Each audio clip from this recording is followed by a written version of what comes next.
Follow the captivating journey of Ken Takagi, a high school baseball prodigy whose dreams were shattered by a devastating shoulder injury during a crucial match.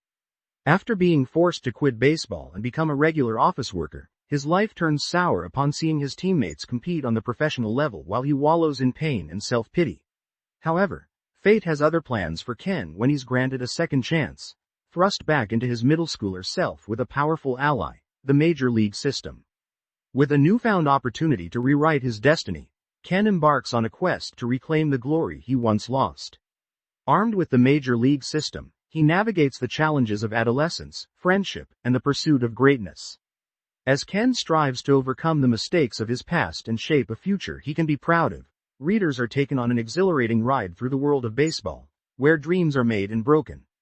Will Ken be able to rise above the setbacks, hone his skills, and fulfill his lifelong dream of becoming a professional baseballer? With the major league system at his disposal, the journey is fraught with excitement, setbacks, and unexpected twists. This is a tale of resilience, redemption, and the pursuit of excellence, a story that will keep you eagerly turning the pages, yearning to see if Ken can hit a home run in rewriting his own destiny. Get ready for a thrilling exploration of passion, determination, and the unwavering spirit of a young athlete chasing greatness. In a quiet neighborhood, a man dressed in simple business attire walked through the streets, clutching his black bag close to his chest. It was clear that he had been drinking by the way he stumbled across the road. His build was tall and a little skinny. Lack of sleep and malnutrition was evident by merely looking at his sallow cheeks and dark bags underneath his monolid eyes. The moonlight shone through the gaps in the surrounding greenery as the man stumbled every so often, yet he continued to trudge toward his destination. It wasn't until he stumbled upon an empty plastic bottle at his feet that he stopped in place, his gaze turning serious. He placed his black bag down on the ground and cautiously picked up the bottle, gripping it firmly within his right hand. He looked up towards a bin around 10 meters away, his eyes narrowing slightly. The man did not utter a sound, yet his whole body language seemed to change, like he had descended onto a battlefield. He moved his body so that his shoulder was in line with the bin before he raised his arms above his head. He raised his left knee high, almost touching his chest. Then with his raised leg he lunged forwards with his right foot planted as if he were on the mound of the baseball pitch. Everything seemed so natural as he completed an action that he had made countless times throughout his life. Then, as his left foot met the ground, his right arm flashed like a whip as he threw the bottle with all of his might, aiming for the bin which was his target. Arg! The sound of a bottle bouncing on the ground echoed through the quiet streets as he fell to his knees just a few meters away. He clutched his right shoulder and winced in pain, feeling the familiar agony course throughout his body. The slight buzz of alcohol quickly left his system, which was now replaced with the pain and anguish which arose from his old wounds. He could only stare at the bottle in front of him in anger and frustration, feeling as if it were taunting him. Not long later, the man grabbed his black bag, still clutching at his throbbing shoulder. He grabbed the bottle on his way past and obediently placed it in the trash can, feeling as if he was trash himself. He then made his way back home, his tall frame hunched in despair. The man finally made it to his apartment and distractedly fished for his keys inside of his bag. The words Takagi were written underneath the mailbox placed upon the wall with messy handwriting. After fishing around for a while, the man finally found his keys and used them to unlock the door. He walked into his dark apartment and turned the light on, closing the door with his foot and placing his bag upon the table. The apartment was a studio, meaning everything was crammed into one room apart from the toilet and washroom, which had its own dedicated area. As if on autopilot, the man took off his business wear and changed into something comfortable and headed to the washroom. His shoulder was still aching, however he was mostly used to it at this point. Ignoring the pain, he headed to the bathroom and washed his face thoroughly, trying to remove the hardships of the day. He looked up to gaze at himself in the mirror. What stared back at him was almost someone he didn't recognize. The sallow cheeks and thin nose paired with the dark bags under his monolid eyes was like looking at someone who was on their last legs. He couldn't continue to look at himself in the mirror for more than a few seconds, quickly leaving the washroom and heading over to his bed. On the other side of the room was a 32 inches TV sitting upon a cabinet. Grabbing the remote and sitting upon the bed, he turned the TV on out of habit. He mostly used it for background noise while he browsed on his phone. The moment he turned his phone on, he received a notification. Mom. Ken, we're worried about you. Why haven't you contacted us in over a month? Please call us as soon as you get this. Ken Takagi read the message on his screen briefly before closing the window. He was not in the mood to talk to his parents right now, especially since his shoulder was throbbing so much. I'll call them tomorrow, he muttered, something he had said many times over the past month without following through. Just as he was about to start up one of those popular games on his cell phone, his attention was quickly drawn to the TV. In sports news, the Hanshin Tigers have defeated the Yomiuri Giants in a spectacular come-from-behind victory to claim their second Nippon championship in the history of the club.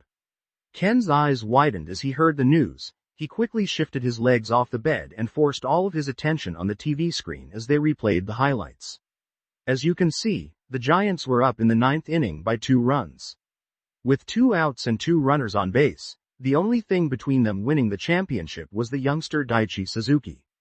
A man who still looked like a teenager approached the plate. His wide shoulders and confident face made him look like a superhero at that moment in time. Ken's face flashed with recognition as he leaned closer to the TV in anticipation. The pitcher made his move, throwing a cutting ball high and inside, hoping to move the large man back off the plate. Haha, that's his favorite pitch, Ken yelled with glee, feeling his body fill with adrenaline. Daichi's eyes widened and he planted his foot before sending a monstrous swing at the ball which was fast approaching.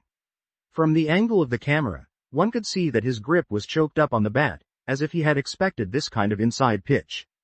Bang! The clear sound of the wooden bat striking the baseball sent a shiver down Ken's spine. It was as if he were in the arena, watching the ball fly into the air gracefully, looking like it would never stop going.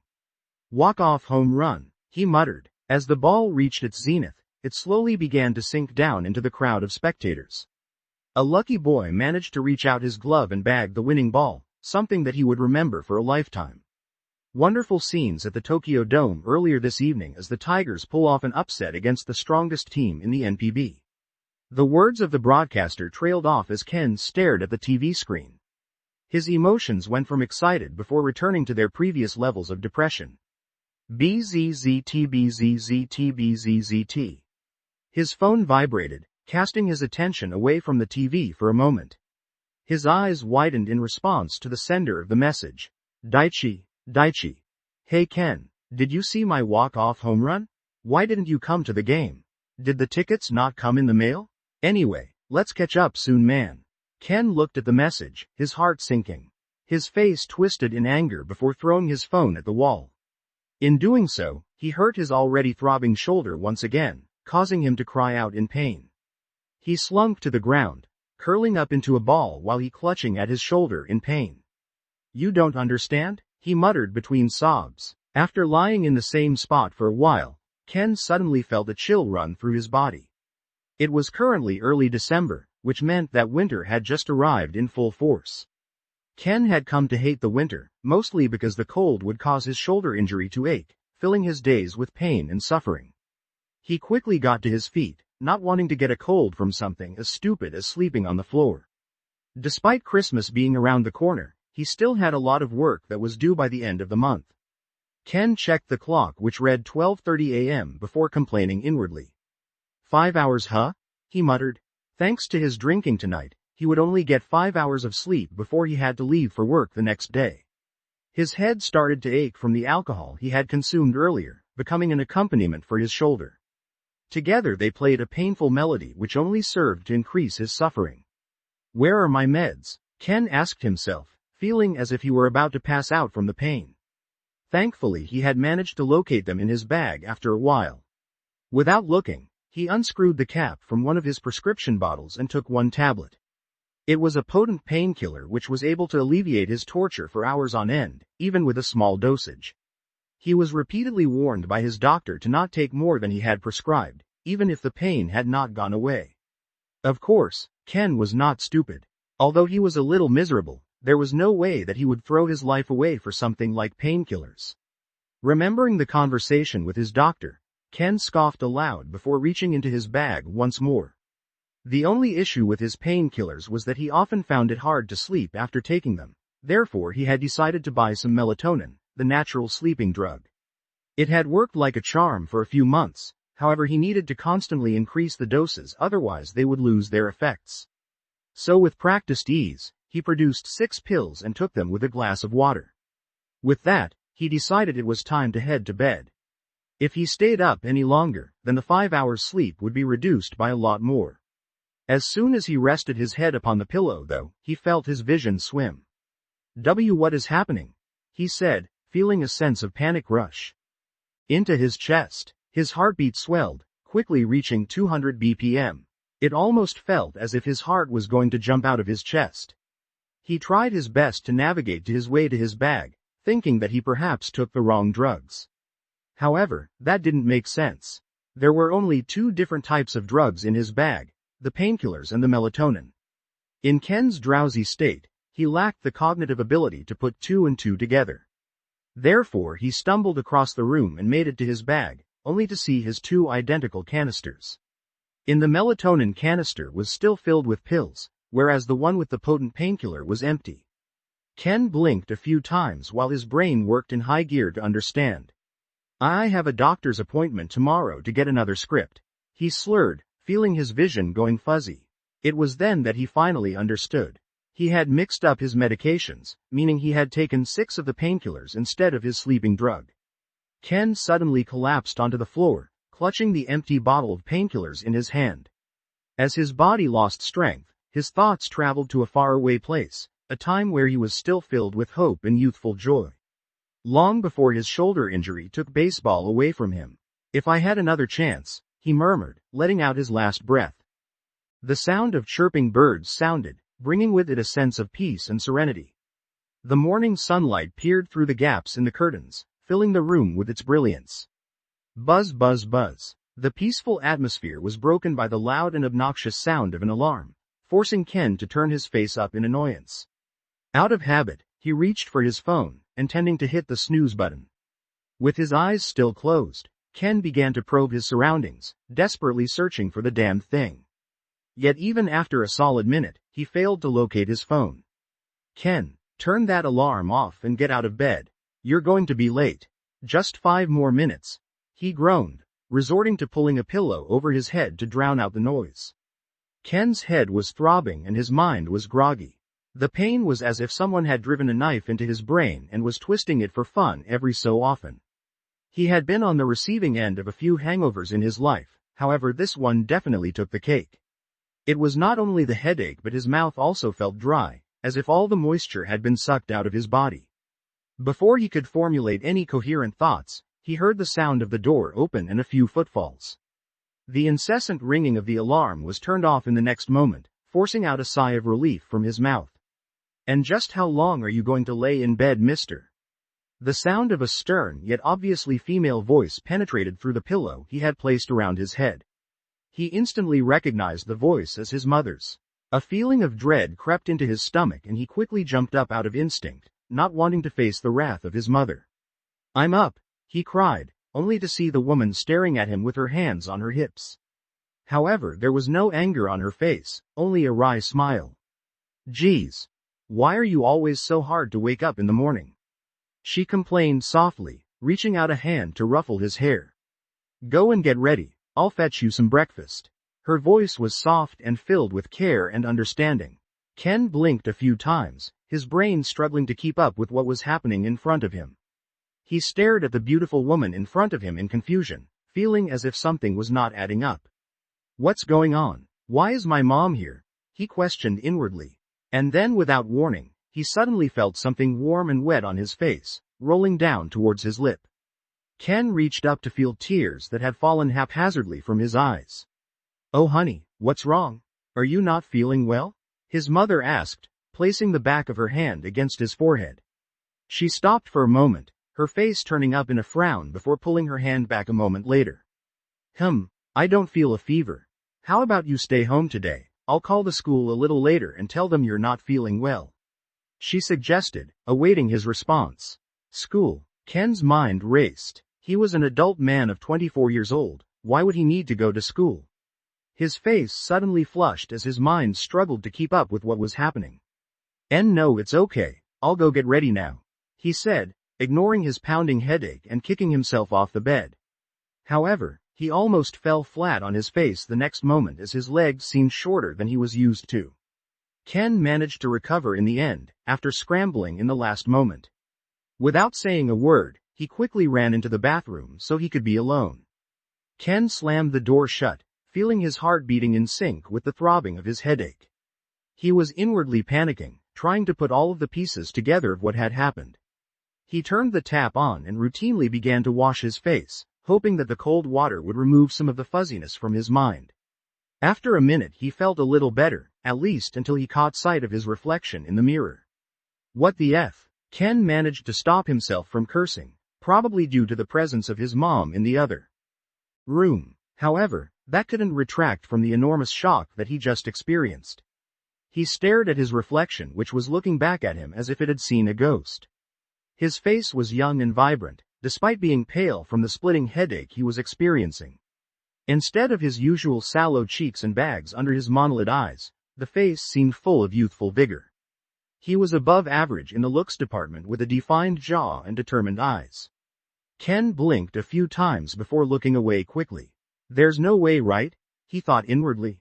Ever since he woke up this morning, everything seemed out of place.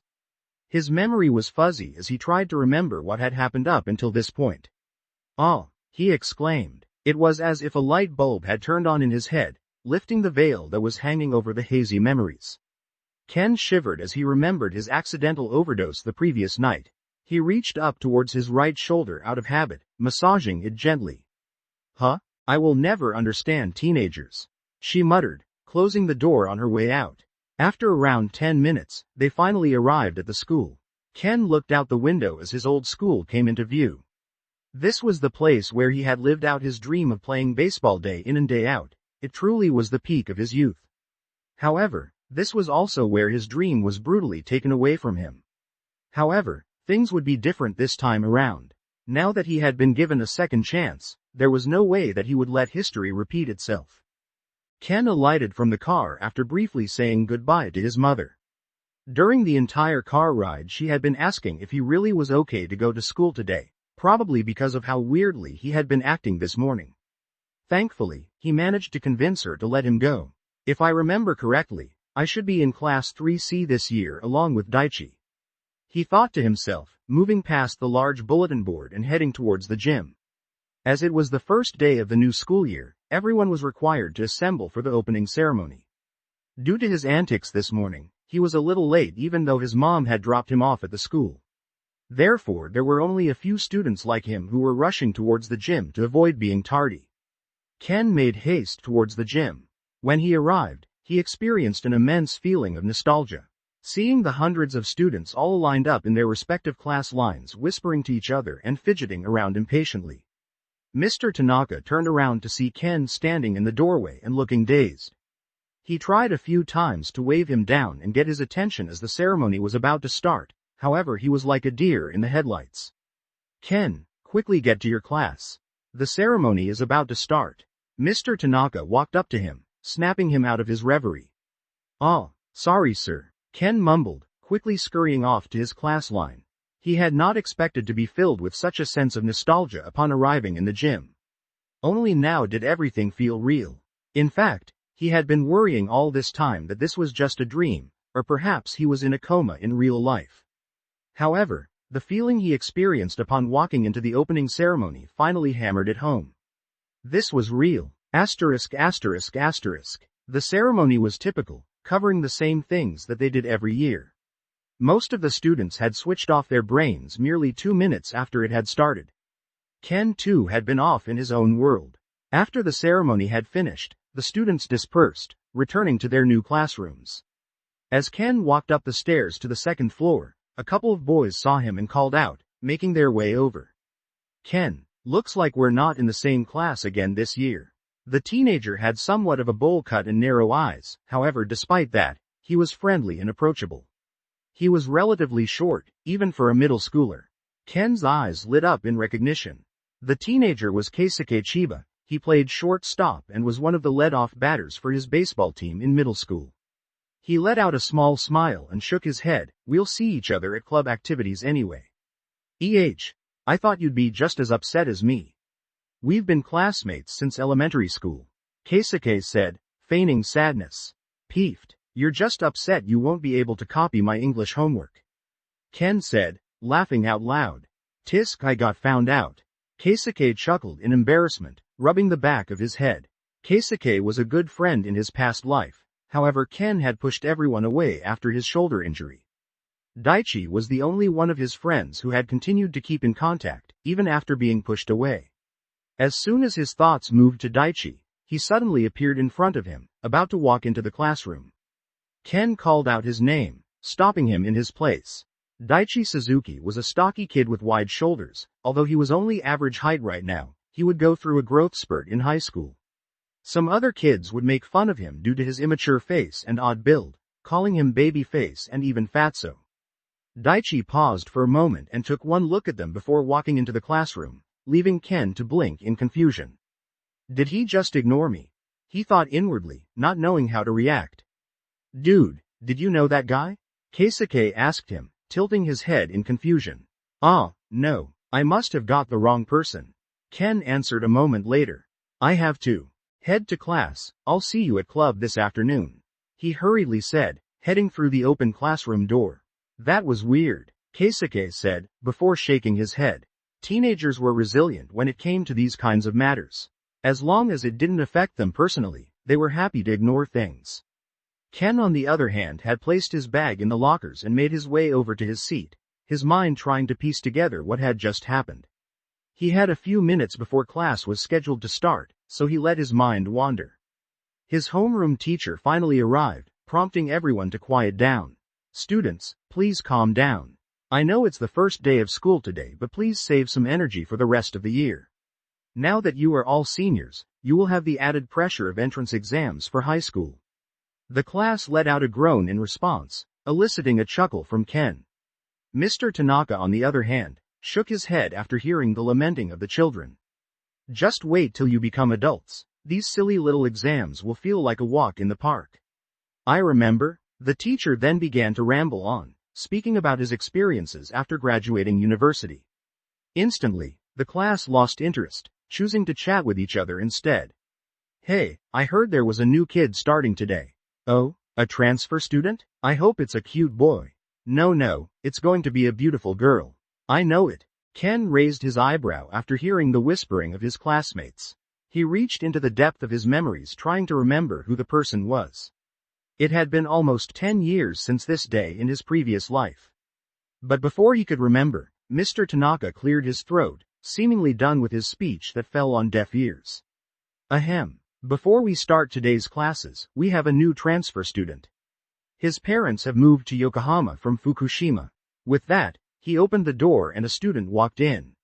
He was average height, yet his wide shoulders made his body seem a little disproportionate. The moment he stepped in, the boys let out curses under their breath and even the girls in the class let out sighs of disappointment. It was clear that this person was not the kind of transfer student they had been hoping for. The only person in the room who was actually excited about this new addition to the class was Ken, whose eyes were currently wide open in shock. Damn, how could I forget that Daichi only came to Seiko this year? He cursed inwardly. His thoughts suddenly turned to just a few moments before when he had called out Daichi's name with a sense of familiarity, only to feel his face redden in embarrassment. Arg, damn it, he probably thinks I'm some kind of weirdo now. Introduce yourself to the class, Mr. Tanaka said simply, moving back towards his desk and leaving Daichi to stand in front of the whole class. My name is Daichi Suzuki, I am new here. Please take care of me, he stammered before bowing to the whole class. Ah, not much of a talker I guess. Mr. Tanaka spoke out, seeming a little exasperated. For now, take a seat next to Ken by the window. Ken, please share your textbooks with him for today, he continued, gesturing to the open chair beside Ken. Ken's face brightened up. He suddenly felt full of happiness as Daichi made his way between the desks and sat in the chair next to him. Hey, my name is Ken Takagi, nice to meet you, Ken intoned, giving a brilliant smile and holding his hand out. Daichi stared at the hand for a moment before taking it hesitantly. It seemed that he was a little timid. His grip was soft, betraying his large shoulders which should have held a lot of power. Daichi Suzuki, he muttered in return before pulling his chair in. The day continued with classes and Ken quickly remembered how tedious middle school was. He also realized that since leaving school, he had forgotten majority, if not all of his prior knowledge. For some reason he had thought that it would be a breeze as he had learned all the material beforehand. However, reality was a big slap in the face.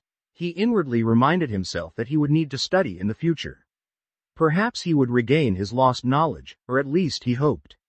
Ken also tried to converse with Daichi throughout the day, however it was difficult to get more than a few words from him. Yet Ken was a patient man, or at least he tried to be. He knew that Daichi was a proper friend and was worth putting in the extra effort. So by the time lunch rolled around, he made sure to stay in the classroom and have lunch with his old friend. Thanks to his doting mother, Ken had a full spread of rice, fish, vegetables and even fried egg in his bento box. He shook his head, letting out a little chuckle. While he may not have appreciated it back then, he sure did now. Daichi, on the other hand, only had leftover rice. "Hey man, did you want to share some of my lunch?" Ken asked, offering his bento box. No, Daichi quickly responded, shaking his head vigorously. "It's cool man, I won't be able to eat all of this anyway. It's better that you have some, otherwise it will just be a waste," he insisted, almost pushing it into Daichi's face. "Ah, well if you insist." Daichi felt compelled to accept the offer. After all, Ken seemed like a genuine person. He would feel bad if he insulted him for something as small as this. So the two ate lunch together, mostly in silence. Daichi did his best to keep his expression calm, however his taste buds were singing from the delicious lunch that he was eating. "Oh my goodness, does he eat this good every day? I'm so jealous," Daichi thought inwardly, trying his best to eat as slow as possible in order to not look greedy. Now that Ken had had a chance to think, he could finally remember some of his middle school days. He had indeed met Daichi during middle school in his previous life, however they had not become close until high school. Not only that, Daichi did not play baseball at all until the end of their first year of high school. Ken lost control of the fish that was in his chopsticks as his mind finally made the connection. Snap! Suddenly, Daichi leaned over and snapped up the fish which was on its way to the floor in one fluid motion. His reflexes and speed were out of this world for someone his size. He then placed the food in his mouth and continued to eat, a hint of red appearing on his cheeks. Ken was still dumbfounded. He had just realized that Daichi had only played baseball for 3 years before he was called up to become a professional. Suddenly, he had an idea. His face morphed into a dazzling smile as he turned his attention onto the diamond in the rough in front of him. If he could get this man into baseball earlier, what kind of beast would he turn into? Daichi, who was currently on the receiving end of Ken's smile, suddenly felt his stomach growl uneasily. He wasn't sure what the smile meant, however his pudgy body seemed to understand that it was in danger. "Yes, if I can get Daichi into baseball earlier, we will become the best battery in the nation," Ken thought inwardly, unable to hide his smile. However, out of nowhere he felt a sharp pain in his shoulder. He almost jumped in fright from the unexpected pain. After giving it a once-over and confirming that it was okay, he quickly curbed his enthusiasm. "That's right, if I want to keep playing baseball, I probably should stop being a pitcher." Ken suddenly felt his stomach sink at the thought. However, the thought of losing baseball altogether was an even worse scenario. After all, he had already been through such a thing. "Daichi, how would you like to join our baseball club?" Ken asked after a while. "Huh? Baseball club?" Daichi exclaimed in shock, his face quickly turning pale. Ken was a little puzzled at his reaction, especially since he had loved baseball in his previous life. However, he didn't let his surprise show outwardly. "Yeah, with reflexes like the ones you just showed, I think you would be amazing as a catcher," he said with an enthusiastic smile. Of course, Ken already knew that Daichi had amazing potential as a catcher considering he had been scouted to the professional league after only a couple of years playing the sport. However, Daichi did not share his enthusiasm. Not only was his face pale, he also looked kind of scared, confusing Ken even further. "Ah, you don't have to worry. I'm the ace pitcher of the Seiko Middle School baseball team, so I can help you out," Ken said confidently, pointing to his chest exaggeratedly. He was hoping that his confidence would ease his friend's anxiety, even if it was only a little. Daichi trembled for a moment before he shook his head dejectedly. "I'm sorry, Ken. I can't play baseball." He sounded defeated. "It's okay. I can teach you." Ken started talking. However, Daichi quickly stood up after slamming his hands on the table. Enough. The remaining students who were eating in the classroom turned around at the sudden loud noise and stared at the pair inquisitively. Ken could only watch as Daichi walked out of the classroom, muttering something about needing to use the toilet. What kind of reaction was that? Ken had never been so confused in his life. Daichi was the biggest baseball fanatic that he had known, at least when he first started the sport in high school. So why had he reacted in such a way? Has the past changed somehow? Or is there something that I am missing? Ken mused inwardly. However, after a few moments he eventually threw it to the back of his mind. His main goal in his new life was not to get Daichi to play baseball sooner, it was to correct his mistakes and not live with regrets. He remembered that at this age, all he ever talked about was making it to Koshien with his teammates and winning it all next year. Of course, if Daichi joined the team, they would have a better shot at winning, but it was still possible without him. The Seiko Middle School baseball team was one of the strongest in the Kanagawa Prefecture, with only a few schools able to match their talented players and resources. They had attended the Kanto tournament last year, even making it to the top 4. From his memory, they also made it to the Kanto tournament in the spring and summer this coming year, but they fell short each time. Ken had pitched majority of the innings throughout the grueling tournament fixtures, which probably put a strain on his shoulder. Ken let out a deep sigh. He truly was not sure what he could do to win with his team while also making sure not to cause damage to his shoulder. There was the option of stepping down from the pitcher's mound. However, he wasn't sure his other skills were good enough to stay on the team. In the end, Ken decided to not think too much. As long as he was careful, he should be able to manage. Daichi returned to the classroom only a few moments before the bell rang to signify the end of lunchtime. Throughout the rest of the day he did not look at Ken even once, neither did he say a word. If he didn't have to look at Ken's textbooks, he probably would have moved his desk farther away as well. Like that, the day continued up until the bell rang and the class was dismissed. Daichi and a few others were called up for classroom duty. He had never seen Daichi move so fast towards the front of the class, leaving Ken with an exasperated expression on his face. He didn't know whether to laugh or cry at the lengths his friend was going through to avoid speaking to him. Ken could only shake his head and let out a hollow chuckle. He chose to give up pushing baseball onto Daichi, at least for now. He would focus on becoming a good friend, just like Daichi had been for him in his previous life. With a resolute heart, Ken got up from his chair and grabbed his bag. It was now time for club activities. Due to it being the first day of the school year, the clubs would gather outside and advertise to the new students in hopes of snagging more players. Yet Ken could not be bothered joining them, nor did he have to. He headed down the stairs and through the school halls, moving towards the baseball field which was located at the back of the school premises. His eyes widened as a wave of nostalgia once again overcame him. His sights went straight to the dirt on the pitching mound where he had practiced and competed for almost 3 years of his life. It was at this time that he felt a deep yearning within his bones to once again step on that mound and pitch. All the regrets of his past life were seemingly obliterated by the mere sight of the pitching mound. While he was stuck on the spot, he felt an arm wrap around his shoulders before feeling a weight press down on him. "Are ya skipping out on the recruitment as well, Ken?" The short Keisuke laughed, pulling him in closer. "Look who is talking," Ken said with a smile, deftly wriggling his way out of Keisuke's arm. "Meh, leave the recruiting for the second years.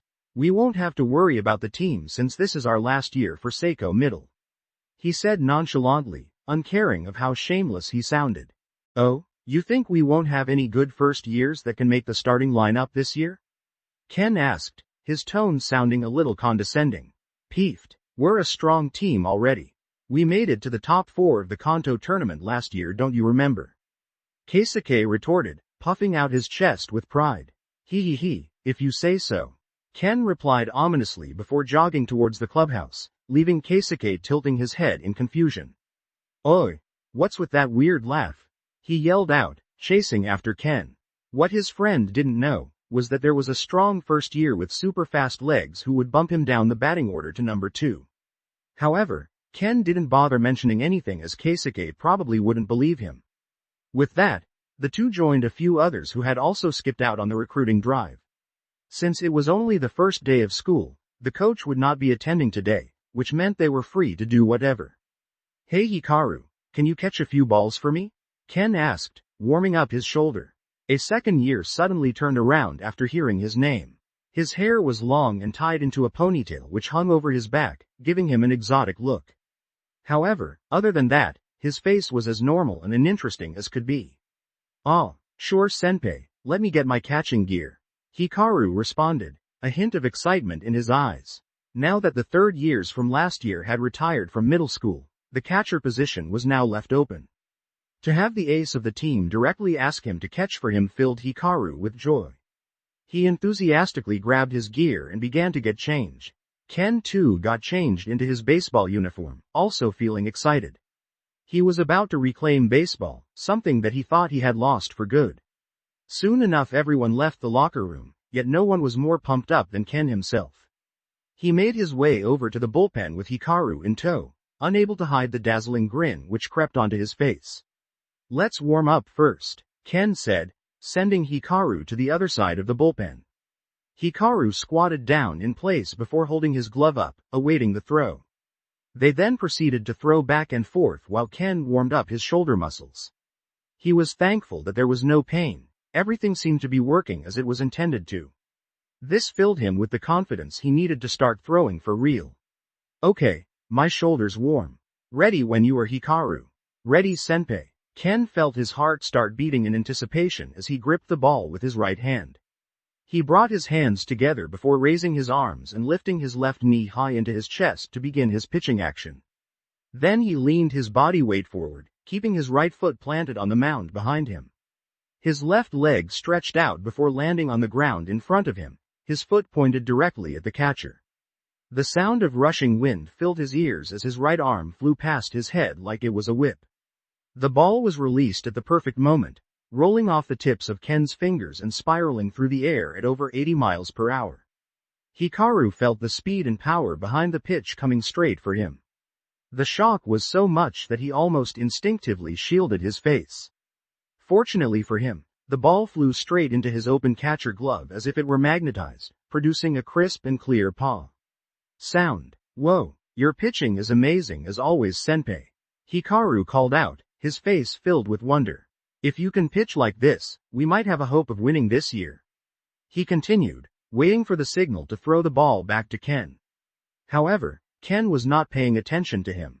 He was staring at his right arm, his face looking pale with sweat dripping down his face. What is the meaning of this? Ken thought, his feeling in turmoil. When he was in the middle of his throwing action, he felt a sharp pain assault his shoulder, almost causing him to lose control of the ball. He was more than familiar with the pain as it had haunted him for almost 6 years. "Senpai, what's wrong?" Hikaru had seen Ken looking distractedly at his hand, so he ran over to check on him. Ken snapped out of his reverie, turning to Hikaru with a forced smile. "It's nothing. I'm going to do some laps before heading home. Let's do this another time." "Huh?" Seeing his senpai walking away after only one proper pitch, Hikaru couldn't help but feel disappointed. He thought that the team's ace had trusted him to catch his razor-sharp pitches, however it looked like he failed to impress him. "Ah, wait senpai. I'm sorry if I wasn't good enough to be your catcher. I'll keep trying my best to get better," he said, reaching his hand out for Ken's shoulder. The moment Hikaru's hand touched his shoulder, he felt a shock wave of pain travel through his body, causing him to roar out. "Arg, just leave me alone," he growled, trying to hide his pain and discomfort. Hikaru quickly recoiled, not expecting such a reaction from their ace. He quickly bowed and apologized before running off to escape from the grouchy Ken. Ken saw this and suddenly felt remorseful for lashing out, however he did not apologize, his mind was too preoccupied by the sudden resurgence of this pain. The pain was never this bad in middle school, I'm sure of it. Ken was deep in thought as he made his way back to the locker room. He was doing his best not to despair, but it was far too difficult. Just when he thought that he could finally play baseball as usual again, he was faced with another hurdle. Ken was in a daze as he got changed back into his school uniform in the locker rooms. He was the only one who had packed up early, so he didn't have to talk to anyone, thankfully. Seeing as it was only a little after 4 p.m., there was still a few students left inside the school grounds. He tried to avoid the hubbub around the main entrance where clubs were trying to recruit new students, moving around the outskirts and heading through the gates. Ken made it to the train station and boarded the usual train, heading back home for the day. His mood was a complete contrast from the one he had when he'd first arrived at school this morning. By the time he arrived home, it was around 4:45 p.m. "I'm home," he announced, taking off his shoes. "Welcome home," his mother echoed from the kitchen. The smell of a home-cooked meal wafted through the house, filling up his deflated spirits. If there was one thing that could improve his mood, it was definitely his mom's cooking. In order not to make his mom worry, Ken composed himself and walked into the kitchen, wearing a smile. "How was your first day as a senior?" his mother asked, diverting her attention away from the bubbling pot of curry on the stove. "It was good. Thanks for dropping me off this morning. I was almost late to the opening ceremony." "Don't worry about it. Just make sure you don't fool around tomorrow morning," she said with a smile. "Dinner won't be ready for at least another 30 minutes. Why don't you get started on your homework and I'll call you when it's done." At the mention of homework, Ken's mood once again plummeted. Damn, what kind of school gives out homework on the first day? He complained inwardly. He had thought about lying and saying that he didn't have any, but he wanted to live properly this life, so he bit his tongue. "Sounds good. Let me know when it's ready," he chirped, heading up the stairs quickly. When is Dad getting home?" Ken stopped at the top of the stairs and asked, as if he only remembered about his other parent just now. "Your dad won't be home tonight. He's still in Osaka for another week." Ken mumbled before heading to his room and unloading his bag. His room was simple, with a bed and fully equipped desk used for studying. There was a TV and a game console which he used to use quite frequently, but it served little interest to him right now. Being an adult on the inside, he had long gone off games. If anything, he felt like having a few drinks and a cigarette right now. However, he was currently only 15 years old in this life, meaning he would have to wait at least another 5 years before it was legal to do so. Not only that, if his mother or father found out that he was smoking and drinking. Ken suppressed the shiver that ran down his spine at that thought, deciding to focus on other, more pressing matters. He unloaded the textbooks from his bag and began to sort out his homework. Considering his father's native language was English, he could actually speak and write the language quite easily. Therefore, he quickly started and finished the English homework with ease. If anything, he saw some minor mistakes on the homework, but he decided to let it be and completed it as it was. Mathematics was next, which gave him a big headache. He suddenly felt as if his brain had turned to mush, reading the X's and Y's placed seemingly at random all over the paper. "What's the point in algebra anyway?" Ken complained, grabbing a handful of his hair and threatening to rip it out. "Ken, dinner is ready." "Aha, saved by the bell," Ken exclaimed, closing his textbook with enthusiasm and rushing out of the room. Soon enough, his mood had improved greatly as he shoveled spoonfuls of delicious curry and rice into his mouth. His eyes were squinted and cheeks full as he munched on the amazing food like a hamster. His mother covered her mouth and let out a giggle at his antics. "Your mood seems to have improved since you got home," she said with a smile. Ken almost choked on his mouthful of food, needing to grab a drink of water hastily. He quickly chugged down the whole glass before he was able to reply. His mom had always been good at reading emotion, meaning he could rarely hide anything from her. Ken suddenly felt bad for his father, who would never have a stray thought to himself. Ahem, his mother cleared her throat, her eyes narrowing suspiciously. "You just thought of something rude, didn't you?" "Damn," Ken cursed inwardly. Is she a mind reader? He quickly composed himself before answering with the only acceptable response, "Of course not, Mom, hee." She shook her head with exasperation before responding, "You know you can talk to me about anything, right? As long as you confide in me, I won't treat you harshly." Ken stiffened at those words, feeling the care and concern underneath them. He had heard similar words before from her, yet he trampled on them in the past. He felt a bittersweet feeling rising up his throat, threatening to evoke some emotions. However, he tried his best to quash them, at least for now. It wasn't that he was averse to confiding in his mother about his shoulder, he just didn't want to make her worry. At least until he had tried everything available to him to try and remedy the situation. Instead, he smiled from the bottom of his heart and responded, "Thanks, Mom. I appreciate you and everything you do for me." His mother's face froze for a moment, clearly not expecting such a response. Instead of smiling back, her face turned into a frown. "Okay. Who are you and what have you done with my son?" Her tone was flat, missing the earlier care and affection. Ken recoiled, his mind racing in terror. He had never heard this tone from her, almost causing him to jump up in fright. Ha ha ha. Yet in the next moment she burst into laughter, clutching her sides. "Kenny, you should have seen your face. It was priceless." She continued to giggle. It wasn't long until her infectious laugh caught on to him and he couldn't fight back the laughter himself. The two continued to talk and enjoy each other's company over dinner, allowing Ken to fully relax. Ken helped with the dishes before grabbing a set of clean clothes and running a bath. Since he was in a good mood, he even decided to focus on some more homework before it was time to go to sleep. He climbed into his bed and stared at the ceiling for a while. Soon enough he drifted off to sleep, dreaming of playing in the major league. How was he after school? The sound of broken Japanese could be heard through the phone speaker within the kitchen. "He was much better than this morning. You were right when you said to leave him be," Ken's mom said, holding a cell phone up to her ear.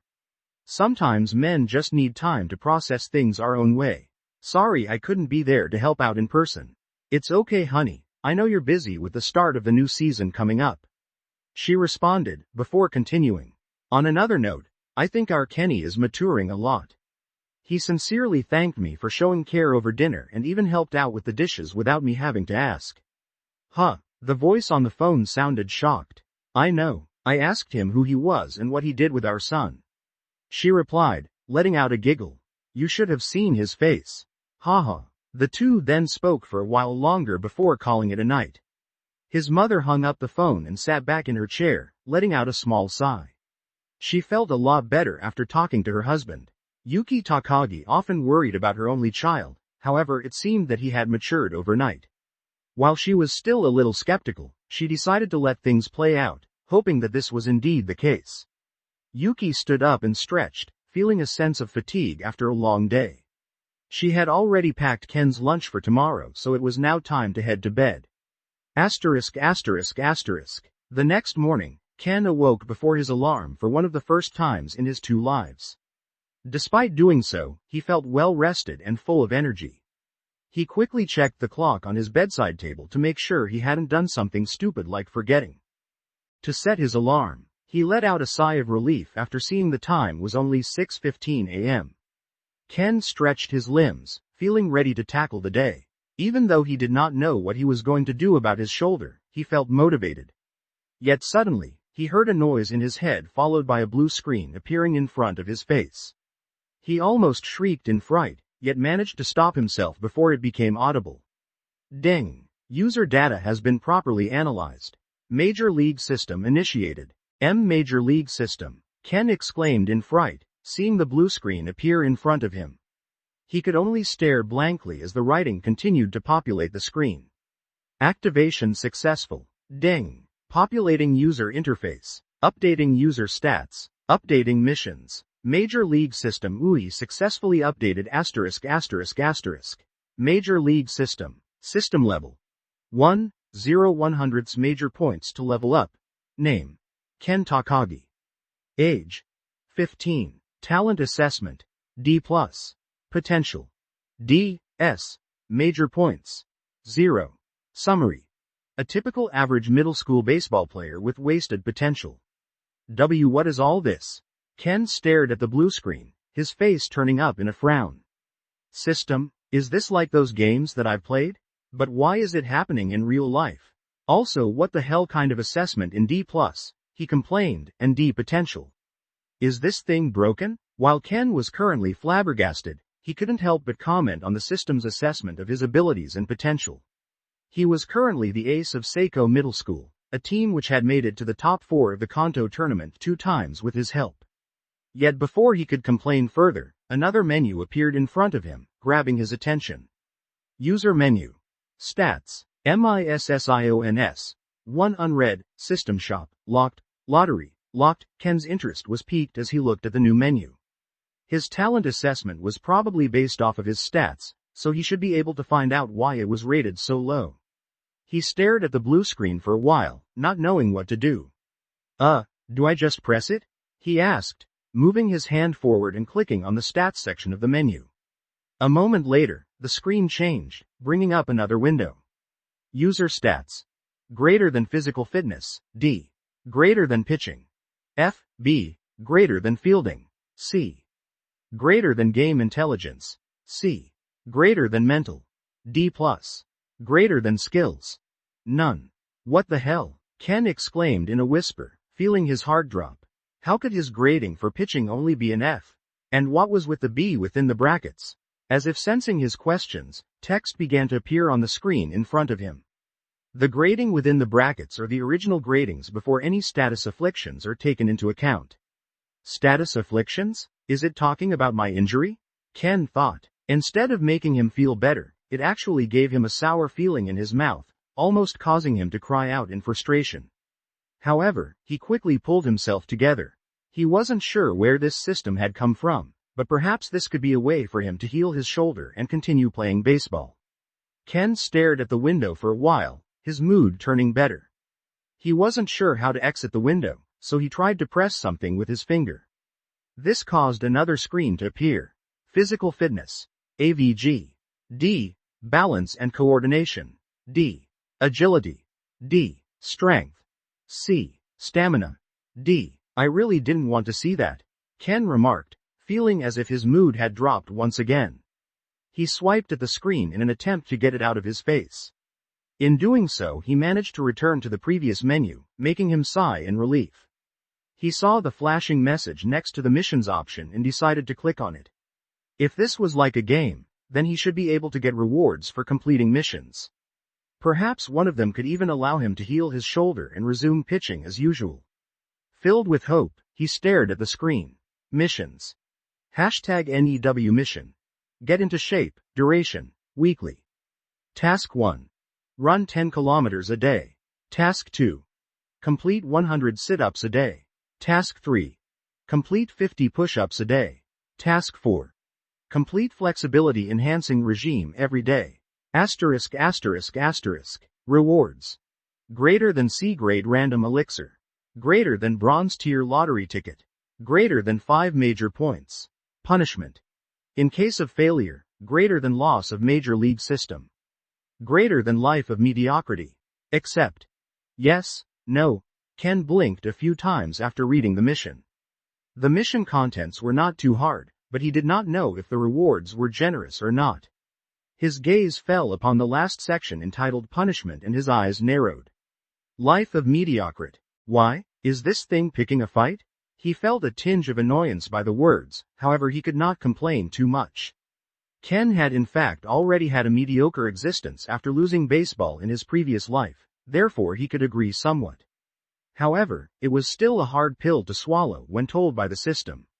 Except, Ken didn't have to ponder for long. He could only see upsides in accepting the quest. He needed to get into shape for the new season, so this would just give him more motivation. Mission accepted. The day will reset at 1:02 a.m. every morning. If the tasks are not completed by reset, the user will be punished accordingly. Yeah. Ken waved his arm dismissively at the ominous words of the system. He had already decided that he would live this life with no regrets, so he did not need any more encouragement. He closed the window, only to see another flashing message against the missions tab. Huh? Didn't I just accept the mission already? He murmured, before clicking on it out of curiosity. Missions. #NEW mission. Shoulder injury recovery. This is it. His eyes brightened as he saw the bolded words that appeared first and foremost. However, they dulled not even a second later as he read the rest of the contents. Task. Do not pitch a ball for the entire year. 365 days. Rewards. Greater than complete healing of shoulder injury. Greater than a grade physicality enhancing elixir. Greater than skill. Disciplinarian, plus 20% increase in all training benefits. Punishment. Greater than crippled right shoulder. Greater than constant pain for the rest of your life. Greater than miserable existence. Except.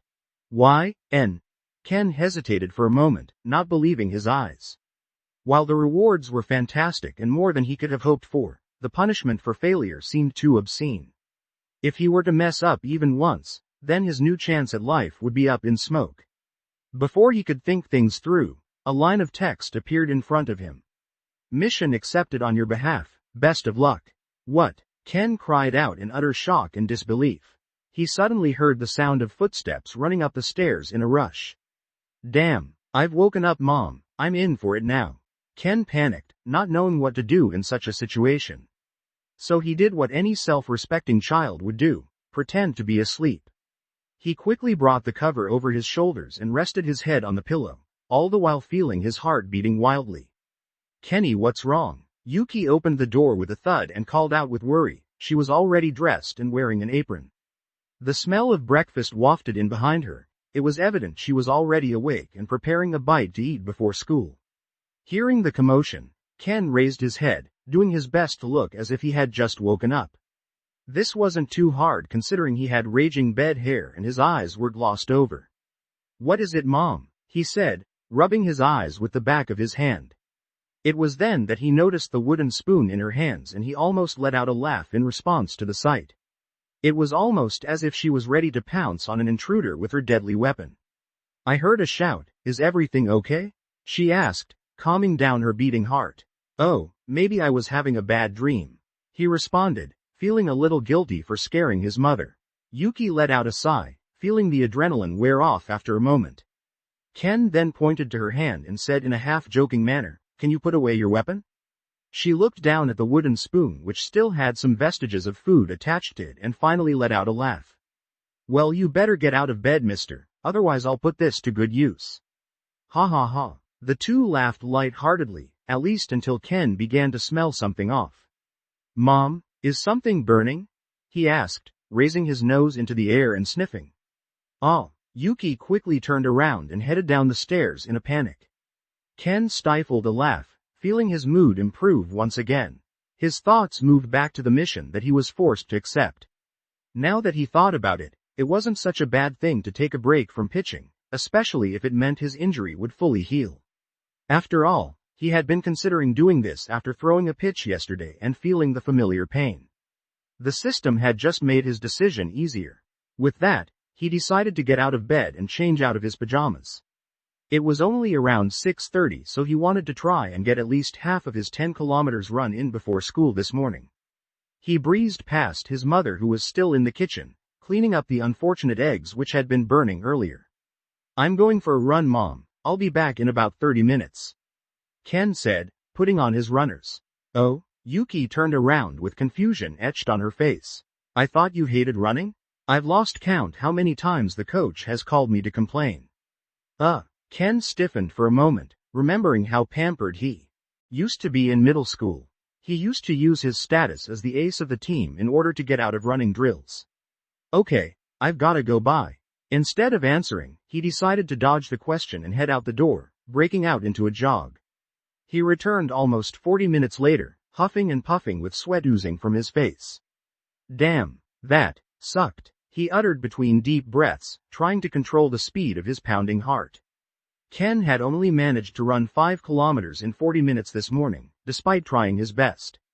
Suddenly, the physical assessment from the system didn't seem so far-fetched. His mother kept her mouth shut and merely welcomed him home. She sipped her coffee, yet Ken could still see a smirk on her face. Arg, damn it, I've really gotta improve my fitness, he thought inwardly, taking his sorry butt up to go and shower. Ken managed to find a seat on the train to school this morning, much to his relief. He had underestimated how poor his fitness was, despite not running much in his life. As a pitcher, while he did need to have good stamina, there was a difference between pitching 100 balls and running 10 kilometers. Thankfully, his young body was resilient, so although his legs felt a little like jelly, he could feel they were recovering well. While he was relaxing, his thoughts moved to what he had to do today. Forgetting all of his classes, he needed to break the news to his baseball coach that he would not be pitching this year. Ken paled as he could already imagine his coach's reaction. The worst-case scenario would be that he would get kicked off the team. Well, that was actually the most likely scenario. Seiko was a prestigious school when it came to baseball. They had a long history, with a few Kanto tournament flags to be proud of, making it a top choice for many talented youths to attend. Therefore the positions were highly contested. If Ken were to try out for a different position as he was now, there was no possible way that he could break into the team. Perhaps if his shoulder was healed he would be able to move to an outfield position, however this was not the case. He needed to completely avoid throwing the ball if possible, which meant there was only really one position he could aim for. First base. The only problem was his batting skills. As the ace pitcher on the team, his poor batting skills were overlooked due to how much value he had brought the team while defending. If he were to request to move to first base, the coach would probably laugh in his face. He needed to improve his batting skills and running speed for between bases. If he couldn't do those two things, there was no way he would make the team and may be forced to sit out the entire season. Ken gulped. The thought of missing out on a full season of baseball, especially with his system, felt like an entire waste. He had a feeling he would only be able to fully utilize the benefits of the system by playing in actual games. By the time he had set his thoughts in order, the train had already arrived at his stop. He willed his jelly legs to get up and headed out onto the platform, before stopping in front of the stairs. "Ah, damn it, I forgot about the stairs," he complained inwardly. There were too many people behind him, so he was forced to ascend, feeling every push and tug of his leg muscles as he toiled up the damned things. Ken only let out a sigh of relief after making it to the front of the station. The school was still another 1 kilometer away. He debated if he should run the remaining distance to school, only to decline a fraction of a second later. "I don't want to burn myself out," he declared in his heart, deciding to walk at a decent pace the whole way. He made it to class on time, noticing that Daichi was already seated. Ken's face lit up as he headed over, sitting down gingerly. "Mornin' Daichi, how are you, man?" "Morning," he replied, his tone suggesting that he didn't wish to speak any more than necessary. Ken felt a little disheartened at his response, however he kept his composure. "How did you go with your homework last night? Did you need any help?" he asked, trying to strike up a conversation. "Nope, I finished it fine thanks." "Aw man, what's with this guy?" Ken thought. The day continued with Daichi barely speaking to Ken, only leaving him feeling more exasperated. They had been such good friends in his previous life, so what was wrong this time? However, there was nothing he could do about it, at least for now. When the bell rang signaling the end of school, Ken said goodbye to Daichi before grabbing his things and heading to the faculty office. He wanted to catch the coach away from the other players, in case things got dicey. He waited out the front of the office, keeping a lookout for the coach. Soon enough, a man in his mid-40s walked into view. He was of average height and wore glasses, looking like a typical middle-aged Japanese man. His hair was balding, the space between his eyebrows and his hairline seemingly growing with every passing day. "Coach Yoshida, good afternoon." Ken bowed slightly, addressing the middle-aged man. "Ken," the coach eyed him warily, seeing the respectful bow, and suddenly had a bad feeling. "Can we have a chat? I promise it won't take long," Ken said, smilingly. Sota Yoshida's face turned up in a frown. His instincts, honed from years of competitive sports, were telling him that something was wrong. However, he had no choice but to nod and gesture for Ken to come in.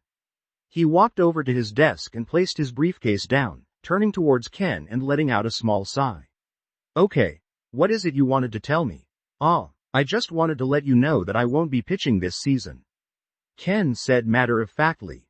He didn't want to beat around the bush. "Oh, you don't want to pitch this season?" Coach Yoshida tried to respond calmly, however Ken could already see the veins beginning to manifest on his balding head.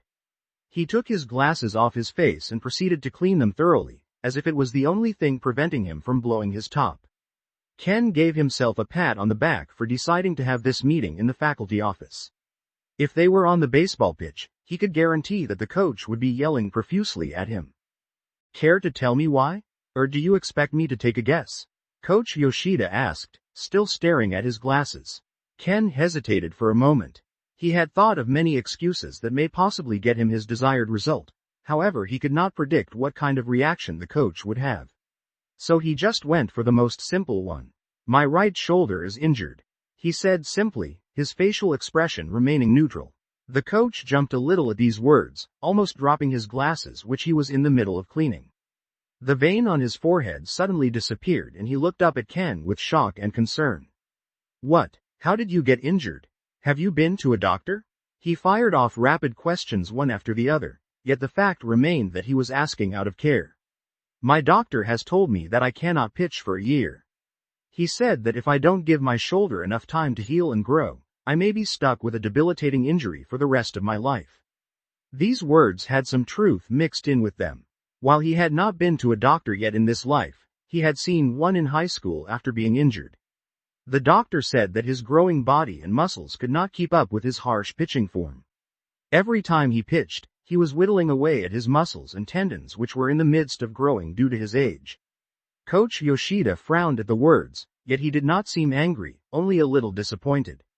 Yet in the next moment he smiled. You did well to let me know, Ken. Judging by your character, I would have thought you'd hide this from me and forced yourself to pitch. Ken felt bitter at those words. He was actually considering doing that until he was forced to accept the quest from the system. He nodded. So I was thinking, maybe you can move me to first base? I wouldn't need to throw the ball much, if not at all. The coach scoffed aloud, almost breaking out into a chuckle. Look, Ken, while you are a great pitcher, you have many other detriments that I cannot overlook now. Unless you can suddenly become an excellent batter, there's no way we can put you at first. It's not fair to the others. Ken nodded. He thought that would be the response. However, he was not disheartened. Okay, thanks, coach. Give me a few weeks and I'll work on my batting, he said, a smile creeping onto his face. Before the coach could answer, Ken turned around and headed out of the faculty office with a spring in his step, leaving Sota Yoshida to stare blankly at his back. A few weeks? Bah, kids these days. Coach Yoshida shook his head, lamenting the unfounded confidence of this generation's youth. Yet a smile formed on his lips a moment later. Ken left the office and headed out to the main entrance of the school, intending to get home early so he could start working on his mission tasks. The running was the exercise he was least looking forward to. However, as he walked out of the main entrance, he suddenly caught Daichi walking around the outside of the building. He frowned, unsure of what business his friend would have in such a place. Letting his curiosity get the best of him, Ken tailed his friend, poking his head around the corner. Pepsi? I asked for cola. What the hell do you think this is, huh? Tea. That was all they had left in the vending machine. Did you hear that? Babyface is talking back to me. Thud. Bang. Daichi was hunched over with his hands covering his head as two boys threw punches and kicks at his defenseless body. He didn't cry out when the blows landed, choosing to take the punishment silently. Ken's eyes widened at the sight, before a rush of fury spread through his body. Without thinking, he ran at full speed towards the two who were raining blows on Daichi. He bashed his shoulder into the back of the closest bully, causing his neck to jerk backwards before he was sent tumbling to the ground in pain. The other bully turned his body, only to see a fist flying towards his face from out of nowhere. See. Runch. The boy fell onto his behind, feeling a shooting pain from his now broken nose. Why, you broke my dose. You broke my nose. I'll break your balls if you don't piss of right now. Ken spat out, making a stomping action with his foot. Eek. The boy screamed out like a girl, before grabbing his friend and running off. I better not see you bullying my friend, otherwise I'll break your nose again. Ken shouted at the two escaping bullies. Daichi, who had been in the defensive turtle position, was helped up by Ken, his face filled with a mixture of emotions. Why did you help me? He asked. He looked on the brink of tears. Ken merely smiled and put his arm around the broad shoulders of Daichi. What kind of person would sit back and watch his best friend get beaten up by some thugs? Be best friend? Daichi stammered, before the dam suddenly broke. Tears began to flood from his eyes as he cried out all of his grievances. I'm so weak, Ken, he sniffled, trying to compose himself. I didn't mean to be rude to you. It's just every friend I have always suffers from bullying wherever I go. I didn't want you to go through the same thing that I have to go through. Ken frowned. He had never heard of Daichi being bullied before, especially during middle school. Is that why he moved from Fukushima? Because of bullying? However, he was not given a chance to think any further as he heard a deep voice call out to him. You two, come with me to the principal's office. Ah damn. Ken was sitting in the front seat of the car, his gaze focused on the skyline out his passenger window. His mother had picked him up after receiving a call from the principal. Yuki Takagi had rushed to the school as fast as she could upon hearing that her son had gotten into a fight. She was awash with worry, fearing the worst. This was the first time that she had ever been called for such a thing. The principal had decided to suspend Ken from school for the next 3 days, only because he had no prior offenses. Yuki bowed and thanked the principal for his considerations before ushering Ken out of the room. She didn't say a word to Ken, even until now, filling him with a sense of unease. However, his conscience was clear. If he was in the same situation, he could say without a doubt he would make the same decision. "Why did you go so far for a new transfer student?" she asked, breaking the long silence. The details were a little convoluted, but she knew the main points and who was involved. Yuki knew her son enough to know that he would never bully someone, so she could piece together the information on her own. It seemed that the new student had been bullied by some kids. Ken saw this and let them have it. "He's my best friend. There is no way that I could stand back and watch while those people were beating him," he said matter-of-factly. She nodded, inwardly feeling a sense of pride swelling.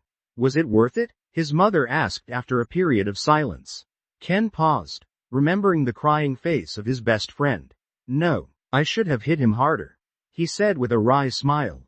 Yuki felt like laughing out loud, however she managed to hold it in, her rational parent mindset kicking in. She was satisfied with how her son had acted, despite being sentenced to a 3-day suspension. "Don't worry about your father, I'll stick up for you," she said with a smile. "Thanks, Mom," he replied, feeling a warmth blossom within. It felt good to have someone to rely on, someone who would always have your back even when you were in trouble. It was only now that he truly realized what he had thrown away in his previous life. He had been so embroiled in his depression that he pushed away the only people who had cared for him. However, there was no need to regret. He now had another chance to live his life properly. There was no way he would make the same mistakes. They arrived home shortly after and headed inside. Ding! Warning! User still has outstanding tasks remaining for an active mission. Ah damn! Ken jumped in fright at the sound, almost dropping his bag in the process. He had almost forgot that there was still 5 kilometers and all of his exercises left to do, otherwise he would face the punishment. The only problem was, he was now suspended from school. Would his mother allow him to leave the house or would he be grounded? Mom, can I go for a run?" Ken asked, feeling a little guilty. His mother turned her gaze and raised an eyebrow. "You want to go for a run? Even now?" she asked in astonishment. "Yeah, I need to get into shape for the new baseball season," he said, scratching the back of his head nervously. She paused, letting out a small sigh. "Okay, go and have your run. But don't think that your suspension is a holiday from school. You'll need to study for at least 4 hours a day." Ken's eyes lit up and he began to thank his mom profusely. Now he would not have to sneak out and go for a run at night, which made things much easier.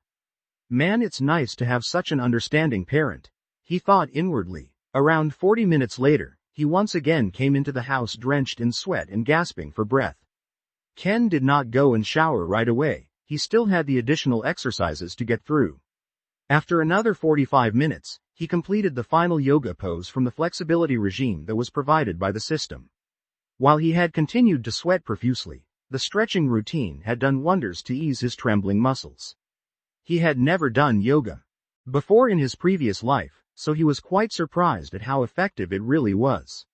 "I think I should continue this even after the mission is completed," Ken thought. "Kenny, dinner will be ready shortly," his mother called out, grabbing his attention.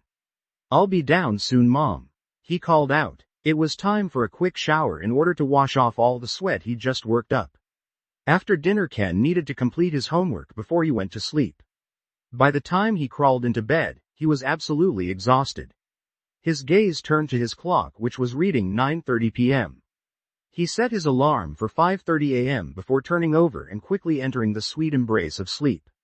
"Kenny, have you finished studying?" His mother opened the door only to see him fast asleep under the covers. She couldn't help but smile before backing out slowly and quietly. The next morning, Ken was rudely awoken from his deep slumber by the incessant ringing of his alarm.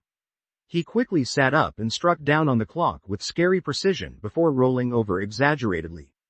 "No, I need to get up and begin my training," he shouted inwardly. The next 2 minutes was a classic internal versus external power struggle. Ken's teenage body wanted to go back to sleep, yet his 26-year-old mind was trying to force him to get out of bed. Like any teenager, it took a lot of convincing to finally get them to act. It was only after 10 minutes of tossing and turning that Ken could drag himself out of bed. He then proceeded to change into his workout gear before heading down the stairs like a zombie. Ken was so tired that he almost didn't notice his mother, who was enjoying her morning coffee. Yuki was busy contemplating what she needed to do today while sipping on some freshly brewed coffee. Her mind was occupied as she stared out the window, watching the surroundings begin to brighten as it got closer to dawn. Seeing a shadow in the corner of her eye, she almost screamed in fright, turning towards him with a horrified look. "Run back soon," Ken mumbled, walking past her half asleep.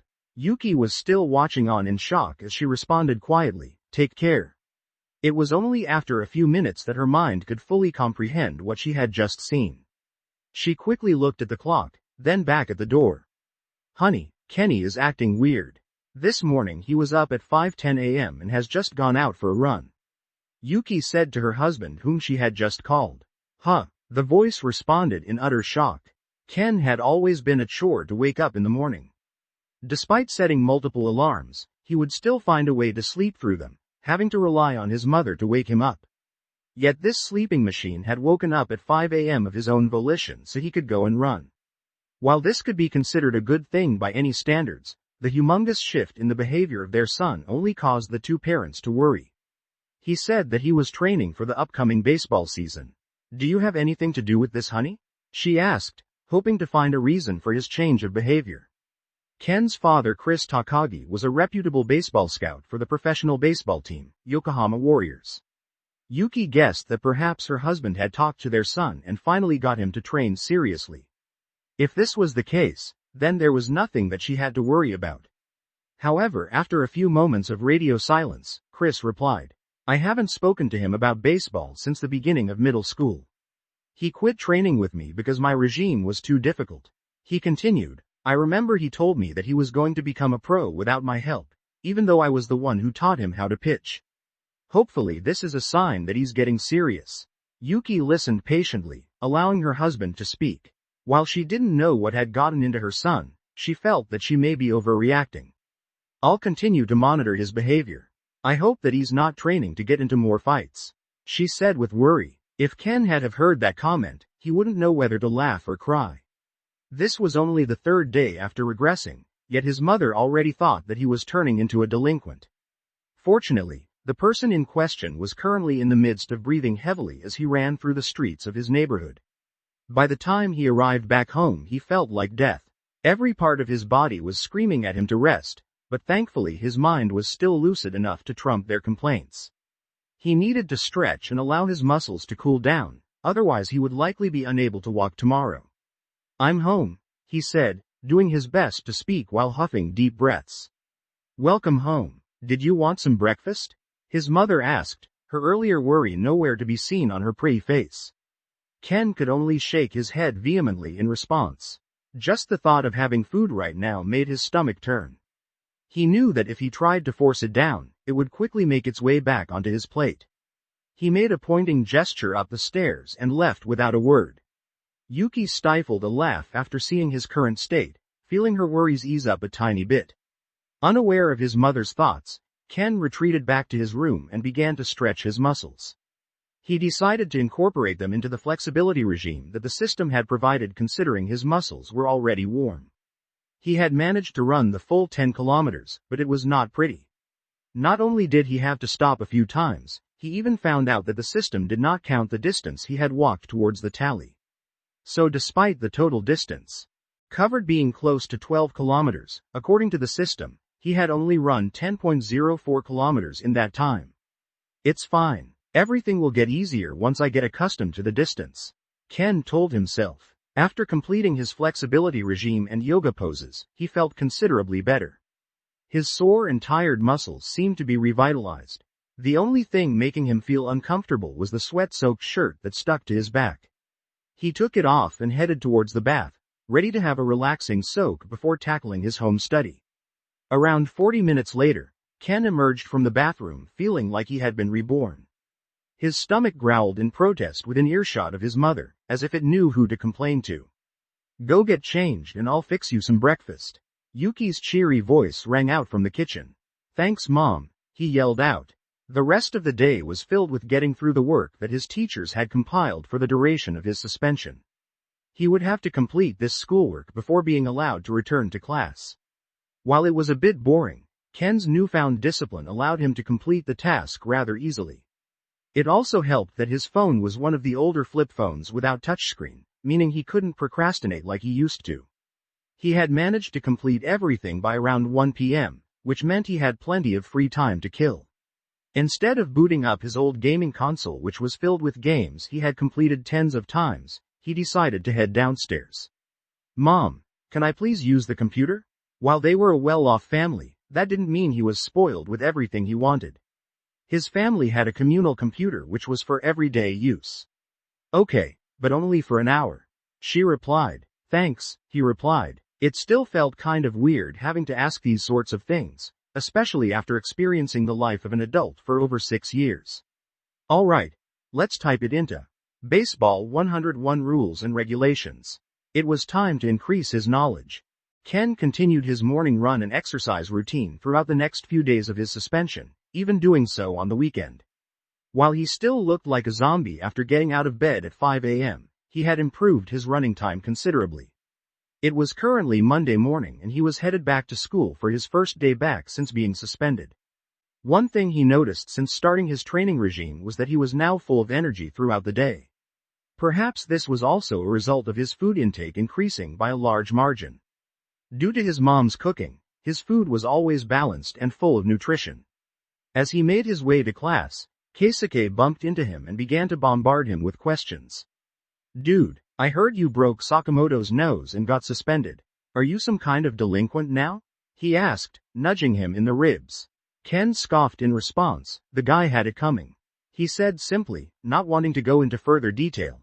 Keisuke complained a little after failing to get any more information, however he quickly changed gears. "Coach Yoshida has started trialing some of our pitchers. I even heard that he's looking for a new ace for this season. Does this mean you're kicked off the team after being suspended?" His face was full of concern, fearing that his friend was being punished unfairly. After all, it was only his first offense after so many years of schooling.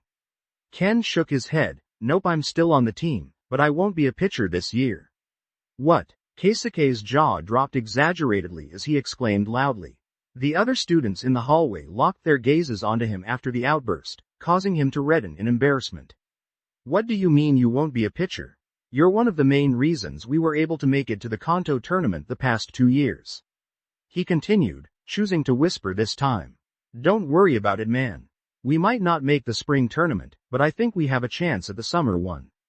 Ken said honestly. Seeing his class up ahead, he increased his pace, not wanting to continue this conversation any longer. While he had already told Coach Yoshida about his injury, he didn't want to have to explain everything to all of his teammates. Ken just wanted to do his best and train to become a decent batter and first baseman in peace. Keisuke's questions died in his throat as he saw Ken scuttle shamelessly into the classroom and close the door behind him, leaving him standing by himself outside. "What is up with that guy?" he muttered, before eventually heading to his own classroom. Ken sat down at his chair and finally let out a sigh of relief. He had forgotten how inquisitive teenagers could be. Soon after he got settled, he saw Daichi enter the classroom. Yet he looked quite uncomfortable. "Hey Ken, I'm sorry that you got suspended for me." His head was lowered, not even able to look him in the eyes as he said his apology. It seemed that he had been beating himself up for the punishment Ken had to bear. Ken felt a sense of warmth after seeing his best friend apologize, yet he couldn't allow that to happen. "Hey man, don't sweat the small stuff. We best friends have got to stick together, ya know," he said grandly, throwing an arm over Daichi's shoulders. If it wasn't for his long arms, he never would have been able to span the length of Daichi's wide shoulders. "Best friend?" Daichi jumped at those words, not expecting such a declaration. "Of course. Why, don't you want to?" Ken crooned, before letting out a hearty laughter. Daichi seemed to be at a loss for a while, however he eventually nodded, a bright smile creeping onto his baby face. Ken saw this and smiled widely. This was the first time he had seen him smile like this since returning back to middle school. The face seemed to overlap with his memories of his best friend in high school, causing a sharp pang of guilt to appear in Ken's heart. The sound of a door sliding broke the atmosphere. Everyone quickly got to their seats at the arrival of the teacher and awaited his instruction. In usual school fashion, the periods dragged on, threatening to bore him to death. Thankfully they were saved by the lunch bell, which suddenly perked him up considerably.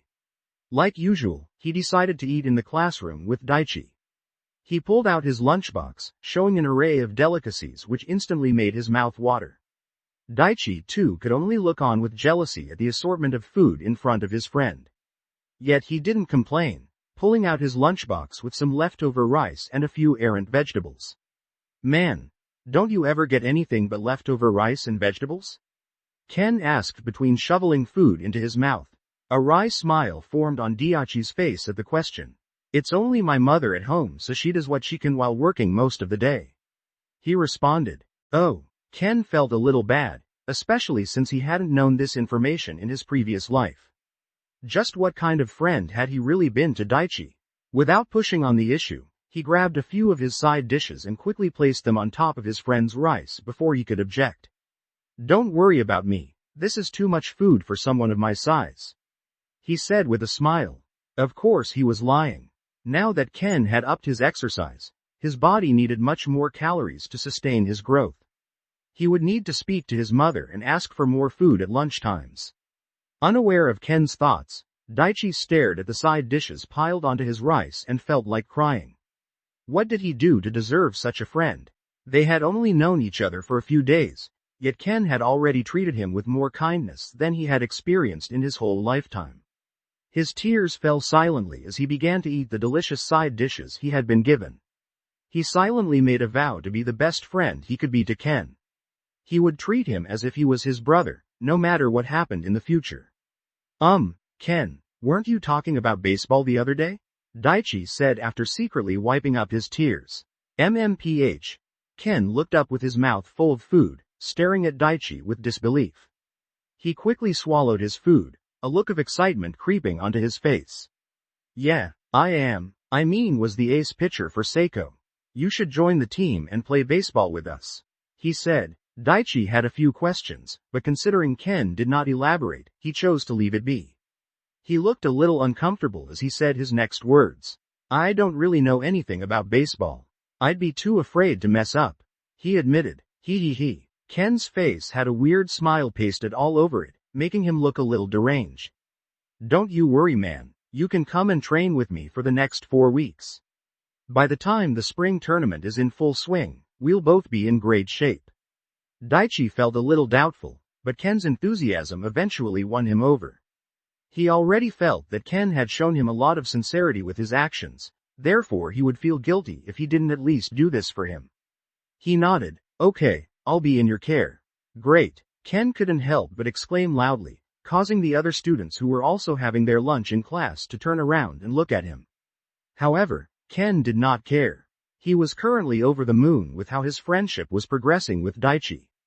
Hell, this time last week it felt as if they would never return to how things were in his previous life. Not long after, the lunch bell rang and class resumed. Ken spent the rest of the school day in a great mood, now that he had gotten his friend back. He couldn't wait to begin training properly and join the baseball team as a first baseman. The school bell rang, signifying the end of the school day.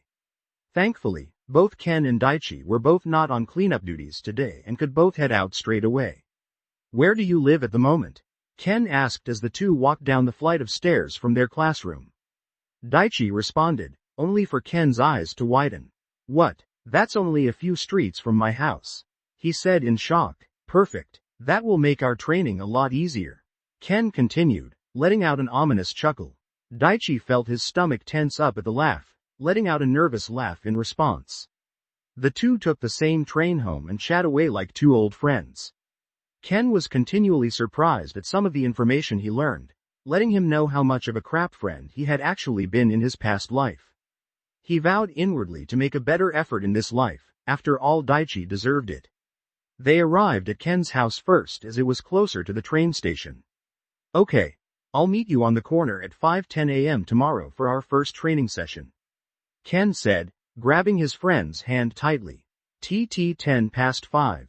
Daichi felt his body go weak. At the statement, he usually only woke up at 7 a.m. before having some breakfast and heading off to school. It was only now that he suddenly questioned if he had made the right decision to train with his new friend. Yup, don't be late on your first day. Without waiting for a response, Ken opened his gate and headed inside, leaving Daichi to question his decisions in the middle of the street. The baby-faced Daichi remained in the same position for another 5 minutes, before making his way back home in regret. The next morning, Ken was even more motivated to get out of bed. It was amazing how much having a training partner could assist in that regard. He almost skipped down the stairs, saying goodbye to his mother and heading out the door enthusiastically. Yuki told him to take care as usual, feeling a little dazed at his change of attitude. Usually her son was a zombie reincarnate as he forced himself out the door in the mornings for his run. However, this morning he seemed as if he was on his way to meet his sweetheart. Is he going to see a girl this morning? She muttered quietly, taking a sip of her coffee.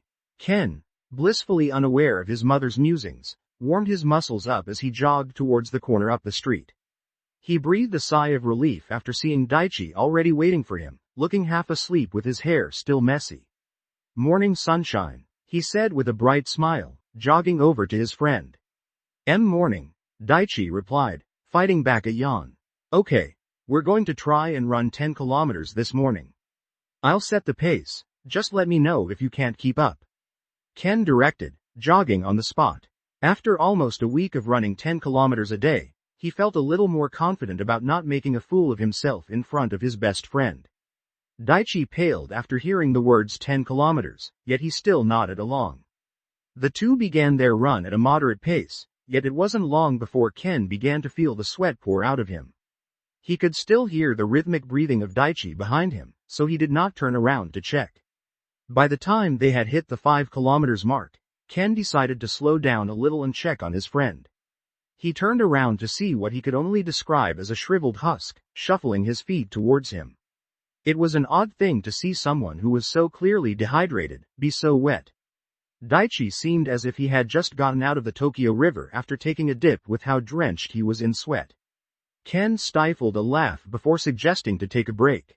Did you want some water? I brought enough coins for the vending machine, he asked, catching his breath. Daichi could only nod enthusiastically. The two drank their fill and his friend seemed to look a lot better afterwards.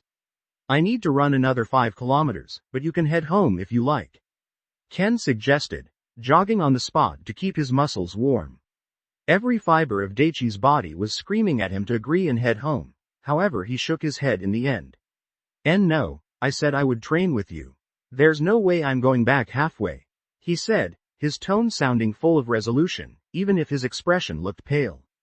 Ken flashed a smile, choosing not to say a word. He didn't want to poke fun at Daichi, who was obviously trying his best. True friends would hold each other up, motivating one another to achieve much more. They continued for the remaining 5 kilometers, after which they were both spent. Before they completely cooled down, Ken took them to a park where he went through the flexibility and yoga regime from the system. Daichi originally felt a little reluctant to join in on the yoga, however midway through he suddenly felt his sore and tired muscles begin to relax, filling him with shock. By the time they had finished, it was already 6:45. Head home and have a hot shower. Meet me at my house in 30 minutes, Ken said with a smile. Daichi agreed, taking his exhausted self back home. I'm home, Ken said enthusiastically, greeting his mom in the kitchen. Welcome home. How was your run? Yuki asked, turning away from the eggs which were cooking in the pan. It was great. Daichi joined me this morning, he replied, taking his shoes off at the door. Oh, would you mind making some extra breakfast this morning? I already invited Daichi over before school. Oh, and did you pack me more lunch like I asked? Yuki heard the demands and shook her head in exasperation, yet there was a grin on her face.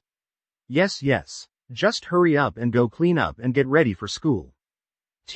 Hanks, Mom, you're the best. Hearing confirmation, Ken all but skipped up the stairs and did as he was told. While he was getting ready, he paused to open up the Major League system. It was currently the last day of the week-long mission, which meant he only had the sit-ups and push-ups remaining until it was completed. He had thought about completing it this morning, however he was in no rush. Even if he did, there would be little time to explore the rewards that he was given, so he decided to complete them after school. Even so, this past week of working out left him feeling as if he had made some progress in his fitness. Therefore, he wanted to check if the system also reflected the changes. Physical fitness, AVG. D+. Balance and coordination, D. Agility, D. Strength, C. Stamina, C. Oh, Ken exclaimed, seeing that his stamina had increased by 2 grades from D all the way to C. It seemed that the system was in tune with his body, meaning that he could see tangible results just by looking at his stats. This in itself was a huge advantage over regular athletes who could only go by feel. Ken's mood was great as he got ready and headed back downstairs to wait for Daichi. A few minutes later, his friend arrived and they all ate together. Daichi was a little shy at first but quickly opened up after seeing how warm and caring Ken's mother was. Daichi dear, you are welcome to come for breakfast every morning. Especially since you'll be accompanying Kenny for morning training from now on. Yuki said with a smile. Ah, Daichi felt a little embarrassed, turning his head to Ken, only to see him smiling widely and nodding. Thank you Mrs. Takagi, he said, fearing that he would offend her if he declined. Not long after finishing breakfast the two took the train to school. It was another boring day of classes, yet the two still enjoyed each other's company, talking about everything under the sun. After school, Ken decided to head to the batting cages along with Daichi. One of his goals during these few weeks was to improve his batting tremendously, otherwise he would have no chance at becoming the first baseman. Swish, swish, swish. The sound of the ball shuttling past his swinging bat rang out over and over, filling him with growing frustration after each swing. 12 pitches, 12 misses.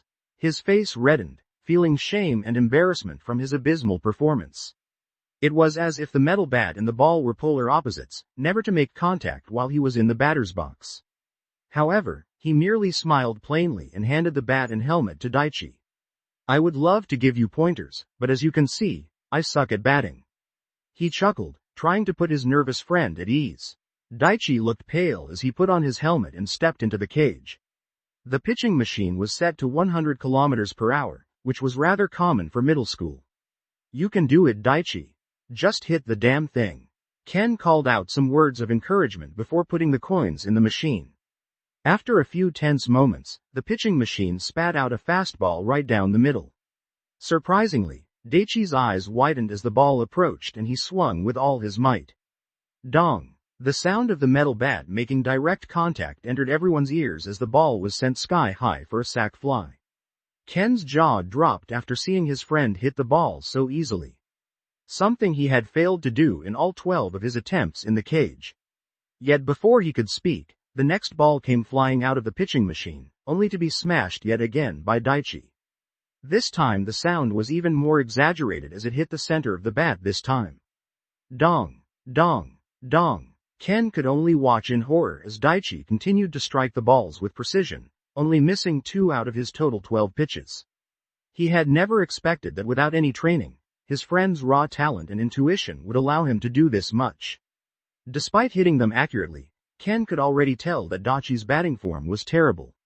The form was sloppy and lacked the power and destructiveness that Daichi in his previous life had attained. It was pure talent and timing that had allowed Daichi to hit 10 out of 12 pitches, despite his batting form being atrocious. Wow, looks like you're a natural, Ken exclaimed. He saw Daichi walk out of the batter's cage with a small smile on his face, clearly proud of what he was able to accomplish. But, your form is terrible. My father comes back from a work trip tomorrow. I'll ask him to help us correct our forms. Ken said with an expectant smile. Your father? Daichi tilted his head in question. Yeah, he's a baseball scout for the Yokohama Warriors. But he used to be a trainer back in the day. Ken said with a smile.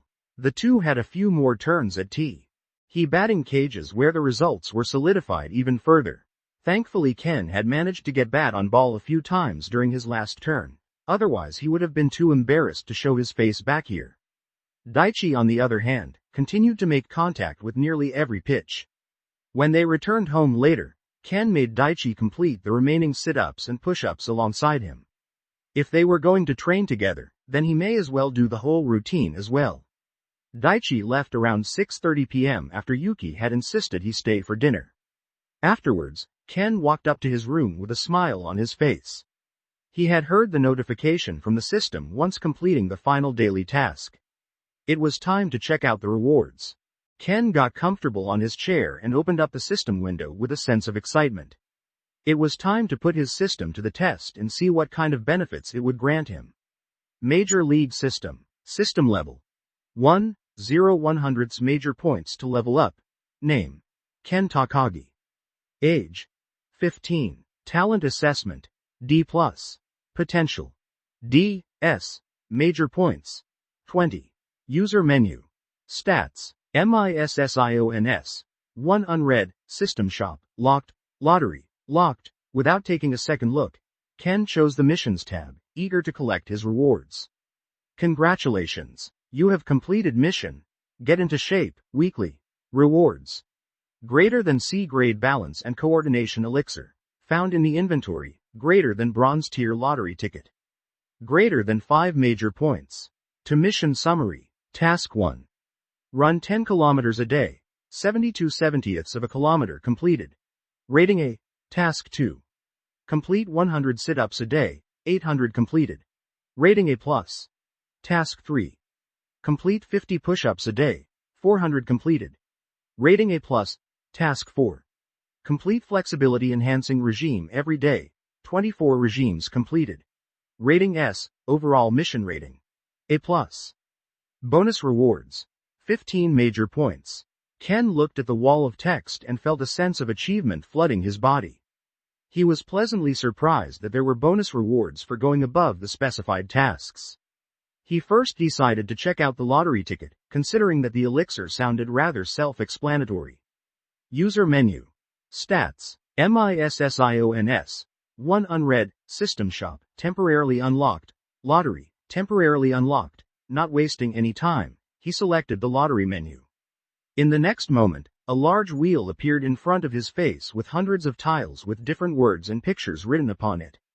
He couldn't read the words, but he could make out the pictures. At a glance he could see a bat, ball, cleats, glove and a brain. This must be a classification of what the draws are, he thought inwardly. Above the wheel in bold writing was the words, Bronze Lottery Draw, with an arrow next to it. Out of curiosity he clicked the arrow, only for another smaller wheel to appear in front of him. This wheel was completely grayed out with the words, Silver Lottery Draw, written in bold above it. He clicked the arrow again, making the screen change to a much smaller wheel. Gold Lottery Draw, I wonder what things I could get there. Ken almost drooled at the thought, however he quickly shook his head. There was no point in dreaming, he still didn't know what benefits the bronze wheel would bring. After composing himself, he returned to the much larger wheel and looked at the text beside it. Notice. 1 bronze tier lottery ticket to spin the wheel. User will have 1 chance to re-spin if they deem the skill unsuitable. Oh nice, not only is it a skill, I'll also get to re-spin if it's garbage. Ken thought with a smile. He had never been a gambler in his previous life as he rarely had any spare money after spending it on booze and cigarettes. Therefore the prospect of spinning the wheel felt foreign and exciting. Without further ado, he hovered his finger of the spin button before pressing down hard. The wheel spun like lightning, quickly turning into a blur. Ken waited with bated breath as it began to slow down, producing the ASMR-inducing clicks before finally stopping on a red tile with a picture of a ball. Congratulations! User has drawn the Wind Up pitching skill. Wind Up. Increases pitching by 1 grade when using your Wind Up. Ken blinked a few times before a disappointed expression appeared on his face as he tried not to scream out profanities at the system. What the hell? First you tell me I can't pitch for a whole year, now you want to give me a pitching skill. Ken grit his teeth before pressing the re-spin button. The wheel once again spun quickly, but he closed his eyes this time. His heart was beating almost as fast as the clicking noises of the wheel. Soon enough, the wheel came to a stop, causing his anxiety to bubble up. If this was also a useless skill, he would probably cry. Congratulations, user has drawn the Quick Furs. T-step, skill, quick first step. Increase agility by 1 grade when running one base. Ken peered through the gaps in his hands, trying to calm his anxious heart. Yes, a useful skill. He pumped his fist in jubilation after reading the new skill. This was exactly what he needed if he wanted to rejoin the Seiko Baseball Club as a first baseman. While this wouldn't help with fielding, this would certainly give him an edge in the batter's box, or with stealing bases. There was a lot more to baseball than just swinging and hitting a ball, or even pitching. His injury had forced him to take a step back from the pitcher's mound and view the game from a different perspective. He had been reading up on the rules since his suspension, trying to fill in some gaps. With this new skill, he was one more step closer to getting back into the team. A dumb smile was painted on Ken's face as he sat back into his chair. Now that his anxiety had disappeared, he felt his body relax in response. He contemplated jumping straight into bed, but he suddenly remembered that he had an elixir waiting for him to consume. "Where is the inventory?" Ken mumbled, going back to the main window. User menu. Stats. MISSIONS. 1 unread, System Shop, temporarily unlocked, Lottery, locked. He then clicked on the System Shop, the only menu he had yet to explore. Another window appeared with most of the options grayed out with the symbol of a padlock next to their name. System Shop. To purchase skills, locked. To purchase elixirs, locked. To lottery coupons, locked. To inventory, unlocked. Ken's eyes lit up. It looked like he would be able to purchase things like skills, elixirs and even coupons in the System Shop. If he had to make an educated guess, these things should use the major points as currency. With his dumb smile still situated on his face, Ken opened the inventory menu and saw what he had been waiting for. Inventory. 1XC grade balance and coordination elixir. Description. Improves balance and coordination by a small amount depending on current grade. Notice. Selecting the elixir will automatically administer it to the user's bloodstream. Please ensure user is lying down so as to prevent any injuries in the event of losing consciousness. Huh? Lose consciousness? Suddenly Ken began to have a bad feeling. But that was quickly pushed to the back of his mind as he thought about the benefits of consuming such elixirs. I'm going to bed anyways, so I may as well just use it. This was his reasoning as he quickly checked his alarm was set for 5 a.m. and crawled into bed with his covers pulled up. Are you sure you wish to consume C-grade balance and coordination elixir? Yes. No. Ken clicked yes without any hesitation, waiting for the system to do its thing. Yet even after a few minutes, Ken felt nothing. Huh? Did it not work? He sat up and was about to open up the system interface before he suddenly felt a bout of nausea make his vision swim. It was as if he was in rough and raging seas out in the middle of the ocean with the way his stomach began to turn. Ken was contemplating looking for somewhere to spew until he suddenly lost consciousness and fell back onto his pillow. ******. The next morning, Ken woke up to the sound of his alarm blaring. Out of habit, he sat up and turned it off before heading over to his closet to get changed. In his zombified state, there was nothing but the discipline he had now ingrained into his body. This continued until he was about to walk down the stairs when he received a notification. Ding! You have pending missions and notifications. Would you like to view them now? Ah! Ken finally felt his memory return to him in his drowsy state. He quickly walked back into his room to check them out with the few minutes he had left before meeting up with Daichi this morning. You have consumed C-grade balance and coordination elixir. Balance and coordination grade has been increased by 3. Physical fitness. AVG. C. Balance and coordination. C. Agility. D+. Strength. C. Stamina. C. Holy crap. AC grade elixir increased my grade by 3. Ken gawked at the notification in awe, feeling as if he had hit the jackpot. Although his expression reverted back to normal after he remembered that it was not a fixed amount. The description of the elixir said that it would increase the grade depending on what his current grading was. The reason he had jumped up 3 entire grades was probably because his balance and coordination was so low to begin with. While this was the case, it still put him in a great mood. He quickly opened up the Missions tab, only for a smile to form on his face. Missions. #NEW Mission. Get into shape, Progressive Overload, weekly. Task 1. Run 11 kilometers a day. Task 2. Complete 130 sit-ups a day. Task 3. Complete 80 push-ups a day. Task 4. Complete flexibility enhancing regime every day. Asterisk asterisk asterisk. Rewards. Greater than C grade random elixir. Greater than bronze tier lottery ticket. Greater than 5 major points. Punishment. In case of failure, greater than loss of major league system. Greater than life of mediocrity. Except. Yes, no. He noticed that his tasks had been made more difficult, likely as a result of his increased fitness. Unfortunately, the rewards and punishments remained unchanged, but at least he was confident of achieving these harder tasks. Without taking a second look, he hit the yes button and headed down the stairs. Ken wasn't sure if he was imagining things, but it felt like he could traverse the stairs a lot easier. Morning, Mom, Ken called out in a chipper tone. Morning, Kenny. Will your friend be joining us again for breakfast? She asked, sipping her morning coffee. I think so, just make some extra in case. If he doesn't show up, then I'll eat his share, he said with a smile. I'll be leaving, he said after putting his runners on. Take care. Ken once again found Daichi waiting at the same spot as last time. This time, however, he didn't look so tired. Ready to go? Ken asked with a smile. Daichi gave a thumbs up before they both began their morning run. Despite it only being his second day alongside Ken, Daichi did a whole lot better than yesterday. Ken could not explain it. It was like he had almost double the energy reserves as the day prior. A thought seemed to be nagging at him. While he ran, however, he decided not to confront Daichi about it, as it was none of his business. The only thing that had changed between yesterday and today was that he had been fed breakfast and dinner by his mom.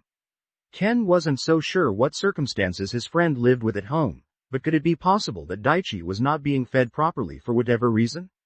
Ken frowned as the thought continued to nag at him. The fact that Daichi only ever had noodles or day-old rice for lunch every day seemed like another piece of evidence to back up his theory. After running the entire 11 kilometers without a break, the two arrived back at the corner after a bit more than an hour. The two were out of breath, but Ken still managed to tell his friend to meet for breakfast in 30 minutes. I'm home, Ken said, feeling the beads of sweat rolling down his body as he took off his shoes. Welcome home, son. A deep voice spoke out to him in English, almost causing him to jump in fright. Dad, Ken froze on the spot and looked upon his father, who was clearly mixed race. His curly brown hair, chiseled jaw and tall stature would stick out within the crowd. He felt his eyes moisten as this was the first time he had seen his father in this life. His heart was filled with regret from how he had treated him in the past, dredging up emotions from the depths of his psyche. Before he knew it, he ran towards his dad and hugged him tightly, forgetting that he was drenched in sweat. Chris Takagi was shocked and taken aback by the sudden situation. He couldn't remember the last time that his son had hugged him, especially since his job had forced him to stay away for long periods of time. Suddenly, Ken's dad felt a stinging in his eyes. He felt as if that little boy who had idolized him as a child had returned, the one who would follow him around and ask him to play catch every day. Before he turned into a teenager and became cold and distant. Welcome home, Dad, Ken's muffled voice sounded out, causing the last shred of self-restraint to collapse in his father. Chris knelt down and hugged his son back, tears flowing down his face unabashedly. Now that his son had returned to him, he would do his best not to let him down. After their touching reunion, Ken's dad told him to go and get washed up before breakfast. Due to the season starting soon, he wouldn't have to leave the city for a while, so they would have plenty of time to catch up. Ken nodded, after finally composing himself. Around 30 minutes later, the doorbell rang. Chris sent a questioning look to his wife, only for her to motion for him to answer the door. Daichi's stomach rumbled loudly as he thought about what Ken's mom would be cooking for breakfast this morning. All that running had made him work up quite a large appetite. Can I help you? A deep voice speaking a weird broken Japanese suddenly sounded out as the door opened. Daichi looked up in fright at the tall man with curly hair and a defined jaw. Except for his eyes, the figure looked like a foreigner, or perhaps a half-Japanese. He felt his stomach churn, partly from the hunger, but mostly because he was intimidated by the unfamiliar adult who had answered his friend's door. I'm here to see KK Ken. Daichi stammered, feeling his face redden as he tried to speak. Oh, Chris raised an eyebrow, staring at Daichi with interest. Honey, you're scaring the poor boy. Come on in, Daichi. Ken is just finishing getting ready. Yuki nudged her husband to the side and motioned for the boy to come in with a warm expression. Ah, sorry. Ken has never had a friend over before, so I was a little taken aback. He responded, feeling a little embarrassed by his actions. Daichi bowed briefly before scuttling inside. Thankfully Ken was already walking down the stairs, so he wouldn't have to deal with any awkward atmosphere. The three men sat down at the table while Yuki brought the dishes onto the table. Perhaps because Ken's father was home, today's breakfast was extravagant. Omelette over rice, bacon, toast, fried fish. Wow honey, you really outdid yourself today, Chris said in English, staring at the spread of food with a twinkle in his eyes. Don't think she made all this for you, Dad. This is all because of Daichi. Ken quipped back with a cheeky smile in fluent English. Chris stiffened for a moment before throwing his head back in laughter at the unexpected joke. He ruffled Ken's hair and threw a big grin in his direction. Since when did you get so cheeky? Ken's mother was also smiling from ear to ear, not minding being the butt of the joke as long as her two boys were getting along. It was then that her attention moved to Daichi, who seemed utterly confused as he watched the duo, especially since hearing his name come up. Ahem, how about we speak Japanese while we're in the presence of company, you two? She chided, sitting next to Daichi and giving him a warm smile. Oops, both Ken and Chris covered their mouths at the same time, realizing their mistake. It was only now that one could see their similarities in appearance, mainly around the eyes and nose. The duo behaved throughout the rest of breakfast, and the atmosphere was positive as everyone dug into some delicious food. The topic quickly turned to baseball as both Ken and Chris were fanatics. Chris talked about the players he had been scouting while away for the past couple of weeks. He had recommended 3 players to attend the upcoming training camp for the Yokohama Warriors in a few weeks. Ken, your mother told me that you're starting to work out and take your fitness seriously, Chris said after a moment, his face turning serious. Yes, we're running 11 kilometers a day and doing other things like sit-ups, push-ups and even flexibility workouts.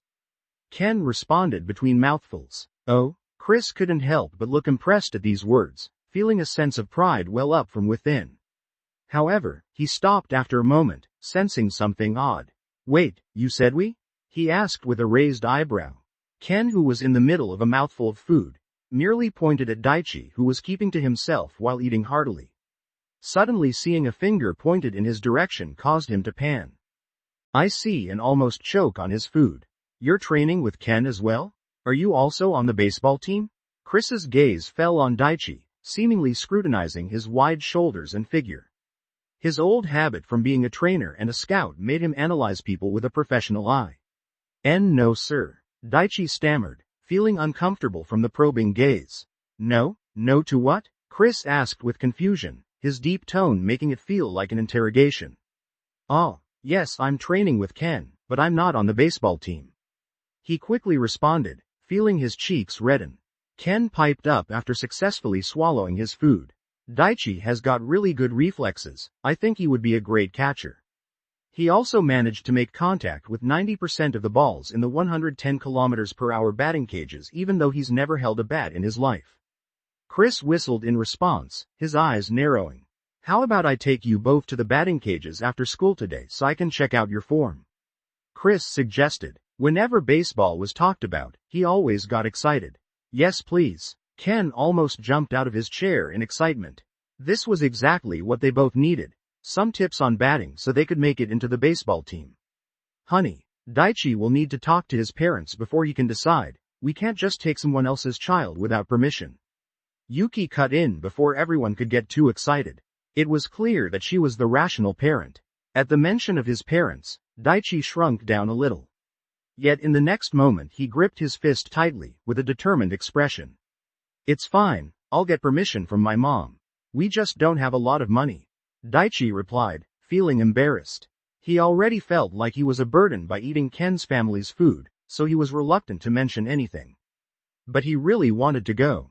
He wanted to play baseball with Ken, doing whatever it took to make the baseball team. Chris looked at Daichi, feeling a hint of pity crawl into his heart. He turned his gaze to Ken, who also seemed to be wearing the same expression as himself, before opening his mouth. Don't you worry about money, young man. How about you aim to become a pro and pay us back then? Yuki's face flushed for a moment and she looked as if she was about to say something. However, a smile and a wink from her husband made the words falter in her throat. Daichi raised his gaze up to Ken, expecting to see a laughing expression on his face. However, he was shocked to see that his friend was nodding, sporting a serious look. Wait, does he think I can really become a pro? Daichi was mystified. Don't professional athletes require a lifetime of work and talent? He had only held a bat in his hands for the first time at the batting cages, yet Ken already believed that he could do it. He tightened his fist, feeling a burst of determination flood his body. Daichi had never had anyone believe in him before, including his family. He wanted more than anything to try his best, so he wouldn't let down his first true friend. Okay, it's a deal. I will repay your kindness when I become a pro. Chris recoiled as Daichi stood up formally and bowed, declaring his intent. He had originally used this as a way to not make things awkward for Ken's friend, yet this boy had taken it to heart. He turned to Ken, who seemed happy, yet there was no doubt in his facial features. It was as if he had full belief that his friend would be able to achieve this feat without a doubt. Chris could only shake his head and let out a chuckle, yet his eyes glowed with a sense of expectation. If Ken has such a friend, it might push him to do the same. He thought, reaching his hand up and rubbing his chin in contemplation. The atmosphere around the breakfast table eased after the declaration and the two teenagers head off to school in good spirits. They were both looking forward to this afternoon where they would get some good pointers in the cages. Nothing out of the ordinary happened at school, besides Keisuke asking him why he wasn't coming to club anymore. Thankfully, Ken was adept at dodging questions after living a hermit's lifestyle in his previous life. Soon enough the two had arrived back at Ken's house before getting into the car with Chris and heading to the batting cages. Ken could see that it was not only them that was excited. His father also had a look of anticipation within his eyes. Ken's mind started to wander, thinking about his previous life. His father had taught him how to pitch, even inundating him with personalized training programs and techniques in order to improve. However, being a teenager, Ken had been ignorant. Once he had reached middle school and seen the effectiveness of his pitches, he disregarded all of the training his father had drawn up for him. Would he have injured his shoulder if he had continued to follow his father's training regime? Probably not. A bitter smile formed on his face after realizing that he had thrown his potential away because of his lazy teenage self. Thankfully he was given another chance, this time with the added bonus of the system. Everyone arrived at the batting cages shortly after. Being a baseball scout and fanatic, Chris had a bunch of gear, meaning they would not have to hire from the batting center. They arrived at the row of cages, each labeled by how fast the pitching machine threw. Chris took a seat and unzipped the bag, passing a helmet and bat to both Daichi and Ken. Did you guys need gloves? He asked, to which the both of them agreed. Okay, Daichi, you go first. Head to that cage on the left and show me what you've got. But Dad, that's the 80 km/h machine. He can hit the 110 km/h pitches easily. Ken said, confused at why they would go backwards. I'll be able to see his form a lot easier with the slower pitches. Chris smiled, patiently explaining his reasoning and motioning for Daichi to go inside. Ah, makes sense. Ken felt a little stupid. He probably should have thought of such a thing himself instead of opening his mouth. Damn, did my brain also regress? He complained inwardly, lightly tapping his head with his hand. Daichi did as he was told and headed inside.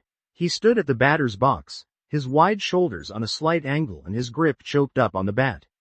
It looked really awkward. The first ball flew towards him, yet he could see it with ease. Keeping his feet flat on the floor, Daichi swung his bat, hitting the ball with the exact center of his bat. A clean dong sound was heard as it was sent back to the machine along the ground. The next 11 pitches played out the same way, all off the center of the bat and hit either in the air for a pop fly or along the ground. Chris had no reaction, but he felt really uncomfortable. Daichi felt a smile grace his lips as he made his way out of the batting cage and stood in front of Ken's dad. Although the balls were slower, he felt that he did a good enough job to impress Chris. I must say, I'm certainly surprised that you were able to hit the ball with the center of the bat with that horrendous form," Chris said, feeling his back hurt from just watching the previous display. The way Daichi's feet and hips were square and unmoving, even while swinging the bat, made him cringe in pain. If the boy kept up that form, then not only would he not generate any power with his swings, he would injure his body. Ah, Daichi felt his enthusiasm drop at those words. "Don't be disheartened. I guarantee you'll have an easier time hitting these balls if you copy my form," Chris said quickly, seeing the disappointment in the boy's face. He grabbed the bat from Daichi and told him to watch closely. "First of all, make sure your non-dominant hand is resting against this knob. Then place your other hand just above it. You shouldn't be choking up on the bat unless you're aiming for a specific pitch. Next, keep your feet shoulder-width apart and bend your knees slightly while holding the bat like this." Chris gestured, showing his form with the bat hovering at a comfortable position out from his chest. With his tall frame, he looked imposing with a bat in his hands. "When you swing, I want you to plant your right foot and lift your left leg right before you're about to swing. When it's time to swing, plant your left foot down and follow through with the bat."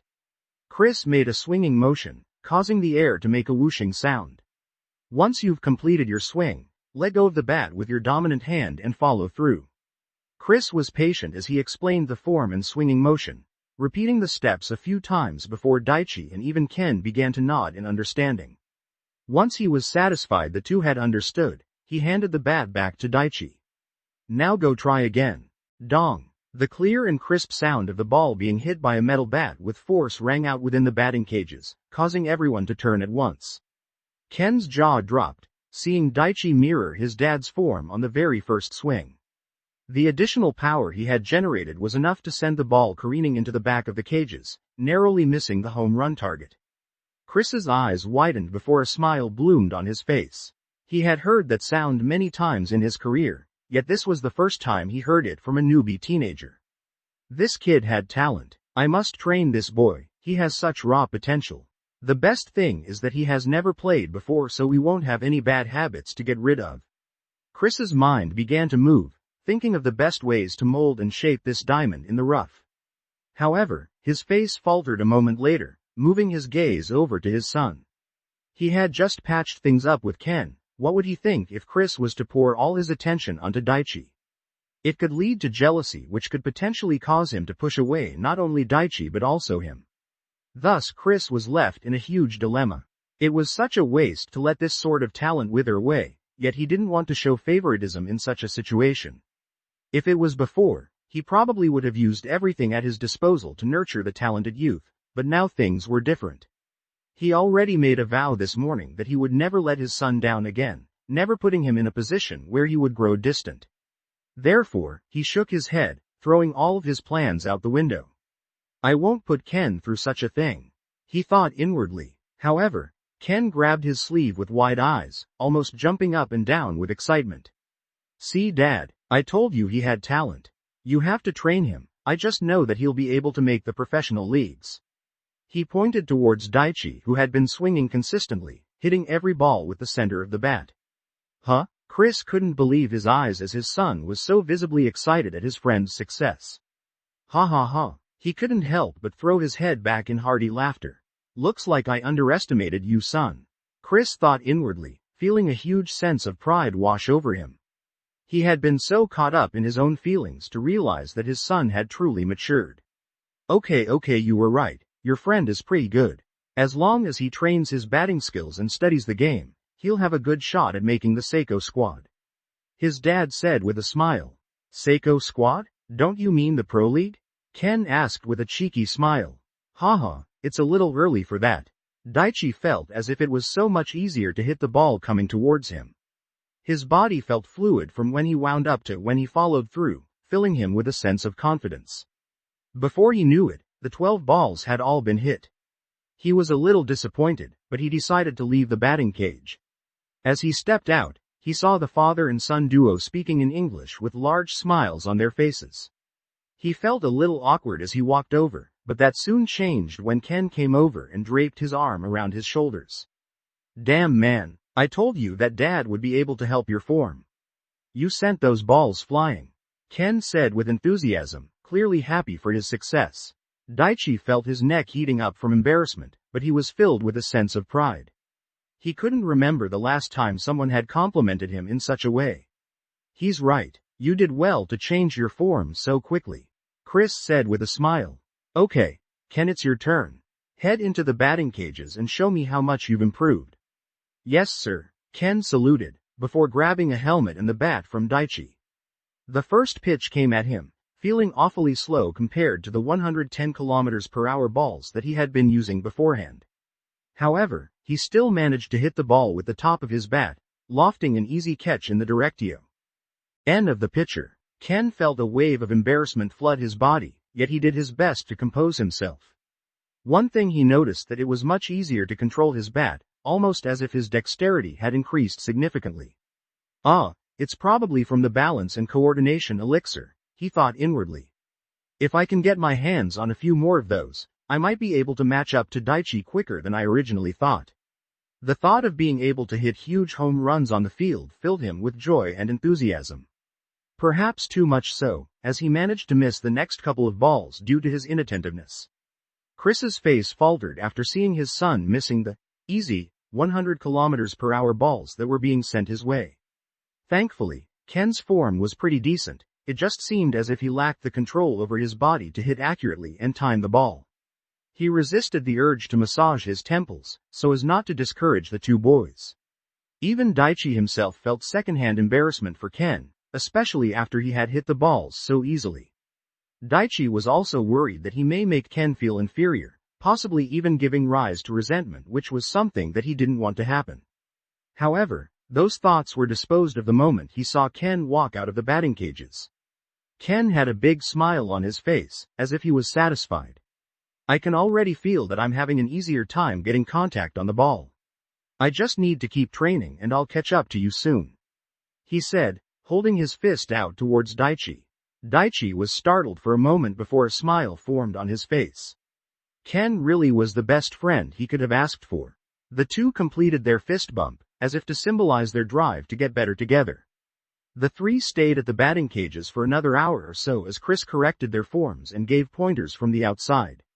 Daichi benefited the most from his teachings, becoming more comfortable and accurate with the bat. Ken, on the other hand, still had trouble with timing and placement of the bat, however he was trying hard, which was the main thing. As long as he continued to practice, things could improve. They returned back home and once again Daichi was invited over for dinner by Ken's mother. Feeling his stomach grumble, the teenager gladly accepted the hospitality. Dinner was sumptuous, leaving everyone full to the brim. Before Daichi left, Chris reached into his bag and handed him a metal bat, telling him to get at least 100 practice swings done before bed tonight using the form he had been taught. Daichi stared at the bat for a while before a look of determination crept onto his face. He bowed respectfully and said his thanks before heading home. "Don't forget about our morning run tomorrow," Ken shouted out, only to receive a positive response. The next 3 weeks flew by as the duo continued with their schedules of school and training. Ken's father had been sent over to the United States to scout some potential AAA players into the Yokohama squad, but he had left an indelible mark in the two boys. Daichi had improved by leaps and bounds both fitness-wise and with his bat. Despite his baby face remaining, his body had begun to show growth, particularly in his chest and arms, finally filling out his wide shoulders. Due to him eating nutritious meals at the Takagi household, he was able to convert all of that energy into muscle and growth. Ken had talked to his mother about his suspicions of Daichi not eating well at home, prompting her to even pack lunch for his best friend. Yet throughout this time, they had still not met Daichi's parents. It was as if they never existed, or didn't care enough to investigate the whereabouts of their son. However, Ken did not care. As long as his friend was well fed and happy, then he did not pry into his home life. By the fact that he didn't know anything about his family in his previous life, he could guess that Daichi didn't like talking about it. Ken sat down on his desk chair, feeling tired yet full of satisfaction. He felt as if he didn't have a chance to relax over these past 3 frantic weeks due to the sheer amount of training he and Daichi had done. After today's final workout, he had finally finished his 4th, getting into shape, quest. Due to how busy he had been, Ken had saved up the rewards from the system missions. However, he could no longer wait as the 4 weeks leave he had requested from the coach would end tomorrow. There was a friendly match at the end of the week, which meant he had to get himself and Daichi into the lineup by Friday. Ken opened up his system window and quickly accepted his rewards. Rewards. Greater than C-grade agility elixir. Found in the inventory. Greater than bronze tier lottery ticket. Greater than 5 major points. To mission summary. Task 1. Run 12 kilometers a day with at least 500 meters sprinted, 90/84ths of a kilometer completed. Rating A+. Task 2. Complete 160 sit-ups a day. 1200 completed. Rating A+. Task 3. Complete 100 push-ups a day. 850 completed. Rating A+. Task 4. Complete flexibility enhancing regime every day. 24 regimes completed. Rating S. Overall mission rating. S. Bonus rewards. 25 major points. Ken smiled, seeing the list of his accomplishments and the rewards. With the completion of this mission he now had 2 agility, 1 strength and another balance and coordination elixir to use. However, they would have to wait for now. The 4 bronze tier lottery tickets felt as if they were burning a hole in his pocket, even though they didn't have a physical form. With a look of anticipation in his eyes, he brought up the lottery page and clicked the spin button straight away. The familiar sounds of the wheel spinning and the clicking of the pointer rang out in his mind, giving him a rush. Congratulations, user has drawn the bunt skill. Bunt. Ability to bunt even the fastest of balls with optimal precision and strength. Ah, Ken's former excitement died in his throat as he saw what the pointer had landed on. His eyebrow twitched as he imagined his tall frame in the batter's box, sending a gorgeous bunt towards the ground. His finger hovered over the respin option, however he quickly stopped himself. The BUNT skill was indeed useful, especially to him who was looking to make it into the starting team. Damn it, I'll keep you for now, just don't screw me over again system. Ken muttered before using another bronze lottery ticket. His next few spins were over before he even knew it, yet he was caught grinning like an idiot. He quickly brought up the menu and took a look at all of his skills. Major League System. System level. 1, 90/100ths major points to level up. Name. Ken Takagi. Age. 15. Talent assessment. C. Potential. D. S. Major points. 90. User stats. Greater than physical fitness. C. Greater than pitching. F. B. Greater than fielding. C. Greater than game intelligence. C. Greater than mental. C. Greater than skills. 4. Quick first step. Increase agility by 1 grade when running 1 base. Bunt. Ability to bunt even the fastest of balls with optimal precision and strength. First pitch hitter. Increase strength and balance and coordination by 1 grade against the first pitch thrown within the strike zone. Sticky glove. Your glove is like an iron vise. Once you catch a ball, it is unlikely that you will drop it.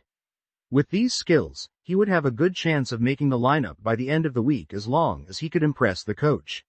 He wasn't worried about Daichi, especially with how good he had become at batting. Ken was even sure that he could slot into the cleanup batter position as he was right now. He had also wanted his father to teach Daichi to be a catcher, however he was declined for now. The reason was that he needed to build up a solid base and his father didn't want Daichi splitting his focus into too many avenues. Well, I guess I'll take an elixir and head to bed. Ken murmured, hopping under the covers and opening the menu. He pondered for a while before selecting one of the agility elixirs. If he could show off his bunting skill and speed between the bases, he may just secure a spot in the lineup straight away. Notice. Selecting the elixir will automatically administer it to the user's bloodstream. Please ensure user is lying down so as to prevent any injuries in the event of losing consciousness.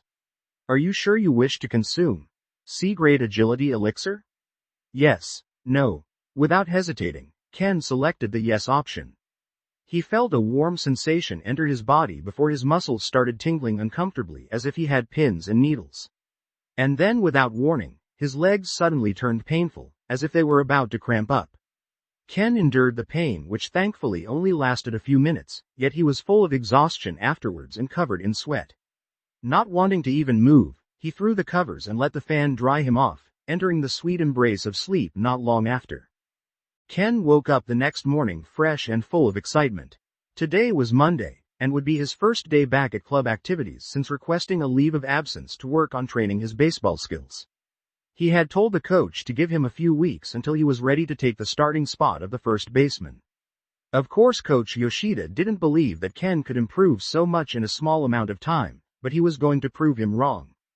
The reason for Ken's optimism? It was his major league system. After getting ready for his morning run and exercise, Ken pulled up his system window, only to see a flashing message greet him. You have consumed C-grade agility elixir. Agility grade has been increased by 4. Whoa, increased by 4 grades? Lucky tilde. Physical fitness. AVG. C. Balance and coordination. C. Agility. B. Strength. C. Stamina. C. He wasn't exactly sure how his attributes stacked up against actual professionals, but he should at least be good enough for middle school baseball. If professionals were ranked S, then that means my agility is only 9 grades away from the pros. Ken thought with a goofy smile. Of course, he wasn't sure if the S grade was the ceiling.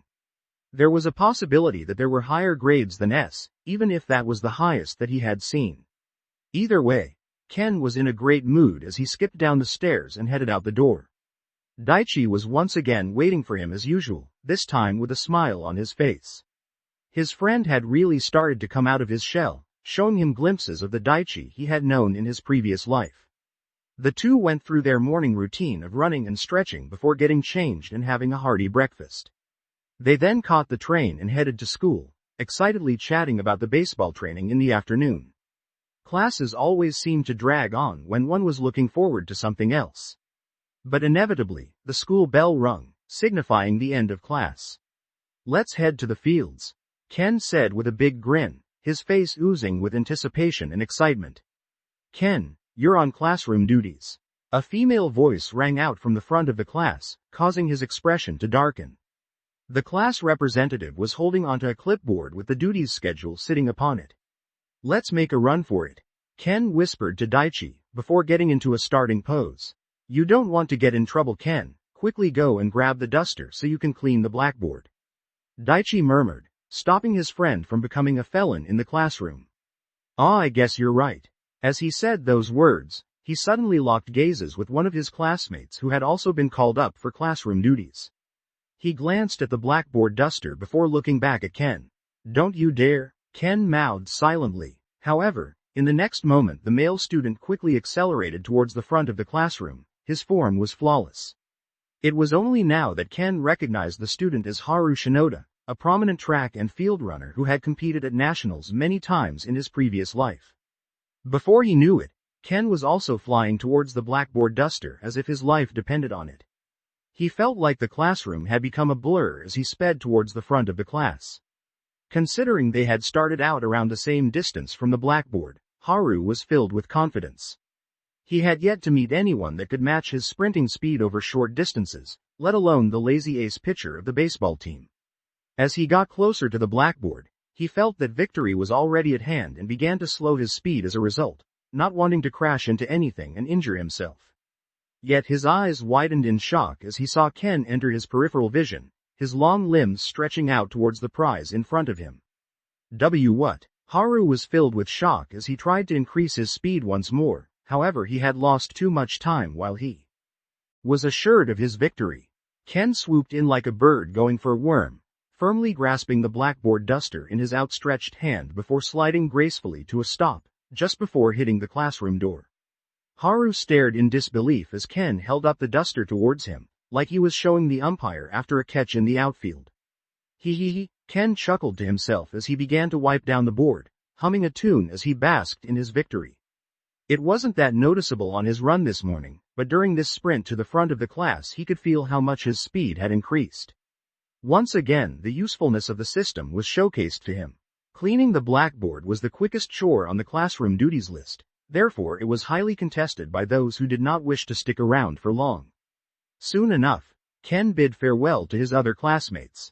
He sent a little wink to Haru and mouthed, "Better luck next time," before swaggering out of the classroom with a smile.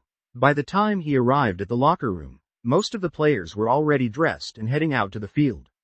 He saw Daichi within the crowd looking a little anxious, however his face lit up once he saw Ken. Ken smiled at him before quickly getting his gear on. It had been quite a while since he had put on his baseball uniform, which was mostly white with the words Seiko written in red with a black outline. He was currently wearing the number 1, something that was reserved for the ace of the squad and something he used to wear with pride. Ken knew that he would have to give up the number, however he wasn't as sad as he thought he would be. Ken made his way out to the field only to see a few weird looks from his teammates. Coach Yoshida had been pretty tight-lipped about Ken's circumstances, therefore the other players were curious. "You're all here, good." Coach Yoshida addressed the team. His aura was much different than what he had in class, giving people the impression that he had multiple personalities. "I have an announcement to make before we start today's training." He paused before continuing once everyone quieted down. "Ken will no longer be the ace for Seiko. Kuchi, you will be our starting pitcher henceforth. Is that understood?" All of the players gasped in shock, turning their heads between Ken and the coach, not believing their ears. However, seeing Ken standing there calmly after the announcement, they could tell that he was already aware of the news. Kuchi Yamada was a third year who had always pitched relief throughout his middle school career. He was a solid right-armed pitcher who had decent control for his age and great consistency. Ken nodded in approval. The coach had made the correct decision. Kuchi was also mystified at the decision, however he felt Coach Yoshida's gaze burning into him, so he quickly bowed and confirmed that he understood. "Good. Now, we have a friendly match against Kanagawa this weekend before the spring tournament begins. Apart from training this week, this will be your only chance to state your case if you wish to be a starter. Do your best." "Ah, coach, I'm not sure if you noticed, but we have someone new to the team." Ken walked up, only talking once the coach was done with his speech. "Oh, step forward and introduce yourself and what position you play," the coach said, trying to find the unfamiliar face within the crowd of boys. Daichi shyly stepped forward, only for the coach's eyes to widen. "Is that really a middle schooler?" he exclaimed inwardly, looking at the wide shoulders and powerful chest of the boy in shock. "I'm Daichi Suzuki, a third-year transfer student. I've never played baseball before, but I've been training with Ken and his father for a while now. I'll be in your care," he finished before bowing. The baseball players sized up their new teammate, their gazes weird after hearing that he had never played the game before. Most of them had started in elementary school or even in youth teams. "Okay, that's enough. I want everyone to run 10 laps around the field for a warm-up," Coach Yoshida said, clapping his hands loudly. The direction was met with a colloquial groan from the players, yet they all quickly got into formation and began their laps. Ken and Daichi both settled into the middle of the pack and jogged lightly. The field was only about 400 meters in circumference, so 10 laps was only 4 kilometers in distance. Having run over 10 kilometers every morning for the past 4 weeks had made the run easy enough. Coach Yoshida watched as the whole team ran around the field, holding a clipboard in his hands. As he said before, the spring tournament was going to begin shortly, so he needed to select the starting lineup. The loss of Ken as a starting pitcher was a real kick in the guts. It wouldn't be wrong to say that he had carried the team on his back to the Kanto tournament last year with his arm alone. Therefore he had been testing out the pitchers for the past 4 weeks before finally making his decision today. The other positions, however, were a little tougher. With the third years retiring at the end of last year, it had left some significant gaps in the lineup. While they would be able to get by while fielding, their batting lineup was currently in shambles. Basically, the second through to the sixth batters had all been third years and now needed replacing. They had played 2 friendlies in the past 2 weeks and they never managed to score more than 2 runs in the full 9 innings. With their defense, they secured a clean sheet in the first game and conceded 3 runs in the second and lost. There was no way that the team would be able to make it to the Kanto tournament against the best teams in Tokyo with this glaring defect. He took a cursory glance at the newcomer who had a large upper body, his hopes rekindling. "I really hope that kid can hit a baseball," he thought inwardly. His gaze then moved to Ken, who was running alongside the newbie, and he frowned. "I don't have much hope for Ken as a batter, but maybe he could surprise me." The team finally finished their 10 laps around the field and walked over to where the coach was standing. Most of the kids collapsed onto the ground or were hunched over and breathing heavily. There was only 3 people who did not seem that affected. Ken, Daichi and Keisuke were looking fine and dandy, even having enough energy to chat with each other while they waited for his next instructions. Coach Yoshida raised an eyebrow, before turning his gaze to the clipboard and making some notes with the pen. He had not expected the lazy Ken to have changed so much in a month. Okay, gather up. Pitchers, go warm up your shoulders with the catchers. The rest of you will be working on grounders while they get ready. Yes, sir, everyone said in unison as they followed instructions. The fielding lined up while the coach grabbed a baseball bat and some balls and began smacking them towards the closest player. The ball bounced along the ground quickly while the player had to try and catch it in rhythm and throw to first base. Daichi seemed a little nervous in the lineup next to Ken as he saw the ball being whacked towards the player. But as it was approaching his turn, the nerves turned into determination as he hardened his resolve. I'm going to catch the ball no matter what and make the baseball team with Ken. He chanted inwardly, dredging up his fighting spirit. Soon enough, he stepped out of the line and squared up against the coach.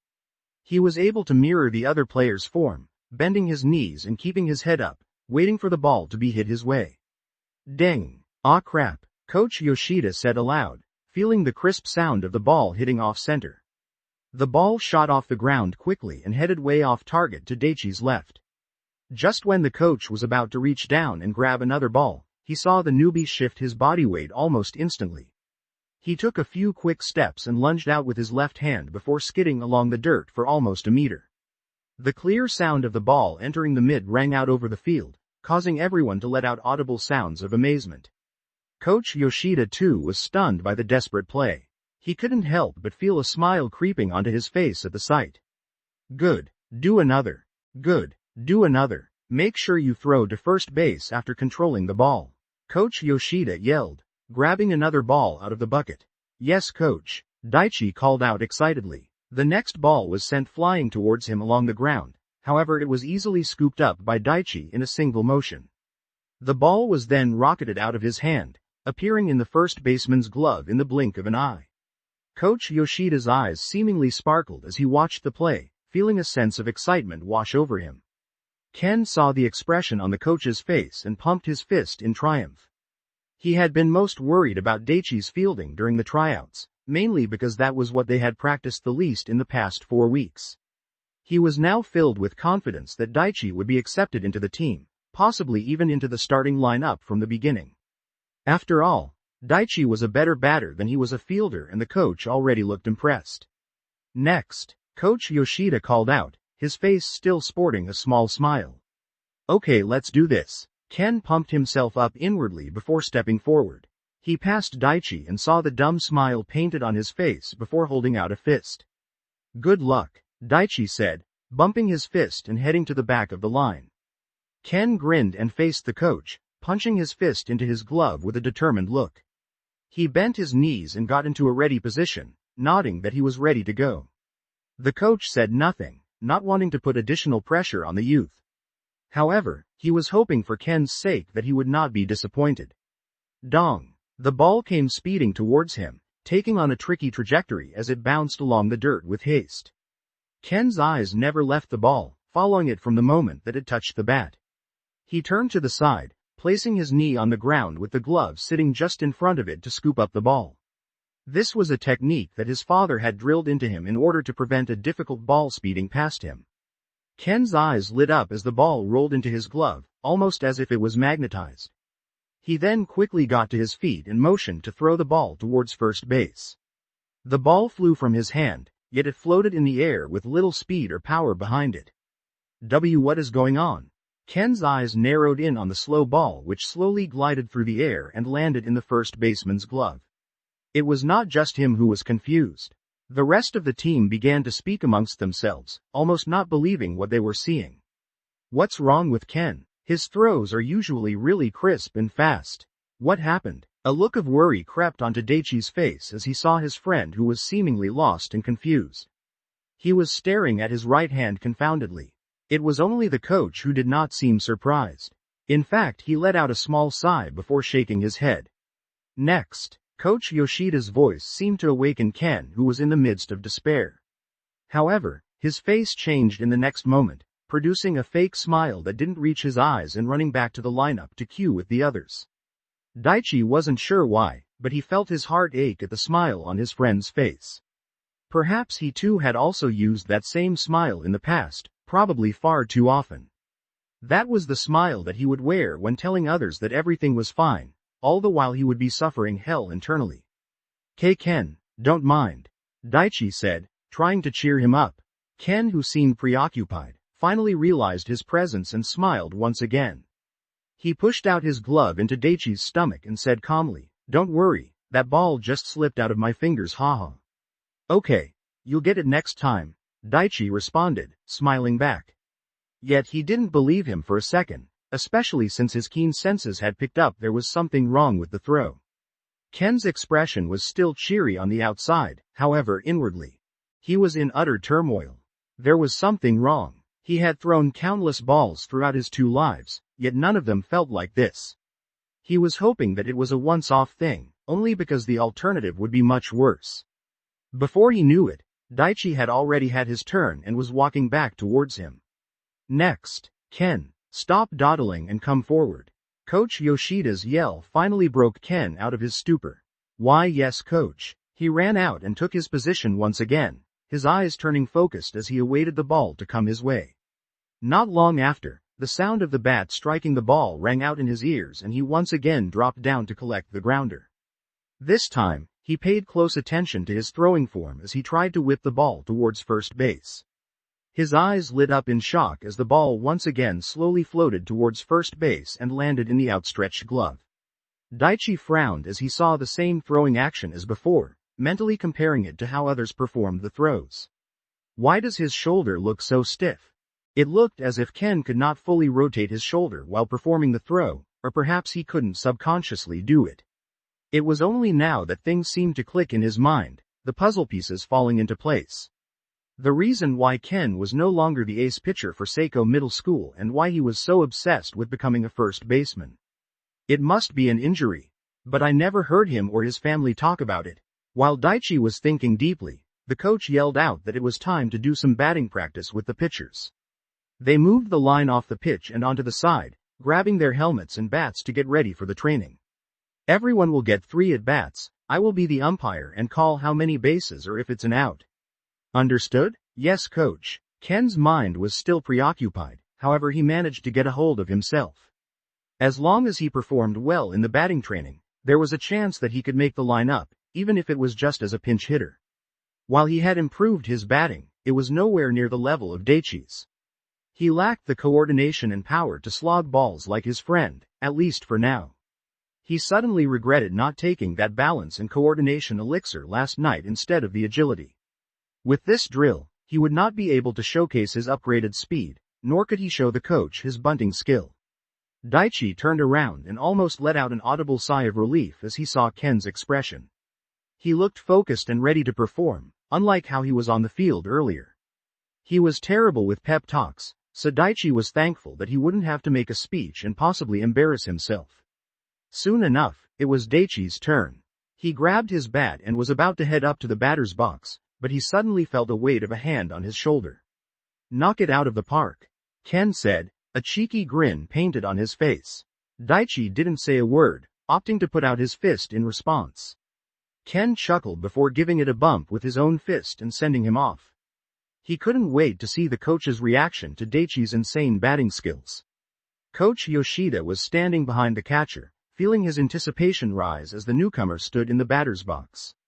He was impressed with the newbie's fielding and had already considered moving him onto the second base from this alone. However, inwardly he was praying that this wide-shouldered kid would blow him away with some otherworldly batting skills. His frame, which looked more like a high schooler, filled him with great hope. His starting form looked solid. Let's see how he goes. Kuchi was standing on the mound, awaiting the signal from the coach. His pitches felt crisp today and they were moving well, filling him with confidence. Seeing the large frame of the newcomer in the batter's box made him feel a little intimidated. However, after remembering that Daichi had never played baseball before, caused his tense nerves to ease. "Let's go," the coach said, putting his face mask on. Kuchi nodded and began his wind-up, aiming for the catcher's glove of Hikaru. The glove was placed on the outside, barely within the strike zone. Kuchi whipped the ball with his right arm after completing his throwing action, sending the ball speeding towards the outstretched glove. The ball was fast, approaching the 85 km/h mark. Daichi's eyes never left the ball, tracking its trajectory and making mental calculations in his head. His left foot rose slightly as he timed the first pitch. When he felt the moment was right, he planted his left foot and swung at the incoming ball with nearly all of his strength. The shift in the weight to his front foot generated enormous torque which traveled from his arms to his bat. Dong! Daichi felt the sweet sensation of hitting the ball with the center of his bat travel up his arms as he followed through on his swing. His eyes followed the ball which rocketed into the sky, traveling towards the right side of the outfield. The ball hung in the air and looked as if it was a bird which had taken flight. It felt like an age before the ball began to lose some speed and began to fall back towards the earth. Kuchi watched on with shock as the ball sailed over the fences, just barely inside the foul posts. His gaze moved to Daichi, who was wearing an innocent smile, clearly happy at the shot he had just made. Home run! The coach eventually shouted, half in shock and half in jubilation. What a monster! He exclaimed inwardly, his gaze looking as if he had found a golden goose. Nice hit, Ken shouted with glee, feeling almost as much pride as if he were the one to make the home run. His teammates on the other hand were too busy picking up their jaws from the floor to make any comments. The look of disbelief was communal, yet Ken's shout made them remember that this monster was actually on their team. Soon enough they also joined in on the action. Whoa, nice hit, he's gotta be our new number 4, right? How did he send that outside pitch so far? What a monster. Daichi opened the door to his house and headed inside, his emotions conflicted. On one hand he was happy that he had performed well in the training today, fully showcasing his abilities with the bat and ball. On the other hand, his thoughts moved to Ken, who had not managed to achieve the same. Not only could he not throw properly, he had only managed to hit one ball straight back to the pitcher for an out. He could still see the look of disappointment and frustration in Ken's face before he reverted back to a fake smile. While he tried to hide it on the train ride home, Daichi could tell that his friend was hurting inside. He should be feeling happy that his friend was so supportive, yet there was something that niggled at him. Ken was bottling up all of his frustrations, internalizing them and suffering in silence. And where the hell have you been? A female voice slurred, breaking him out of his reverie. Mom, I thought you were working tonight? Daichi stammered, feeling his mood plummet. His mother, who was currently splayed on the couch with a bunch of beer cans spread across the coffee table. From the slurring of her words and the mess, Daichi could instantly tell that she had been drinking for a while. What does it matter when I work? She said, struggling to get to her feet. When she finally succeeded, she almost stumbled back onto the couch. Why isn't the house clean? Do you think you can just freeload while I do all the work? Do you think I'm just a pushover and you can walk all over me? Huh? She stumbled forward and put her hand on his chin, squeezing tightly as she stared at him. You're an ungrateful little bastard, just like your father. Daichi's mom spat those words out. At the mention of his father, Daichi felt an overwhelming rage threaten to overcome him. His eyes bulged as he tried to quell the feelings that were rising in his chest. How dare you look at your mother like that? Slap. Wipe that look off your face right this instant. She yelled, incensed. Daichi recoiled after being slapped in the face by his mother, feeling the stinging sensation prickle his cheek. He had been hit before, but this one seemed to hurt a lot more because of who had thrown it. Out of habit, Daichi put on the same smile that he always did to calm down his mother. Yet he felt such a strong sense of revulsion that it quickly dissipated. His thoughts moved to Ken and his family, who had shown him so much love, making him feel like he had another family. Then he looked at his mother, who clearly saw him as a burden, someone she was forced to live with. Then something happened, something that he never thought he would be able to do. He talked back. How can you call yourself a mother? When have you ever shown me love or affection? Daichi said, his face wearing an emotionless and cold mask despite the red handprint on his cheek. His mother paused for a moment in shock, clearly not expecting him to talk back to her. Yet in the next moment her face contorted and she started screaming and throwing her fists at him. Daichi stood as still as he could while his mother punched him in the head, chest, arms, anywhere she could reach. It hurt, it really hurt, but Daichi received it all without even a whimper, waiting for her to grow tired. What the hell are you doing? A shocked youthful voice rang out within the room, putting an end to the rain of blows attacking him. Daichi's mind went blank as he suddenly turned his head to see Ken staring at the scene with utter disbelief from the front door. Seeing his best friend's face at this moment caused all of his hurt and emotions to bubble to the surface. All of the pain and heartache he was holding inside poured out like a fountain, drenching his face with tears. Ken took one look and was incensed. He saw who he could only imagine was Daichi's mother beating up her son while he stood there and took it all. What are you doing in my house? This is none of your business. Get out, his mother screamed at Ken, lunging at him too. Don't you dare. Daichi bellowed like a cornered beast as he intercepted his mother and threw her onto the couch in one fluid motion. His powerful shoulders seemed like mountains as he protected his friend from this pitiful woman. His mother seemed to finally snap out of her drunken rage and her eyes widened as she looked at her son. The vision of the boy's father overlapped on Daichi's wide frame, causing her to recoil in fright. Daichi, come stay at my house for now, Ken said after a moment, trying to calm down the teenager. Daichi didn't answer for a while, but he soon nodded and turned around to follow Ken. He didn't say another word to his mother who was still silently seated where he had left her. The two walked out of the house and onto the streets. Ken gazed at Daichi and saw the bruises and swelling on his face, inwardly cringing at the injuries. Hey, are you okay? Ken asked, not knowing what else to say in this situation. Yeah, Daichi replied, finally feeling the pain settling in after the rush of adrenaline. The two walked in silence for a while before they had almost arrived at Ken's house. Daichi stopped abruptly in the middle of the street, his fists clenched tightly. Ken walked a few more steps before noticing, and turned around to face him with a questioning gaze. Before he could ask what was wrong, Daichi bowed at 90 degrees and began to speak. I'm sorry for keeping this a secret, Ken. In the future I won't hold anything back from you. You are my best friend in the world. You and your family have made me feel love and affection that I never knew existed.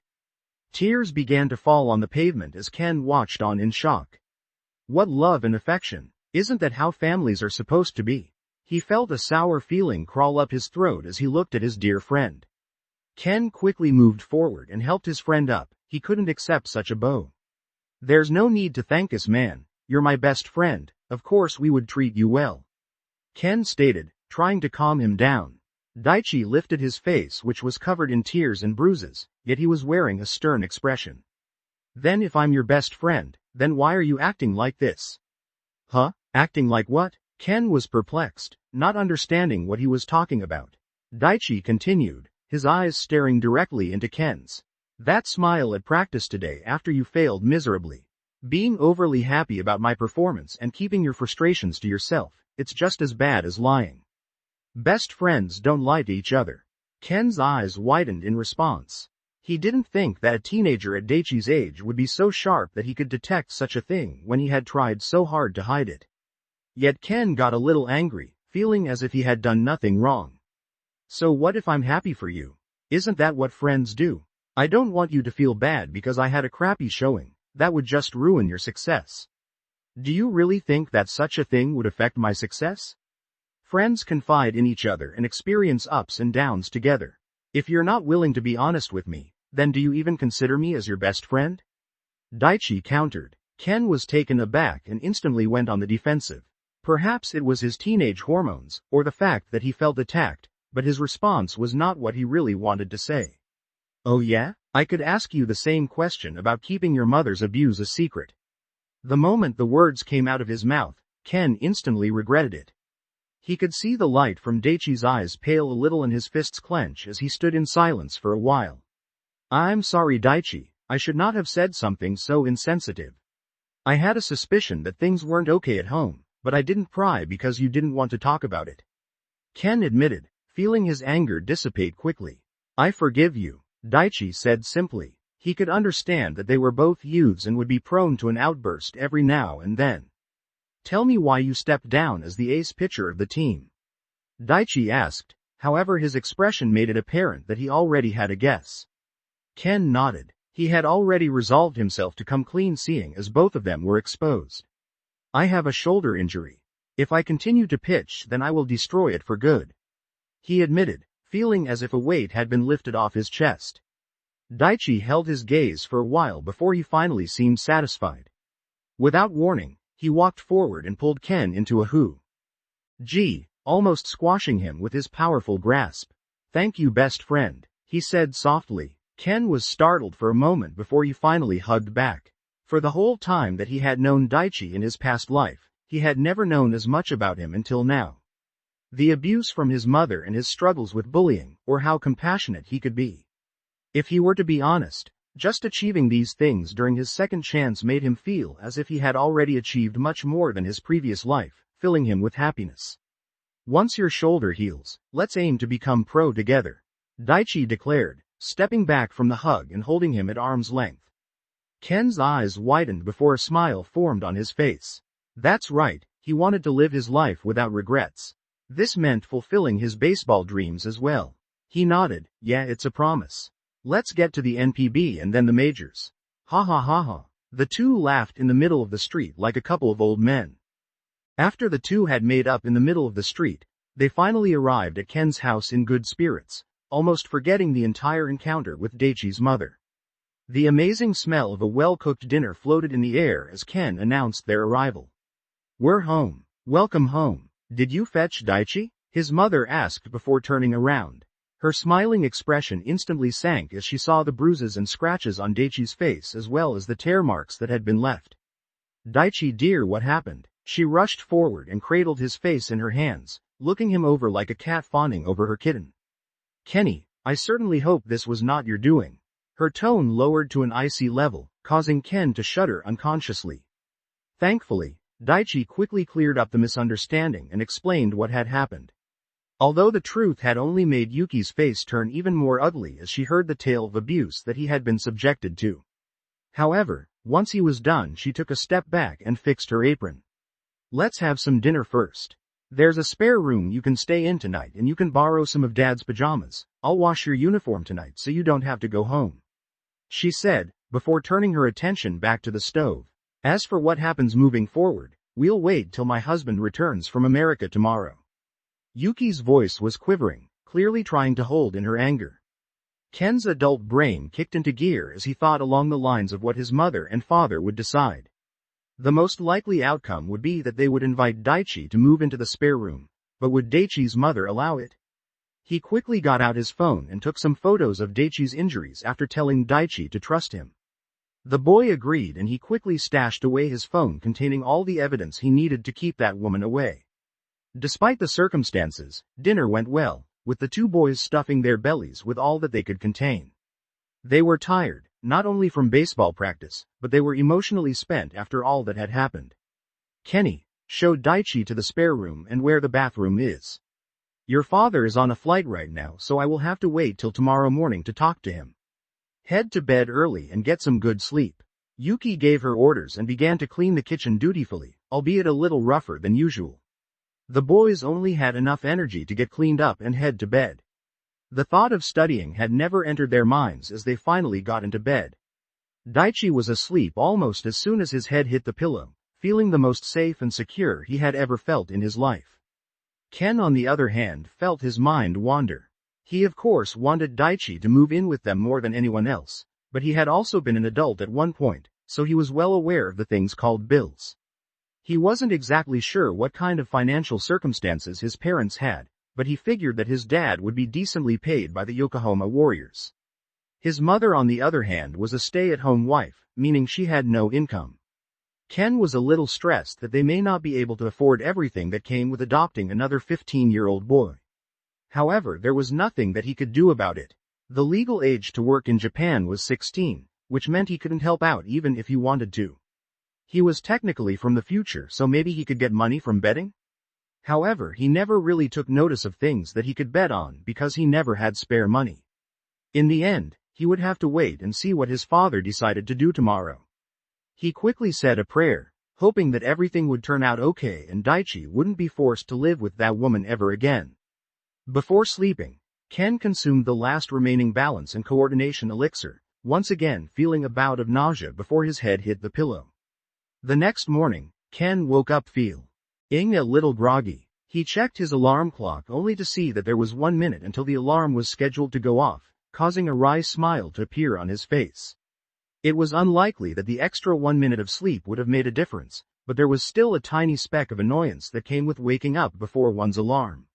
He quickly brought up the system in order to see how effective the elixir had been. You have consumed C-grade balance and coordination elixir. Balance and coordination grade has been increased by 1. Physical fitness, AVG, C+. Balance and coordination, C+. Agility, B. Strength, C. Stamina, C. The wry smile stayed on Ken's face as he saw the subsequent notification. He was a bit disappointed that the balance and coordination elixir had only yielded an increase of 1 grade, but there was nothing he could do about it. However, it wasn't that bad in retrospect. He had a feeling that the C-grade elixirs would lose effectiveness altogether once his skills reached a certain threshold. He quickly got changed and headed out of his room to go wake up Daichi. However, he could already hear him talking to his mother downstairs while she sipped on her morning coffee. "Morning," Ken said with a smile, making his way downstairs. "Morning, Ken," Daichi said, his face still sporting the battle scars of the previous night, yet he seemed in good spirits. "How did you sleep?" "Like a log," he replied, breaking out into a stretch. "Ready for our morning run?" "Of course, Mom. We'll be back in an hour or so for breakfast," Ken said, waving as he walked out the door. "Take care, you two. Your father should be home very shortly," she replied, returning the wave. The morning air filled his lungs as Ken pumped his legs and took in the sights. Ever since incorporating these morning runs into his schedule, he felt as if his quality of life had increased. With the accompaniment of Daichi, the two could spur each other on, allowing them to go above and beyond their limits and push further and faster. After about an hour of non-stop running with sprints in between, the two stopped at a park which was near home and began their stretching and flexibility regime. This allowed their muscles to cool down and prevent injuries. Meanwhile, back at home, Yuki had just finished explaining what had happened last night and what state Daichi had come over in.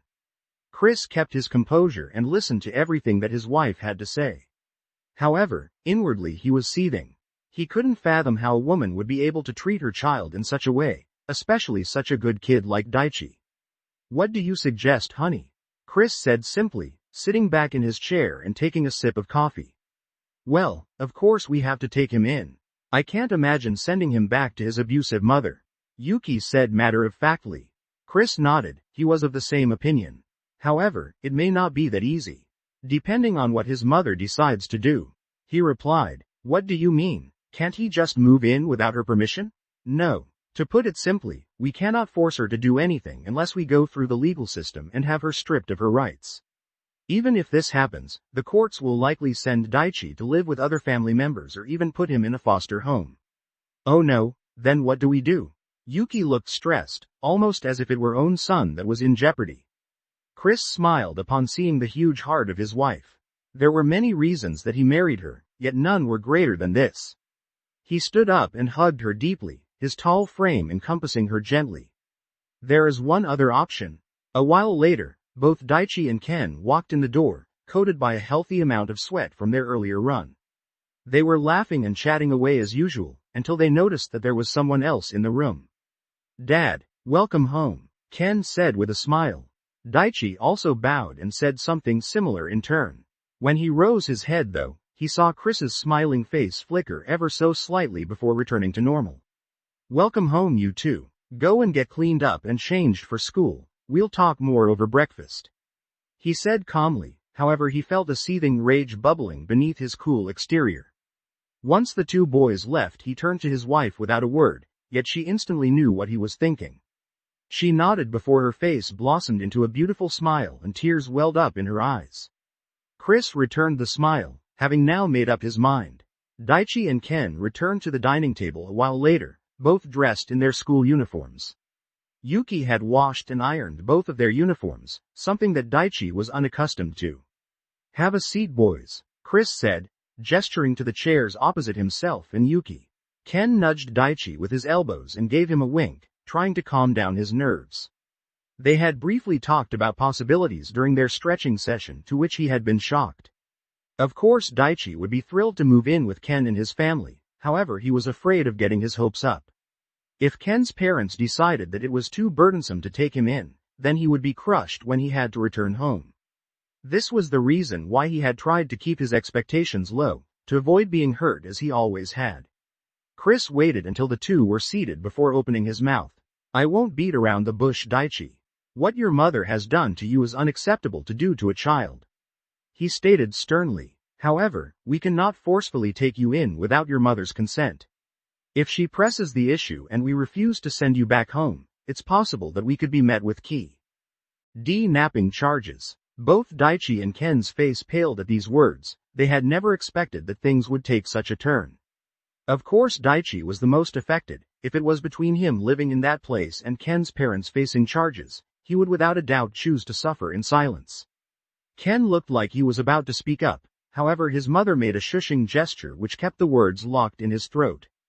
Daichi had already lowered his head and had not seen what had transpired. He was about to apologize for causing them trouble, however he was interrupted. But, if we were to adopt you into our family, then she would have no more say as to what happened to you. Chris continued, his tone warm and gentle. Daichi felt his heart jump up to his throat as he lifted his head and gazed into the eyes of the man who had just said these words. These words that took little effort to say, yet held the weight of his whole life within them. He felt hot tears pouring down his face as he struggled to keep his composure. Ken too felt himself tearing up, seeing his most precious friend's reaction. He had already been thinking of ways to get Daichi out of that place, even if it meant running away from school and home. However, his father had other plans. Why would you do that for me? Daichi's voice was high-pitched, clearly showing how difficult it was for him to speak with all of his emotions in turmoil. Yuki couldn't stand seeing the poor boy on the verge of breaking down and started crying herself. She was about to get up to go and give him a proper hug, but Chris placed his hand up to stop her. We've gotten to know you well over the past month or so. If I'm honest, you already feel like part of the family. You and Kenny are also inseparable. Do we need any more reasons? Chris smiled warmly. Daichi was speechless. He saw the exact same smile on Ken's face when he had saved him from those bullies nearly a month ago before he declared him as his best friend out of nowhere. Now here was his father, also trying to save him from his abusive mother, wearing the same smile. His gaze moved to Ken's mother whose tears were falling in droves as she sobbed. Were these his guardian angels sent from heaven to save him? What had he done to deserve such wonderful people in his lives? Before he could respond, Chris's face turned serious and his words got everyone's attention. Daichi, I need a definite answer from you before we can make any arrangements. Will you allow us to adopt you into our family? Daichi could feel everyone's gaze turn to him with expectation. But he didn't have to think for long. Why, yes, please. Ken's dad moved fast. He talked to some of his contacts from university in order to get the process started as soon as possible. Seeing those wounds and bruises upon Daichi's face had caused something to snap inside of him. There was no way that he would allow the poor child to return to his home and cop more abuse. Who knows what Daichi had suffered through before this incident, especially from a young age when he couldn't defend himself. He marched over to Daichi's address after gathering all the required paperwork, his heart beating inside his chest wildly. There was a part of him that wanted to give her what she deserved, yet that would do more harm than good. So as he approached the door, he took a few seconds to calm himself and knocked on the door. Moments later, he could hear the sounds of beer cans rattling onto the ground, along with a few grunts and groans. Soon enough, a woman with frazzled hair and bags under her eyes opened the door.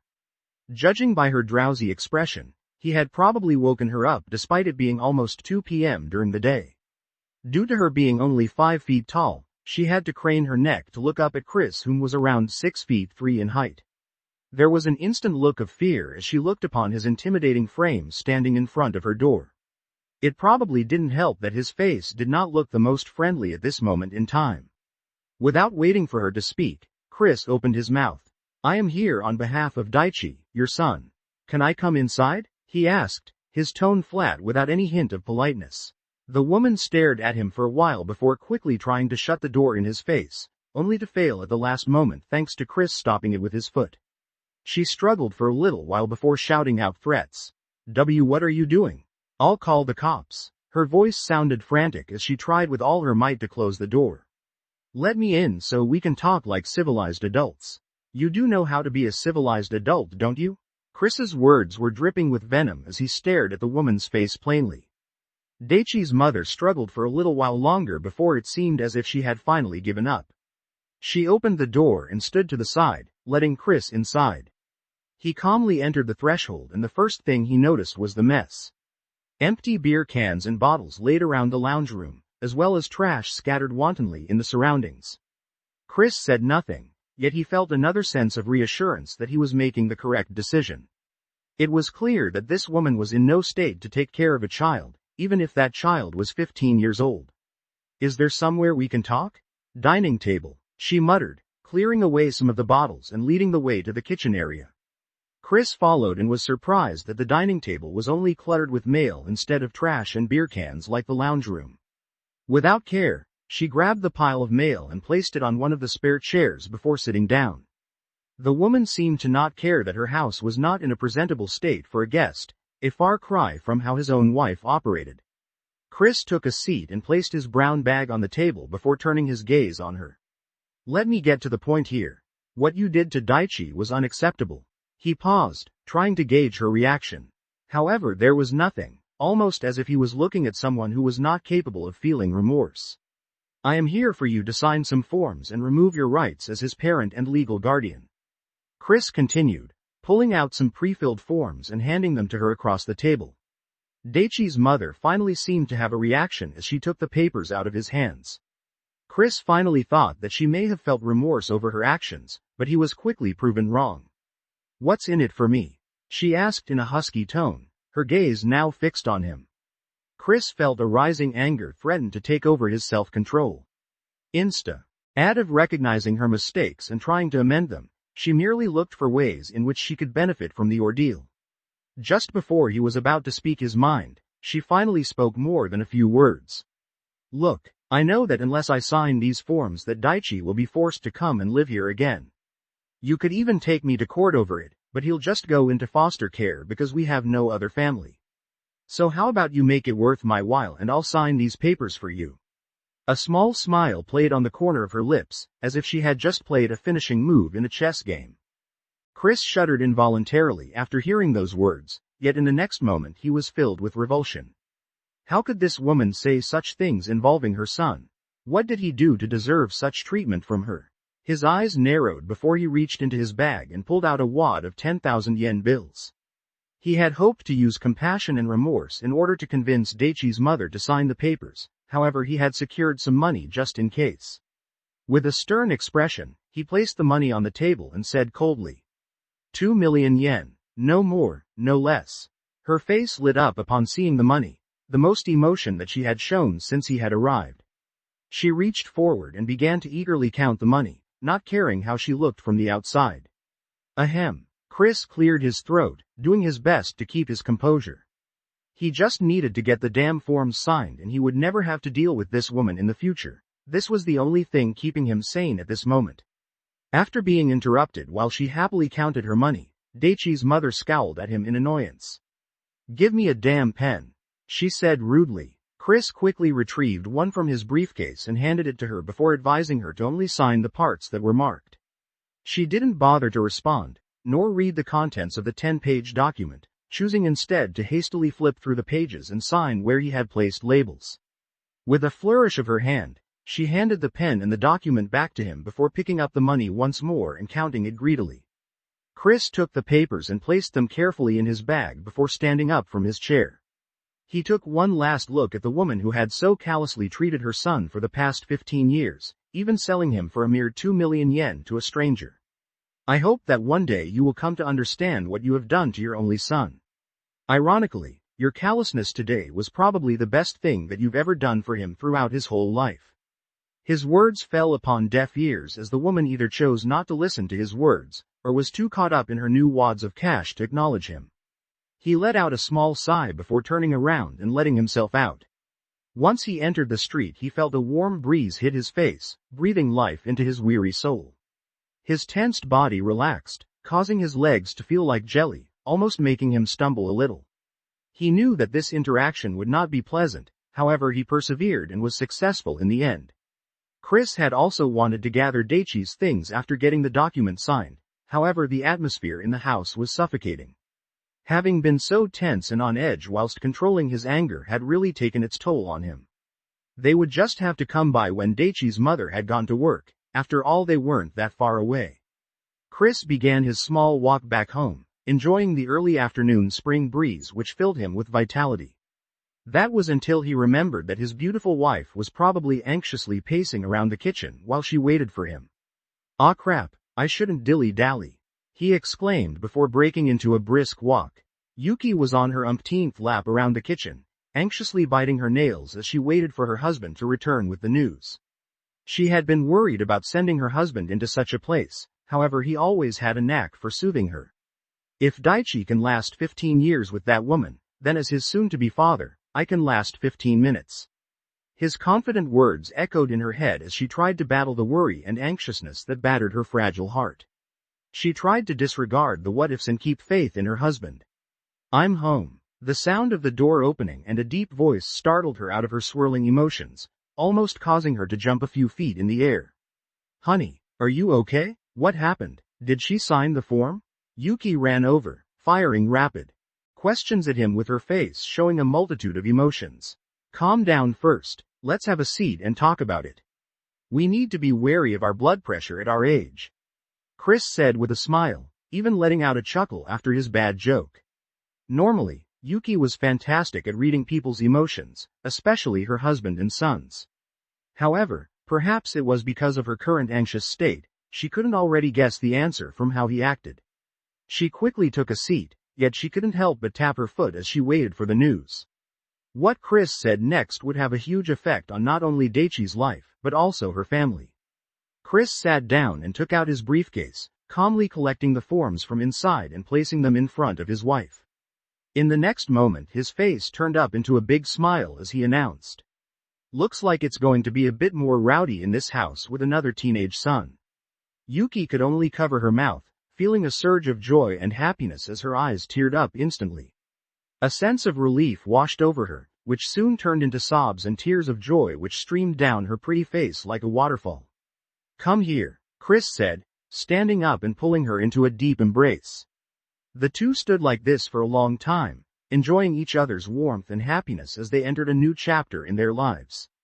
It was a long few days' wait as Chris and Yuki waited for the adoption paperwork to be processed by the legal systems. They had decided to refrain from telling the boys the good news until everything was finalized, in case there were any issues. However, Ken was no longer a naive teenager.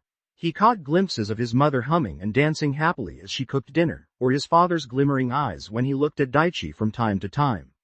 Although he had an idea, he decided to keep his guesses to himself so as not to spoil the good news for everyone. Daichi and Ken both continued to go to school and baseball practice as usual, not forgetting to keep up with their daily exercises despite no new quests being issued by the system. Ken had taken the remaining strength and agility elixirs in that week. Unfortunately, his suspicions about the C-grade elixirs were true. While he had gained 3 grades in strength, his agility had not improved at all. Which meant that C-grade elixirs were not able to improve his attributes once they reached the B grade. Thus he would have to either break through his limits in training, or wait till the next lot of quests were issued. Ken woke up on Saturday morning, glancing at his alarm which was set to go off in a few minutes' time. His body clock had now been adjusted to his early morning routine now, meaning he could probably turn off the alarm for good. However, he refrained. He was feeling a little bittersweet today. This was because today was their friendly against the Kanagawa senior baseball team. While Daichi had made the starting lineup as a second baseman thanks to his stellar performances in fielding and batting during practice, Ken had been left behind. Ken had made some improvements in his batting over the past week, but they were not enough to make up for his lack of throwing capabilities, nor were they great compared to others on the team. If he were to enter the lineup, he would be relegated to the last in the batting lineup. The most frustrating this was that he had not had a chance to showcase the skills he received from the system with the training they were given. He couldn't show off his bunting or base running abilities. Perhaps he would have been able to do so in the friendly match today, but the coach had already listed him as a bench player. Another thing that annoyed him a little was that his parents would both be attending the game today. Even during his previous life, his father was rarely able to attend his games due to his work. Lamenting his current situation, he got out of bed and got ready for his morning run. The game was at 10 a.m. so they had plenty of time to work up a sweat and eat breakfast before needing to gather for warm-ups. He met Daichi downstairs and instantly felt better. His friend was clearly nervous about his first game, even if it was just a friendly. Ken thought that it was hilarious, however he didn't make fun of him. The two completed their run and stretching, which seemed to calm Daichi down quite a bit. They returned home and showered before sitting down for breakfast at the dining table as usual. "Where is Dad?" Ken asked curiously, not seeing him at the table.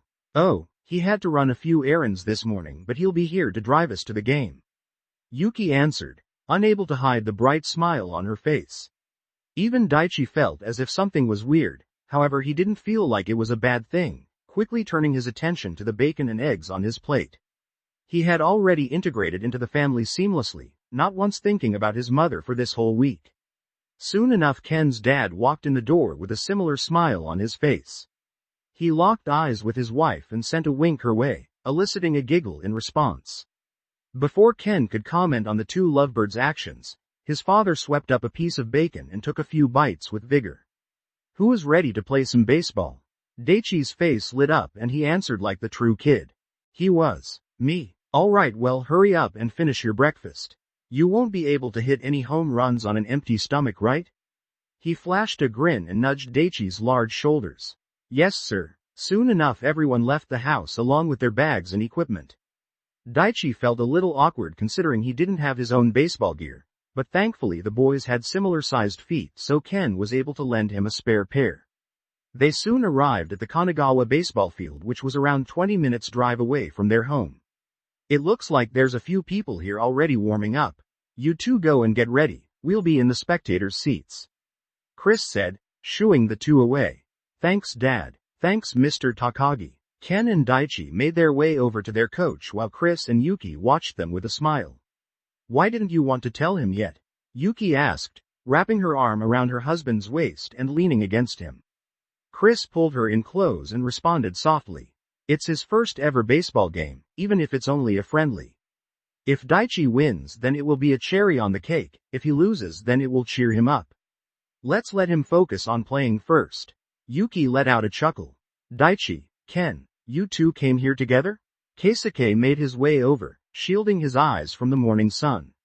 "Yeah, he lives close by," Ken said, not wanting to expand. "What's the coach's mood like today?" he continued, changing the subject. Keisuke thought it was a little odd, but he changed gears quickly enough. "He's been a little weird this morning. I swear I even saw him smiling not long ago." He leaned in and whispered, afraid to be overheard. It was then that the coach finally noticed the two new arrivals and his face lit up, a smile forming on his lips. "Oh, Daichi, you made it." The smile faded once his gaze fell to Ken and Keisuke. "All right, let's go and warm up," he said, turning around and heading towards the field. "Man, what's with this preferential treatment?" Keisuke whined, turning his attention to Daichi. Ken thought it was funny, despite him also being ignored. He nudged Keisuke in the ribs with his elbow and joked, "Maybe when you can also hit a home run off our ace you'll also get some attention." Keisuke laughed a little but he fired back, "Says you who can't even hit the ball half of the time." "Ha ha ha." Ken laughed aloud. Perhaps that comment would have offended him earlier in the week, but he was currently in a good mood even though he was a little depressed in the morning. Maybe it was because his mind was actually 24 years old and he could handle criticism a lot better than most teenagers. There was also the fact that he knew the system would fully heal his arm in just under a year's time. Soon enough, the whole team arrived and the coach started to go over some tactics for the game. Their main focus was on the ace pitcher whom Kanagawa had acquired late last year. They didn't have too much data about him, but his tall height and flexible limbs gave the coach a bad feeling. Once the tactics were done, the teams lined up and faced each other, bowing and wishing each other to have a good game. This was a common practice in Japanese baseball in all age groups, including professional play. This was a way to show respect to your opponents in the game. Kenta Shuchi, the Seiko captain, was also a third-year student who happened to play as a third baseman. He won the toss and chose to field first, something the coach had requested should they get a chance. Ken could see that Daichi was nervous, so he placed his hand on his shoulder, feeling the boy's body quiver in response. "Hey man, don't think about it too much. Remember what we practiced and go have some fun," Ken said with a smile. He could also remember his first game in elementary school where his father had done the same thing for him. As his thoughts moved to his father, he turned his attention over to the stands only to see them both waving. "Look, we've got our own personal fans in the crowd." Daichi turned his attention and couldn't help but smile at the two. He felt their support even though they were so far away, filling him with strength and confidence. "Thanks Ken, I'll do my best," he replied before jogging onto the pitch and taking up his position on the second base. "Show them what you've got," Ken muttered before going and taking a seat on the dugout bench. "Huh? Why isn't Ken the starting pitcher?" Chris exclaimed, seeing his son sitting on the bench. "That's odd. Maybe they want to rest for a while because it's a friendly?" Yuki said, tilting her head in confusion. "But wouldn't Ken have been complaining to us all week if that was the case?" "Yeah, that's true. Hopefully he'll get some playing time." "Me too. I haven't seen him pitch since the start of middle school. I wonder how fast he can throw now," Chris stated, feeling his anticipation rise. "Play ball," the umpire shouted once everyone was in position. Kuchi let out a pent-up breath upon the mound as he looked up at the first batter in the opposing lineup. He was short yet looked light on his feet. He was probably a fast runner. He saw the sign for a fastball on the outside and nodded his head. He began his wind-up and sent the ball flying towards the catcher's glove, however he instantly knew that it was off target. Instead of flying towards the outside of the strike zone, it floated straight down the middle. Even if it was still fast, there was no way that any batter at their level would leave an easy pitch like that one unpunished. Dong! The sound of the bat hitting the ball with force reverberated through the field. Kuchi felt the ball whoosh past the right side of his face towards shortstop and second base. He quickly turned around, hoping that it wouldn't get past the two defenders. Keisuke was frozen in place as he finally caught sight of the ball rocketing towards his left side, but it was too fast. He instantly knew that he wouldn't have the time to adjust his body and reach out with his glove to stop it. "Pa!" The sound of the ball hitting leather entered his ears, confounding him. He turned his head only to see Daichi with his outstretched arm, now laying down on the ground, covered in dirt. He could only watch on in bewilderment as Daichi got to his feet and showed the umpire the ball that was wedged inside of his glove. "Whoa, what a catch!" Kuchi was the first to come and congratulate Daichi's amazing reflexes as he rubbed the top of his head with vigor. "Out!" Kanagawa's first batter managed to reach first before being told he was out by the umpire on first base. He was about to argue when he finally noticed the commotion around the second base. He caught that. The boy's face contorted in shock until he was shooed off the base. "Damn, that kid has got some good reflexes. I wonder if I could use him as a catcher?" the coach muttered, within earshot of Ken. Ken's face turned up into a smile. "Oh, if only you knew, coach," he said inwardly. "Nice catch," Chris yelled out from the crowd, feeling his blood boil with excitement. Yuki too was jumping up and down with happiness as she saw the quick reflexes of Daichi. She had heard from Chris that Daichi was talented, however she had never been present while they were training. The game continued shortly after with the morale on the team visibly increasing. Kuchi breathed a sigh of relief thanks to Daichi cleaning up his mess. The next batter came up to the batter's box and gripped his bat tightly, focusing his attention on the pitcher. The next pitch came flying towards the strike zone, making a crisp paw sound as it landed in the catcher's glove. Strike one. It was only when the umpire called the pitch when the batter registered what had happened. He originally thought the pitch was too high, only for it to drop at the last moment. Forkball. The batter looked towards his coach in the dugout with a confused expression. They had not expected a different pitcher to start in this game, meaning this had caught them completely off guard. Being in the same prefecture as Seiko, they had crossed paths many times in the fight to win the Kanto tournament. However, that had always been with their ace pitcher Ken Takagi. The coach kept his poker face as he made a few hand signals, telling the batter to continue to watch the ball, even if he gets out. The batter nodded, receiving the info and turning back towards the pitcher. Strike, out, the umpire called as the batter walked back towards the dugout with a mystified expression. The next two pitches were fastballs on the outside which he probably could have hit if he really tried. The Kanagawa coach said a few words to the next batter who then made his way up to the batter's box. Kuchi had a feeling that he would be swinging right from the first pitch. Hikaru made the signal for a fastball on the outside, to which Kuchi shook his head. It was only when he motioned for a fork that he nodded. At this point in time, Hikaru was not experienced enough to properly lead the pitcher.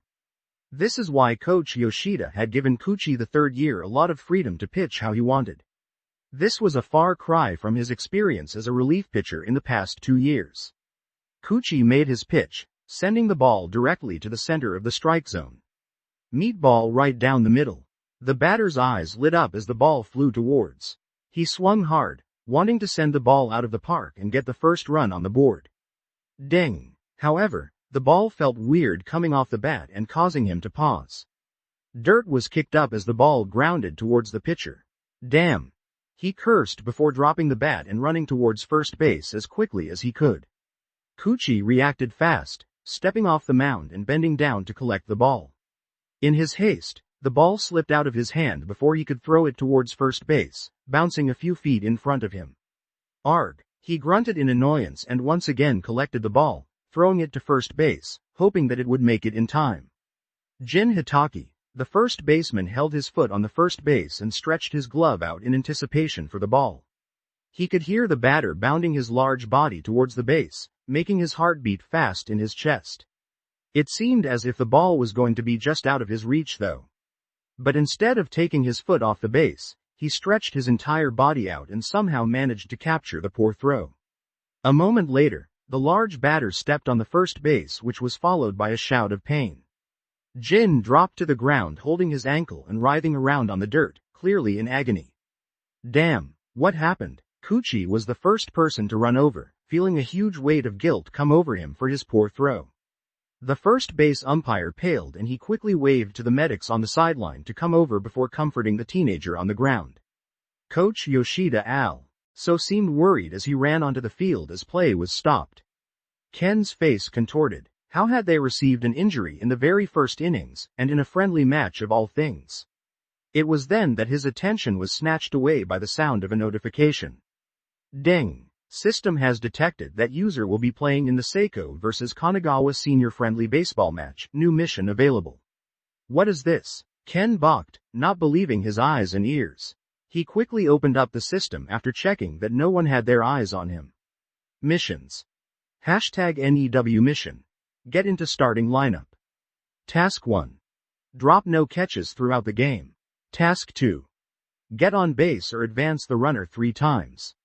Task 3. Impress Coach Yoshida. Task 4. Win the game. Rewards. Greater than B-grade random elixir. Greater than silver tier lottery ticket. Greater than 5 major points. Punishment. In case of failure, greater than relegated to the bench. This mission is considered important to the career of the user and will be automatically accepted. Good luck. Ken's eyes widened as he viewed the new mission which had appeared out of nowhere, yet his mind was filled with questions. Firstly, how did it know that he was going to be playing this match? Was it because Jin got injured? But what was to say that the coach would put him in as a replacement? He had never played first base before, so there was no way he would be the first to be subbed, right? Yet as he was thinking this, the coach returned with a grave look on his face.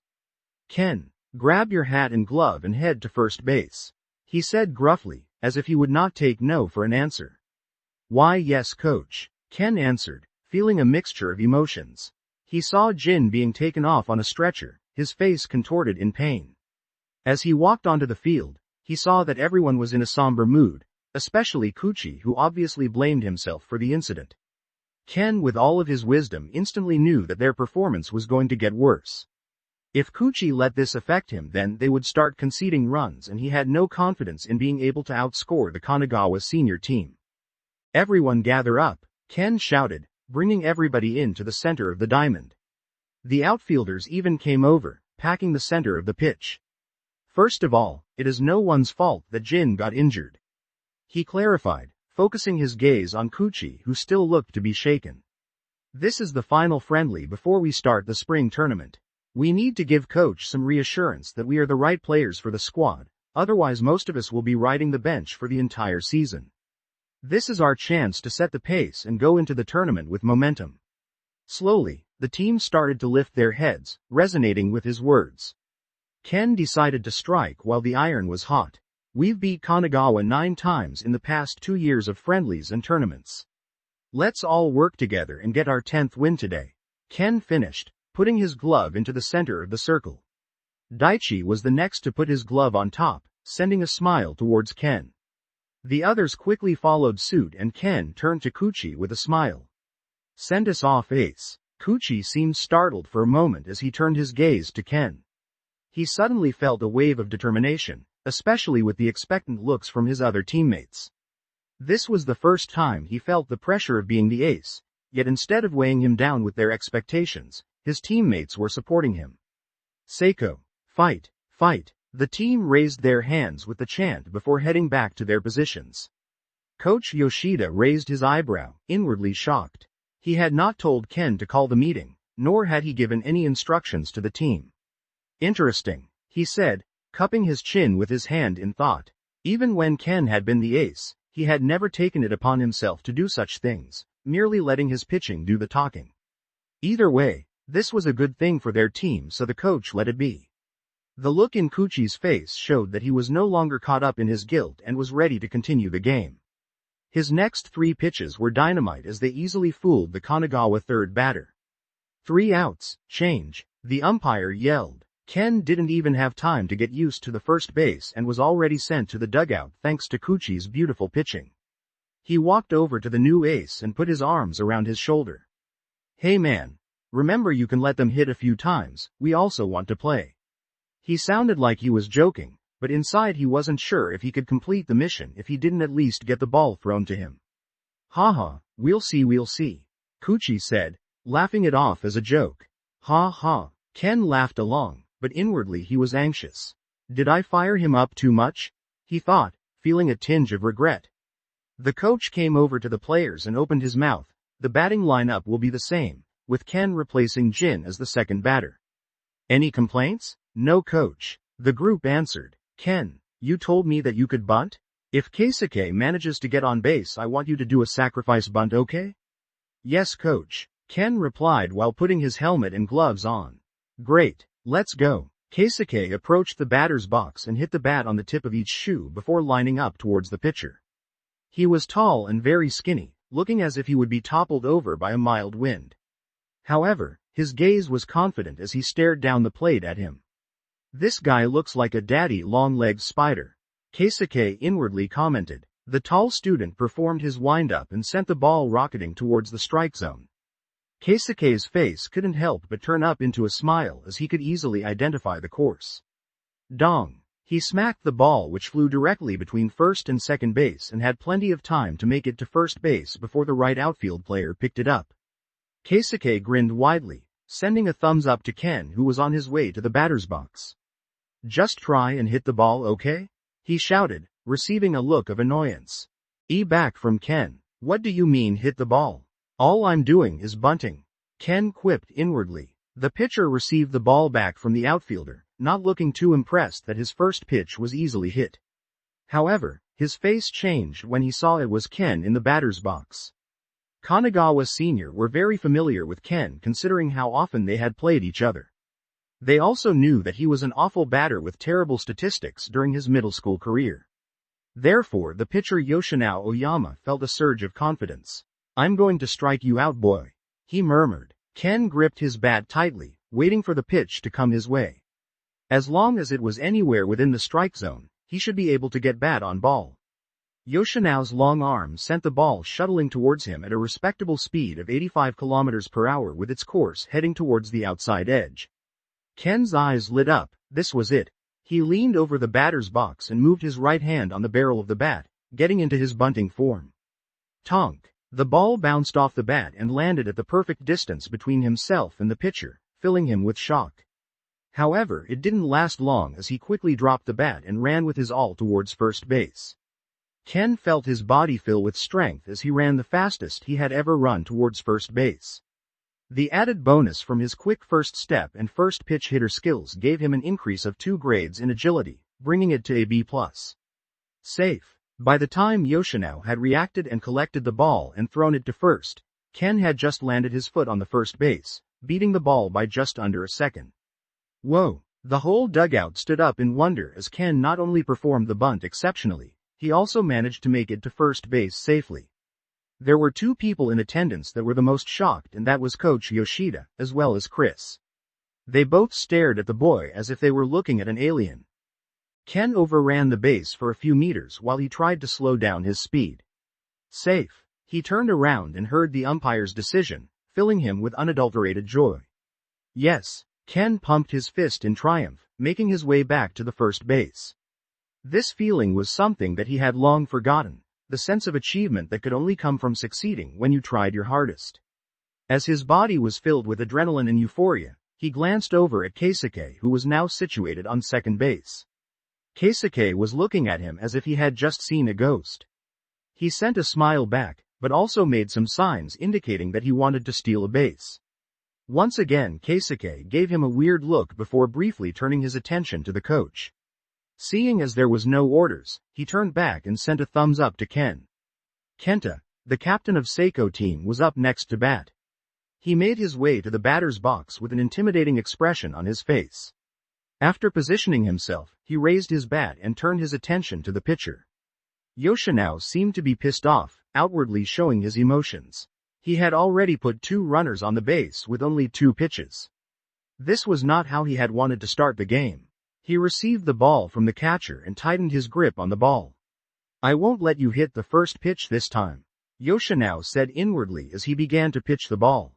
The moment he began his throwing action, he heard the sound of rushing feet behind him, throwing him off a little. The ball that was meant to be a slider to the outside was suddenly pitched too far inwards. Kenta held his breath as he took a big swing at the ball sliding towards him. Dong! The ball was hit cleanly and sent into the space between second and third baseman at breakneck speed. Due to getting a running start, Keisuke was almost hit by the ball as he ran past, just narrowly missing his left shoulder. The third base coach was waving Keisuke along, giving him the green light to head towards home plate. He deftly stepped on the bag and continued his sprint, easily touching home plate and pumping his fist. Ken too continued his run, making his way to third base. It felt really weird as the moment he stepped on second base, his speed dropped a little. However, he didn't have time to think about it, running with all his might towards third. The third base coach suddenly looked panicked and made the motion to slide, giving Ken a sense of anxiety. He was only a few yards away from the plate and he decided to not hold back, diving to the ground and reaching his long arms out to touch the base. In a fraction of a moment later, the opponent's glove tapped his forearm. Safe. The umpire motioned with his arms. Ken let out a sigh of relief, getting back to his feet while still touching the base. He turned around and saw Kenta was standing on second base, his once intimidating expression now plastered with a dumb smile. He shook his head yet let out a chuckle. His captain was always like that, scary and intimidating when it came time to bat, yet seemed harmless after he got on base. His attention turned to Daichi, who had just stepped up to the batter's box, his wide shoulders taking up far too much space. All sense of nervousness left Daichi's body as he stepped up to the plate. Seeing Ken get his chance and perform so well had motivated him intensely. There was no way he would let the team's hard work end right now. He stared down at Yoshino, who was beginning to despair. Having given up a run in the very first innings in only 3 pitches, his confidence was at an all-time low. The catcher quickly called a timeout and walked over to the mound to give him a talking to. Ken nodded, however a grin formed on his face. It's no use. No matter what you say to him, Daichi is gonna smack this out of the park. After a few moments, the catcher returned to his place, leaving Yoshino on the mound. Judging by his expression, it seemed that the quick timeout had its benefits. He was no longer looking lost, nor in despair. The first ball pitched low and outside, which Daichi correctly ignored. Ball. The next pitch was a slider, scraping the bottom of the strike zone. Strike. Daichi didn't seem nervous. He had judged that even if he hit the ball, it would likely be a grounder back towards the pitcher, which could result in a double play. He waited patiently as the next two pitches were balls on the outside. The next pitch came roaring towards him on an inside course, causing his eyes to light up. Daichi gripped his bat and swung hard, causing the sound of rushing wind to fill his ears. Dong! The ball was sent rocketing into the air, causing all those in attendance to watch with interest. A smile bloomed on Ken's face as the ball seemed to grow wings and fly towards the outfield and over the fence. He jogged towards home plate and let out a chuckle, at least until he saw Daichi running with his bat still clutched in his hands. Ken resisted the urge to facepalm as the teenager jogged around the bases, holding his bat like a trophy. Yet there was nothing he could do but hope the opposing team wouldn't be too upset. He stepped onto home base and turned around, giving Kenta a high five once he stepped onto the plate. Daichi finally dropped the bat at third base after the third base coach took it from him. A smile shined brilliantly on his face as he finally made it towards home plate, receiving high fives and congratulations from Ken and Kenta. Daichi finally dropped the bat at third base after the third base coach took it from him. A smile shined brilliantly on his face as he finally made it towards home plate, receiving high fives and congratulations from Ken and Kenta. However, in the next moment, the tall pitcher Yoshinao came barreling towards Daichi and pushed him back. Due to his size, Daichi was only forced back a few steps, yet he was startled. "What the hell is wrong with you, man? Hitting a home run wasn't enough for you?" Ken felt his blood boil as his best friend began to get abused by the opposition. He stepped in between them, his tall frame able to see eye to eye with the opposing pitcher. "Back off, man. This is his first game, he doesn't know." Thwack! Ken suddenly recoiled, falling to the ground as he felt a pain in the side of his head. His vision was blurry as he tried to get back to his feet, unsure of what had happened. Bodies began to bump into him, almost forcing him back onto the ground. However, someone finally grabbed him and lifted his frame, moving him to safety. By the time his bleary eyes recovered, he could see Daichi's worried face, looking at him with care. "Are you okay, Ken?" he asked, taking a look at the side of his face. "Why, yeah, I'm okay," Ken responded. His attention was drawn to a lot of pushing and shoving not far away, likely the aftermath of what had just happened. He already guessed that he'd been king hit by someone, though he didn't know who. Either way, it really sucked. As he watched the scramble, Ken already had a feeling that the punishment for this situation would not be light. At worst, they could be disqualified from participating in tournaments this year. Finally, after a few minutes, the umpires were able to break up the scrap, sending the players to their respective dugouts. He then called the two coaches over and sternly said something before leaving. "Is the game over?" Daichi asked, taking a seat next to Ken. "Yeah, I think so. Is it my fault? Were you the one who threw the punch?" Ken asked with a wry smile. He had a bit of a headache from the blow, but probably not enough to be a concussion. "No, but if I hadn't have carried the bat." Daichi seemed to be genuinely upset that things had devolved into such a state. "You didn't know better. It was mine and the coach's fault for not informing you beforehand," Ken said after a while, placing his hand on Daichi's back to comfort him. Soon enough, the coach came over and checked on the two. His face seemed frustrated. "Ken, are you okay?" "All good, coach. What's happening now?" he responded. "The game is cancelled and we will likely be in for some disciplinary actions. If I had to guess, it's likely that we'll be disqualified from the spring tournament," he said with a hint of remorse. "But coach, we didn't initiate the fight." Daichi stood up, pleading his case. "It doesn't matter who started the fight, all that matters is that it happened," Coach Yoshida replied, letting out a sigh and placing his hand on Daichi's shoulder. "I'm sorry, Daichi. This isn't your fault. It was negligence on my part not stating some of the unwritten rules in baseball. Due to your overwhelming talent, I had forgotten that you had never played in a game before." Before Daichi could respond, the coach stated that he would see them at practice Monday after school and headed back to the dugout. "Kenny, oh my goodness, are you okay?" Ken's mother ran over and began to fawn over him. She inspected the shiny bruise and lump which had begun to appear on the side of his head. Ken's rolled his eyes, but there was a small grin on his face which didn't go unnoticed by his father. Chris held back a chuckle, but he still seemed stern. He placed his arm around Daichi and pulled him closer. "You did well prioritizing Ken's safety and not joining the fight, kid." Chris ruffled his hair, feeling a sense of pride at the teenager's actions. Daichi, who was at a loss, suddenly felt a warm and fuzzy feeling in Hai's chest. He had acted out of instinct, which just showed how much of a kind heart he really had. Being complimented for such a thing filled him with happiness. "Let's go home and I'll get you some ice," Yuki finally said after ensuring her son was okay. Just as Ken got to his feet, a tall man with a large belly suddenly came up to him, his face obviously filled with anger. Before Ken could react, a tall youth came out from behind him, staring at the ground and looking as if he was in trouble. "Go on, apologize for your shameful actions," he said in a gruff tone. The tall pitcher Yoshinao Oyama flinched before finally saying in a remorseful tone, "I am sorry for hitting you. I don't know what came over me. I hope you can accept my apology." After saying so, he bowed deeply, waiting for Ken's response. Ken breathed a sigh of relief. He was worried that the big guy wanted to pick a fight with him and his father for what had happened on the field. Thankfully, the father was just chaperoning his son to make an apology. "It's fine, we're all young, it happens to the best of us." Ken shrugged, not wanting to make a big deal out of it. Chris smiled, happy with how his son had handled the situation. The large man looked towards Chris and apologized himself, bowing his head. "I'm sorry for my son's actions today. You can be sure that he will be punished properly. My son has already forgiven him. If I were to hold a grudge, I would be doing him a disservice. I hope they can compete fairly the next time they meet," Chris replied, ruffling his son's hair. With that, the two turned around and left, but not after bowing a few more times.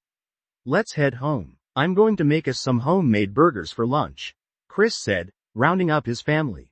The smell of sizzling beef filled the air as Chris flipped the patties atop his Weber barbecue in the backyard.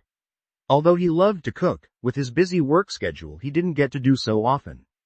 Ken sniffed the air and leant back into his chair with a satisfied look on his face.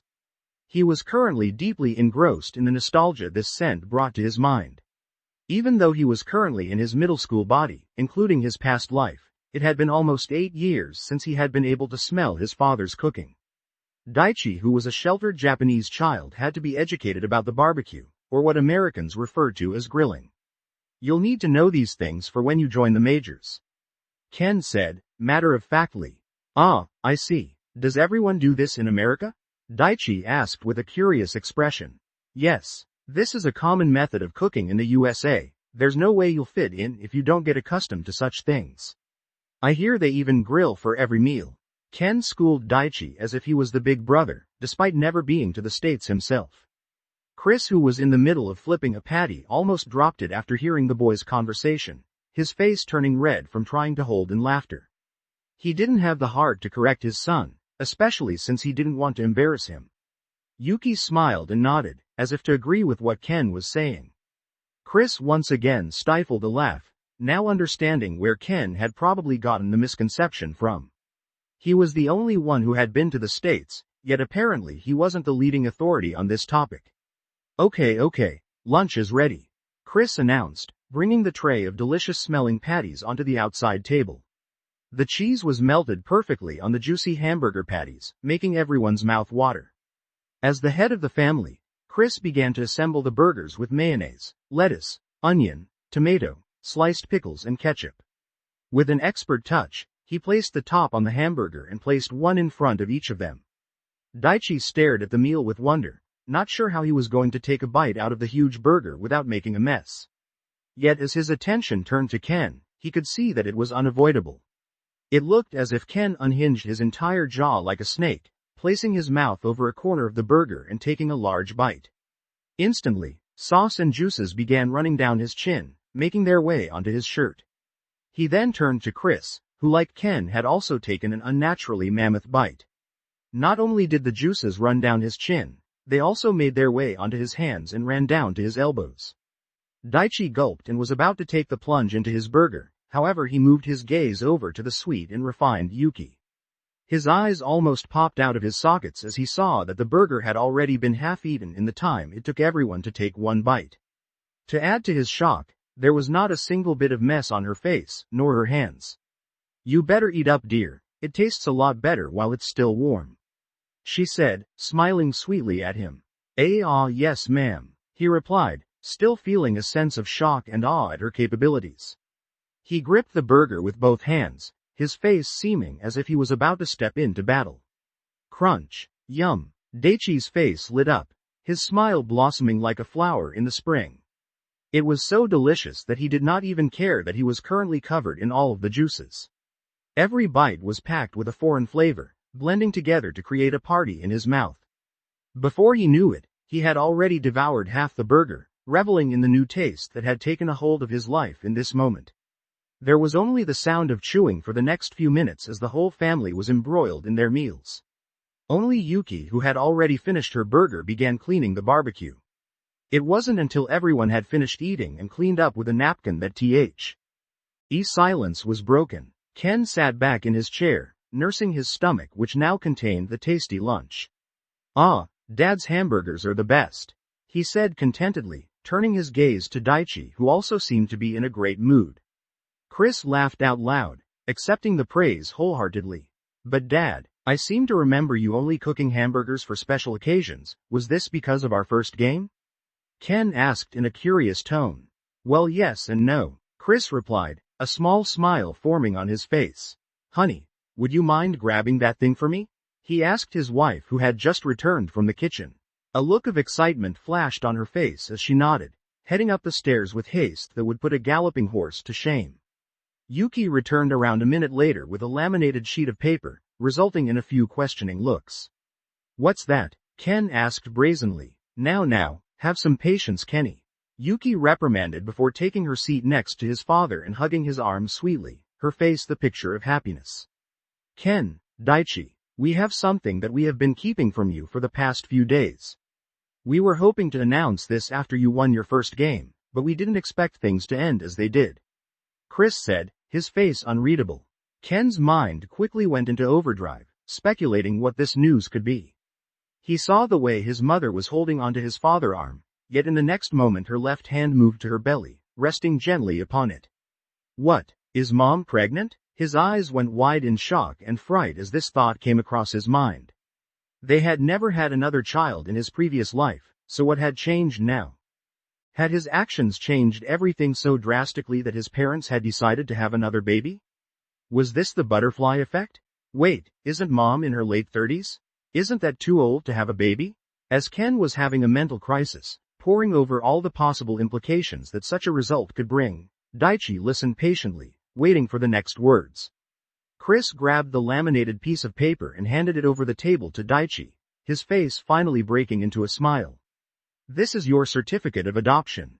Welcome to the family, Daichi." Daichi felt his world pause. All the sounds in the surroundings vanished as he grasped the laminated paper in his hands, which then began to shake slightly. He gazed at his two guardian angels smiling back at him. He looked down at the paper that was shaking, reading the title. Certificate of Adoption, Daichi Suzuki. He tried to read further, but for some reason the text began to blur, making it extremely difficult to continue.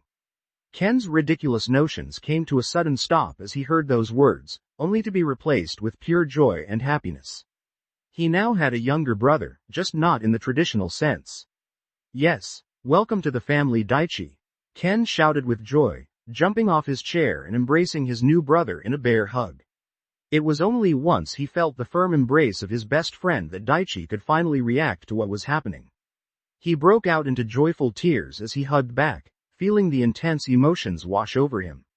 Yuki couldn't help but join in on the waterworks before coming over and giving him a warm hug also. The two cried happy tears together as they embraced the moment. Chris couldn't help but wipe a tear from the corner of his eye also, seeing his new addition to the family be welcomed so emotionally. Ken turned his gaze to his dad and waved him over. It wouldn't be a family hug unless the head of the household joined in. Soon enough, the four were huddled together, supporting each other emotionally and physically, painting a harmonious picture. "Thank you, Dad, Mom, Big Bro," Daichi managed to say between his sobs. These words only served to fan the flames of his mother and father's emotions, causing another wave of cries and hugs to erupt. Ken smiled wildly. He had never been called Big Brother before, but he was starting to like the sound of it. Daichi felt as if he was in a dream throughout the rest of the day. Overnight he had suddenly gained a new family, something that he had wished for countless times in his life. A family that loved and cared for him, not one who abused and took him for granted. The realization that his life had changed forever didn't feel real. He was even worried that if he went to sleep that he would suddenly wake up in that lonely and abusive house once again. So much so that he had asked Ken if he could sleep in his room tonight. Ken of course had agreed. He could already tell that Daichi's emotions were a wreck, so he was prepared to chat to his new brother all night. However, as soon as Daichi's head hit the pillow, soft snores started to sound in the room, putting a smile on Ken's face. He must have been exhausted from everything that had happened today. Not only did he have his first baseball game, he was also involved in a fight. Add the life-altering event of being adopted into their family and it was a recipe for being emotionally and physically drained. Ken couldn't help but shake his head and let out a small chuckle. Now that things had come to a close for the day, Ken decided to pull up the system. He had been given a quest for the friendly game, but it had been cancelled due to the fight. Major League System. System level. 1, 90/100ths major points to level up. Name. Ken Takagi. Age. 15. Talent assessment. C+. Potential. D, S. Major points. 90. User menu. Stats. MISSIONS. 1 unread. System shop. Locked. Lottery. Locked. Ken opened up the missions tab, fighting back the nervousness. Due to the game not finishing, he guessed that the mission would likely be failed. Congratulations. You have completed mission. Get into starting lineup. Missions. #NEW mission. Get into starting lineup. Task 1. Drop no catches throughout the game. 0/0 completed. Rating D. Task 2. Get on base or advance the runner 3 times. 1/3 completed. Rating D. Task 3. Impress Coach Yoshida. Rating S+. Task 4. Win the game. Rating B. Overall mission rating. C+. User has not completed all tasks. However, the system has recognized that this was as a result of actions outside of the user's control. Given that a passing grade was achieved, user will receive different rewards. Rewards. Greater than B grade mental conditioning elixir greater than 10 major points. Ken's eyes lit up yet at the same time he was filled with relief. It looked like he had been given a hand by the system in this scenario. He more than expected that the mission would have been deemed a failure considering what had happened. Although the loss of the silver lottery ticket was not ideal, the B-grade elixir and the 10 major points were a lot better than nothing. Something even more surprising was the S+ grading for impressing Coach Yoshida. It seemed that the system had a way to know the inner thoughts of the coach who was known to be an emotional enigma. Yet now that he thought about it, the system was an enigma in its own right. Just what kind of thing was it and how could it possibly affect and alter him and the world around him? However, the main point was that everything it had done so far was beneficial to him. Therefore he decided to throw these questions to the back of his mind. Now that he had received the rewards, he had enough major points to upgrade the system. I wonder what upgrading the system to the next level will do.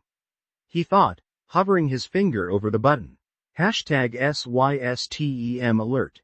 Greater than the user has chosen to upgrade the system. Greater than 100 major points will be deducted to upgrade the system. Greater than system will shut down for 8 hours in which all functions will be unavailable until the upgrade has been completed. Would you like to commence the upgrade now? Yes, no. Ken was startled for a moment, yet he did not deliberate long. Considering it was only 9 p.m. right now, the upgrade should be complete when he woke up for his morning run. He selected the yes option without hesitation. #SYSTEM alert. Greater than the user has confirmed an immediate upgrade of the system. Greater than 100 major points have been deducted. System upgrade initializing. Shutting down to install upgrade. Ken woke up to the sound of his door closing in the morning. He groggily took a peek onto the floor where Daichi had been sleeping on a futon last night. Seeing that he was not there, Ken looked at his alarm clock which was reading 5 a.m. His sleepiness quickly disappeared as he remembered that the system had been upgraded the night before and should now be available to use again. With a hint of excitement he opened it up. #SYSTEM alert. System has successfully upgraded to level 2. Major League System. System level. 2, 0/1000ths major points to level up. Name: Ken Takagi. Age: 15. Talent assessment: C+. Potential: D, S. Major points: 0. User menu. Stats: MISSIONS. 1 unread, system shop, locked, lottery, locked, image training. New. Ken was a little bit underwhelmed after seeing that his system shop and lottery pages were still locked, yet he instantly recovered after seeing the brand new option that had been added to his menu. Image training, he mumbled, opening it up curiously. Image training. #NOTICE. User's consciousness will be transported into a space created by the system where he can practice real game scenarios. User will be able to test and hone skills which will translate into the outside world. Additionally, major points are awarded for completing achievements within the image training. #NOTICE. It is advised that user enters the image training when he will not be disturbed. Does the user wish to enter image training? Yes. No. Holy crap. Ken exclaimed inwardly after reading the description. He had heard the phrase image training before. It was something that a lot of professional athletes were proprietors for. However, he was 100% sure it was not this exaggerated. With this in his arsenal, he could experience real game scenarios in his mind all while gaining major points. This would certainly come in handy when there were times he couldn't play baseball. Ken groaned after his last point, remembering that his team would likely face some punishment in the form of disqualification. If Coach Yoshida was correct, then they would be lucky to just miss out on the spring tournament. As long as I can still compete in the summer tournament, Ken said, trying to manifest positive energy. Now that he had gotten Daichi into baseball a lot earlier, it would really hamper his development if he missed out on a whole year of competition. Of course they could still practice together, yet it would not yield the same results. Ken contemplated entering the image training to check it out, but he had to get up and go for a run. He inwardly set a reminder to check it out before sleeping tonight. Just as he was about to haul himself out of bed to begin his morning routine, the door opened. Daichi stuck his head in, checking up on him. "Whoa, Ken, are you okay?" he asked, a hint of shock in his voice. "Yeah, why?" Ken was perplexed. What kind of question was that? "Dude, go check the mirror. You look like a panda." Panda? He quickly raced to the bathroom and stepped in front of the mirror. It seemed that the punch thrown by Yoshino had given him a black eye, hence the panda comment. Ken washed his face, feeling a little tenderness around his cheekbone, yet it was nothing he couldn't handle. Having lived with a debilitating shoulder injury for 8 or so years had really changed his perspective and pain tolerance. After having a bit of a laugh with Daichi, Ken quickly got dressed and they headed downstairs. He was met with the soft sobs of his mother, who quickly wiped her face as she heard them approaching. "Mom, what's wrong? Why are you crying so early in the morning?" Ken once again was perplexed. Nothing. Go and have your morning run," she responded, shooing him away. Come on, let's go," Daichi urged, dragging Ken to the front door. He reluctantly went along, putting his runners on and heading out onto the street. The two began to jog, yet Ken felt as if Daichi knew something that he didn't.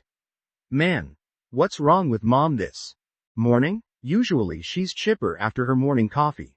"Oh, that might be because of me," Daichi said, feeling a little guilty. Didn't we just have a happy occasion yesterday? How have you made her cry already?" Ken was flabbergasted. Even when he was a turd in his previous life, he had rarely made his mother cry, yet Daichi had succeeded in a single day. "I asked permission to change my last name," Daichi said quietly, feeling a little embarrassed. "Oh, quote. Yeah, that checks out," Ken said simply. In truth, he was a bit shocked by the revelation, yet he didn't want to make it awkward for his new little brother. "I guess it's the next step in your evolution. Maybe when you start your old family you can change your name to Oki." This is a pun in Japanese. Daichi's last name of Suzuki equals bud tree. Takagi equals tall tree. Oki equals big tree. The two jogged in silence for a moment before breaking out uproarious laughter, startling a stray cat which quickly ran off into an alley. An hour or so later, the two arrived back at home and showered before getting dressed for school. "Aw man, I'm so hungry," Ken complained, making his way down the stairs. He saw his father sitting down at the dining table reading the newspaper as he usually did in the mornings that he was home. Chris turned his head, his facial expression flickering for a moment before returning to normal. Ken, I'm terribly sorry. We are all out of bamboo for breakfast this morning, so you'll have to settle for bacon and eggs, he said with a straight face before returning to his paper. Muffled giggles suddenly sounded from the kitchen and Daichi beside him. Ken stood still in puzzlement for a moment, before remembering the black eye he was now sporting thanks to the punch he had received yesterday, making him look like a panda. Ha ha. Ken let out a sarcastic laugh before heading over to the table and helping himself to some breakfast. If he was being perfectly honest, he too enjoyed the joke, yet his father didn't need any more encouragement. The four ate their breakfast before Ken and Daichi made their way to school. Ken noticed that he was receiving a lot of looks thanks to his newly acquired fashion accessory, yet he didn't care all that much. In essence, he was a 26-year-old man, therefore he cared little about what others thought. The classes were as mind-numbing as usual, but thankfully he had Daichi sitting next to him to ease his boredom. After what seemed to be a lifetime, the bell for class to end sounded, eliciting a big stretch from Ken in response. If it wasn't for the fact that he knew what being a lifeless office worker was, he probably would have whined and complained about school like he had in his previous life. The two headed off to the baseball grounds, yet there was no excitement in the air like there usually would be at this time of the year. Ken had already seen Coach Yoshida earlier that day and noted how he looked grumpier than usual. Not long later, everyone gathered on the field in front of the coach. His usual stern atmosphere was a little off, breathing nerves and unease into the teenagers who waited for his words. Well, there's no use keeping this information hidden any longer. I notified the school board about what had happened and they have decided to disqualify us from the spring tournament. The coach said simply, keeping his face expressionless. What? But we didn't even start the fight. This is stupid. What punishment did those Kanagawa bastards get? Immediately, the players erupted with anger and began to shout out in disagreement. Ken seemed a little bummed, however he had been expecting something like this. There was no way that the school would allow their representative team to be involved in fighting, even if it was a friendly match. They would rather cut the funding of the program than lose their prestige within the prefecture. An event like this could be held over the school's head for much longer than they would be here for. It may even carry over for years to come. Now, no amount of whining or bickering will change this fact. I was merely informing you of the school's decision. If it makes it easier to swallow, Kanagawa senior team has been disqualified from both the spring and summer tournaments this year. The coach continued. This information seemed to quell much of the backlash, however there were still a few boys who were upset with the decision. Ken's eyes lit up. Coach, are you saying that we'll still be able to compete in the summer tournament? The coach nodded. Since we did not initiate the fight and no one here threw any punches, the school decided that losing the spring tournament would be punishment enough. Consider yourselves lucky. Hearing that they would still get to play baseball this year, the team rejoiced. However, to help you all understand the consequences of fighting, I volunteered for us to do community service for the next 6 weeks. Coach Yoshida said matter-of-factly. Community service? Every Saturday, we'll be helping out the community. Trash collecting, cooking meals for the homeless, anything and everything. A collective groan rang out between the players, however it quickly died down when they saw their coach's expression. I trust no one has any objections? His face seemed apathetic, however there was a danger within his eyes that was almost daring someone to speak out of line. No, coach, everyone replied, no matter how they felt on the inside. Good. Now everyone go and do 15 laps around the field. Coach Yoshida made a shooing motion and retrieved his clipboard once more. This time, no one uttered a word, quickly getting into formation and beginning their laps. While he may seem harsh on the outside, Coach Yoshida really cared about his team. Originally, the school board had decided to disqualify them from both tournaments, seemingly already spending the year's funding on other clubs in their heads. It was only thanks to the coach's pleading and suggestion of the community service that he was able to salvage the summer tournament for his team. Of course he would never say this aloud as it risked undoing his strict coach facade that he had worked so hard to put into place. He watched on as the youths ran the full 6 kilometers distance, taking note of the usual 3 who did not seem out of breath by the end. Okay, pitchers and catchers, please go warm up in the bullpen. The rest of you start playing catch. The coach barked out his orders, waiting for some of the team to get off the floor and head to their designated areas.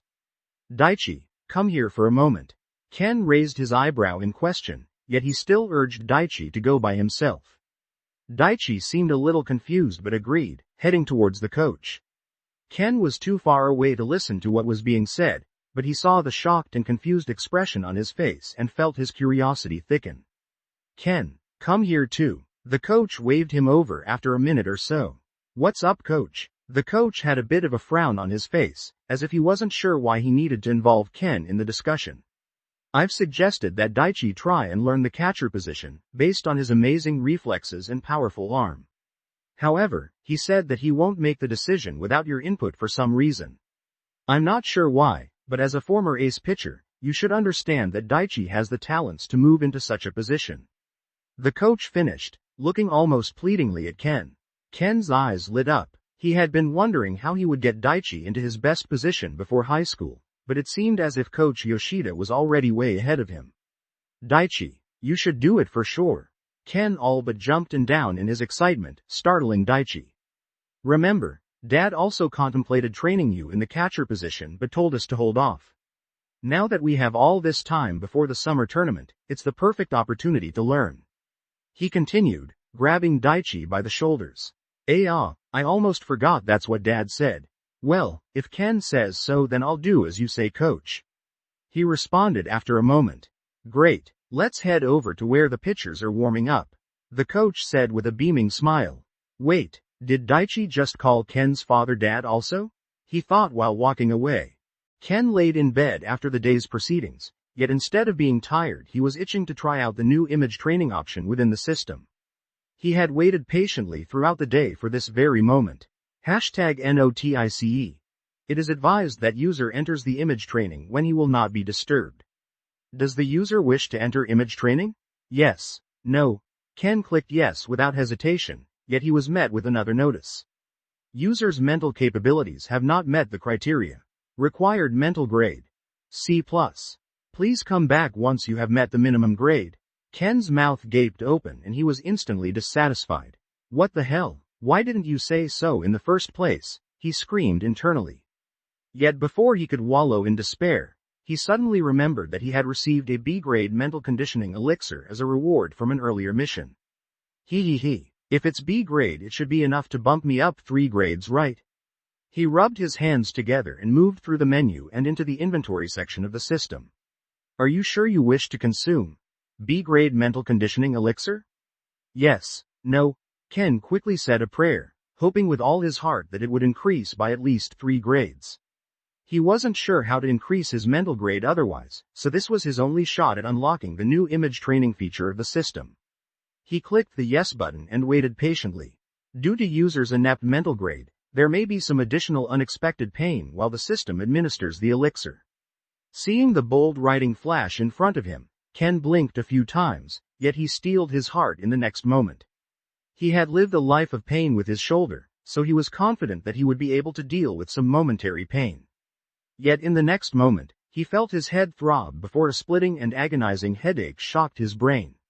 It was like someone had set off explosives in his mind, threatening to blow it to pieces. Ken did not see, but another notification appeared on the system while he was writhing in pain on the bed. System has detected abnormal levels of pain in the user. Commencing mute function. Ken howled out in pain, unable to keep his mouth shut from the pure agony he was experiencing. However, it sounded like a whisper, blending in with the soothing sound of his ceiling fan. The screams did little to help alleviate the pain that was wreaking havoc on his mind, yet he found some solace in burying his head in the pillow, albeit a small amount. After what seemed like an eternity, Ken felt the torture receding slowly until it was gone altogether. His body was now soaked in cold sweat as he stared at the ceiling after the intense battle. Despite it being dark, he felt as if he could see things much clearer, even picking up on the small details he would have either missed or ignored previously. The small nicks in the paint on the walls, or dust particles floating around freely. You have consumed B-grade mental conditioning elixir. Mental grade has been increased by 6. User stats. Greater than physical fitness. C+. Greater than pitching. F. B. Greater than fielding. C. Greater than game intelligence. C+. Greater than mental. B+. Greater than skills. 4. 6. Ken shot up in fright. He had jumped 6 grades from D+ all the way to B+, and all it took was what seemed like an eternity of torture. Although he was happy, he now grew a little warier towards the system's elixirs. Ken could already feel that his mind was many times clearer, which included his vision and thinking capabilities. He even had a feeling that he would be able to achieve twice the results while completing his studies. Not only this, he felt that his memories were easier to access, especially those from his past life. Now that that's done, it's time for image training. #NOTICE. It is advised that user enters the image training when he will not be disturbed.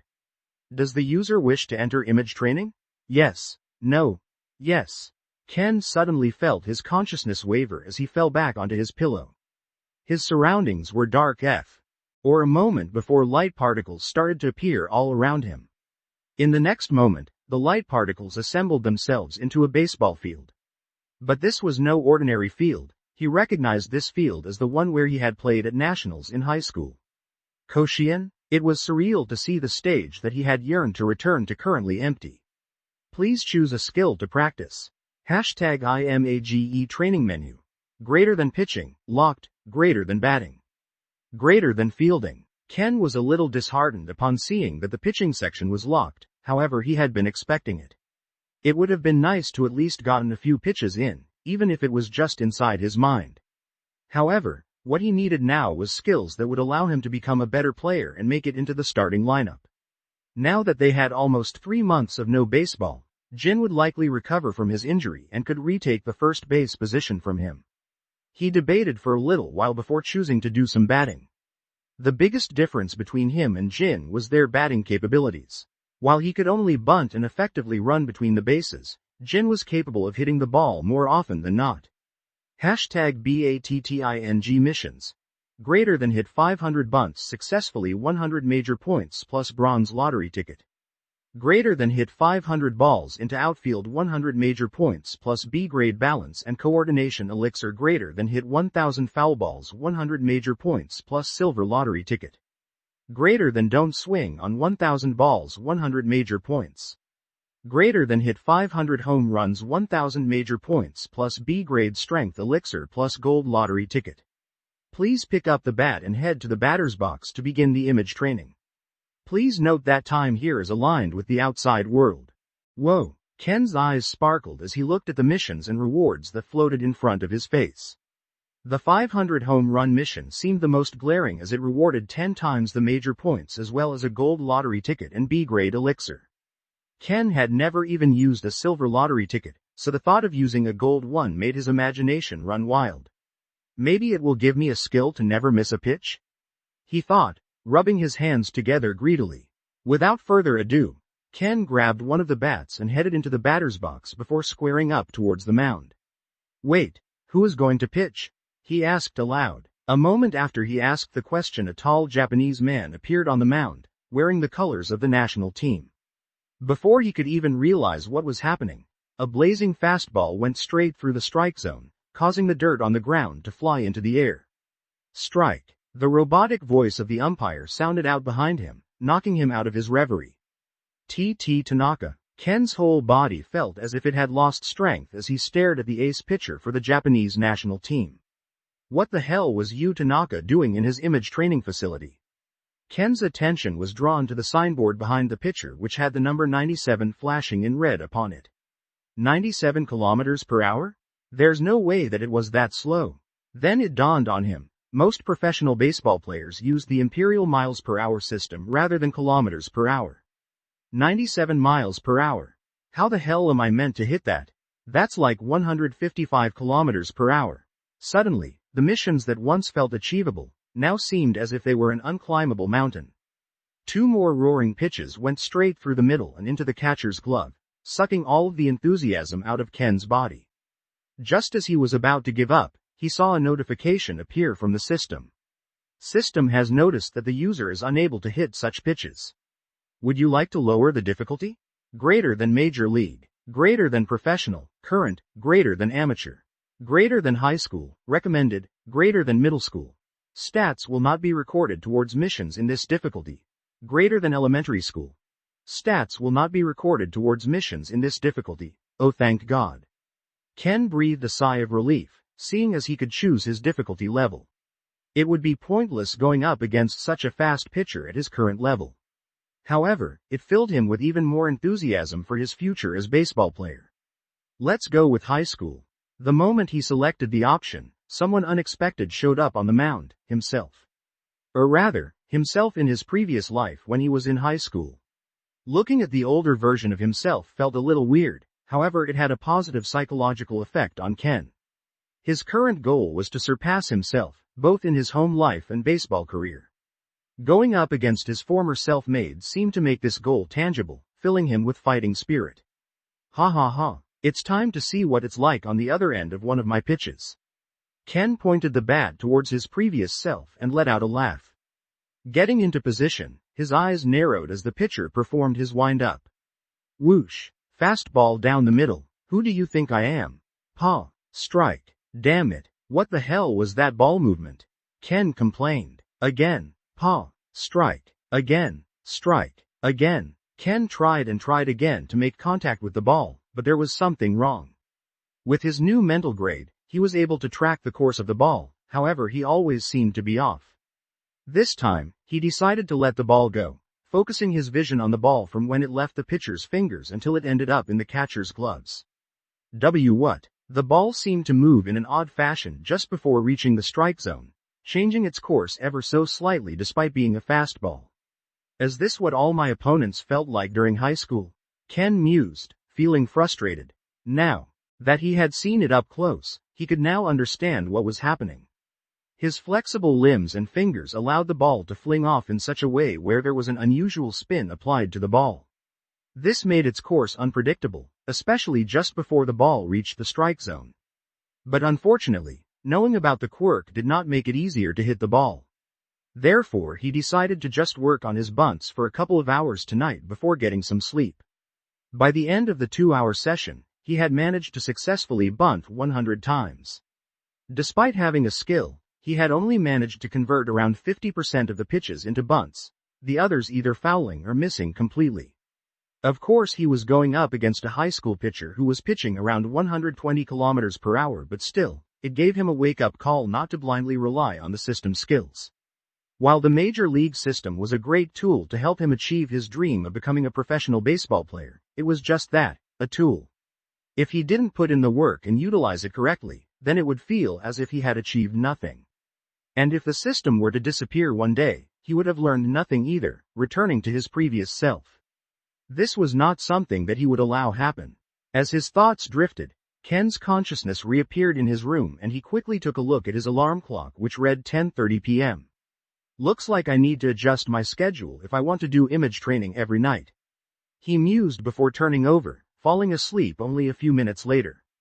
It seemed that the training had taken its toll on his mind. Time seemed to fly as the temperature steadily rose around the country and people began to see the early signs of summer appear. Ken and Daichi continued with their schedules, even increasing their morning training loads to keep pushing their growing bodies. Over a span of 2 months, Daichi had grown a few centimeters, probably thanks to now receiving the proper nutrition for a growing child. The two were still as close as ever, spurred by their desire to become professional baseball athletes in the future. Daichi had taken to his catcher training much faster than expected, greatly surprising coach Yoshida who had merely thought he had some potential at the position. Ken on the other hand had been making the most of his image training, batting against his high school self every night that he could. Midterms had already been and gone with Ken making the most of his newly transformed mental grade and scoring well on the tests. English was still by far his best subject, but he had managed to improve dramatically on all of the other tests. If he continued to post such scores, he would be able to pass the entrance exams for much better high schools than he had in his previous life. However, the goal was to make it into Tuan, which was situated in Osaka.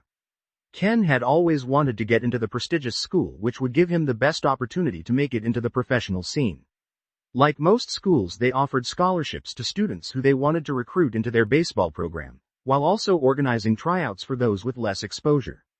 Therefore, Daichi and Ken agreed that they would do their best to win the Kanto tournament and compete on the largest stage in order to get the attention of the high school scouts. The Seiko baseball team had just finished their 10-lap warm-up on their home field and were now waiting on instructions from their coach. Unlike how they had been in the past 2 months, there was anticipation in the air. The coach cleared his throat and addressed his players with his usual expressionless face. You have all done well to continue your training while we were out of action. Since we have not had to worry about the spring tournament, I feel as if we have had an advantage that other schools have not. That being said, we are now about to start our summer tournament campaign where we will be able to see how much we have improved. In my hands right now is the fixtures for the Kanagawa Prefecture. His words elicited an excited response, making it clear that this was what the team had been waiting for all these weeks. Ken and Daichi shared a look filled with anticipation. This was what they had been striving towards all this time, working tirelessly day in and day out. We're up against Yokosuka Middle School in the first bracket, the coach said, handing the fixtures to Kenta, the team captain. Yes, an easy team to start.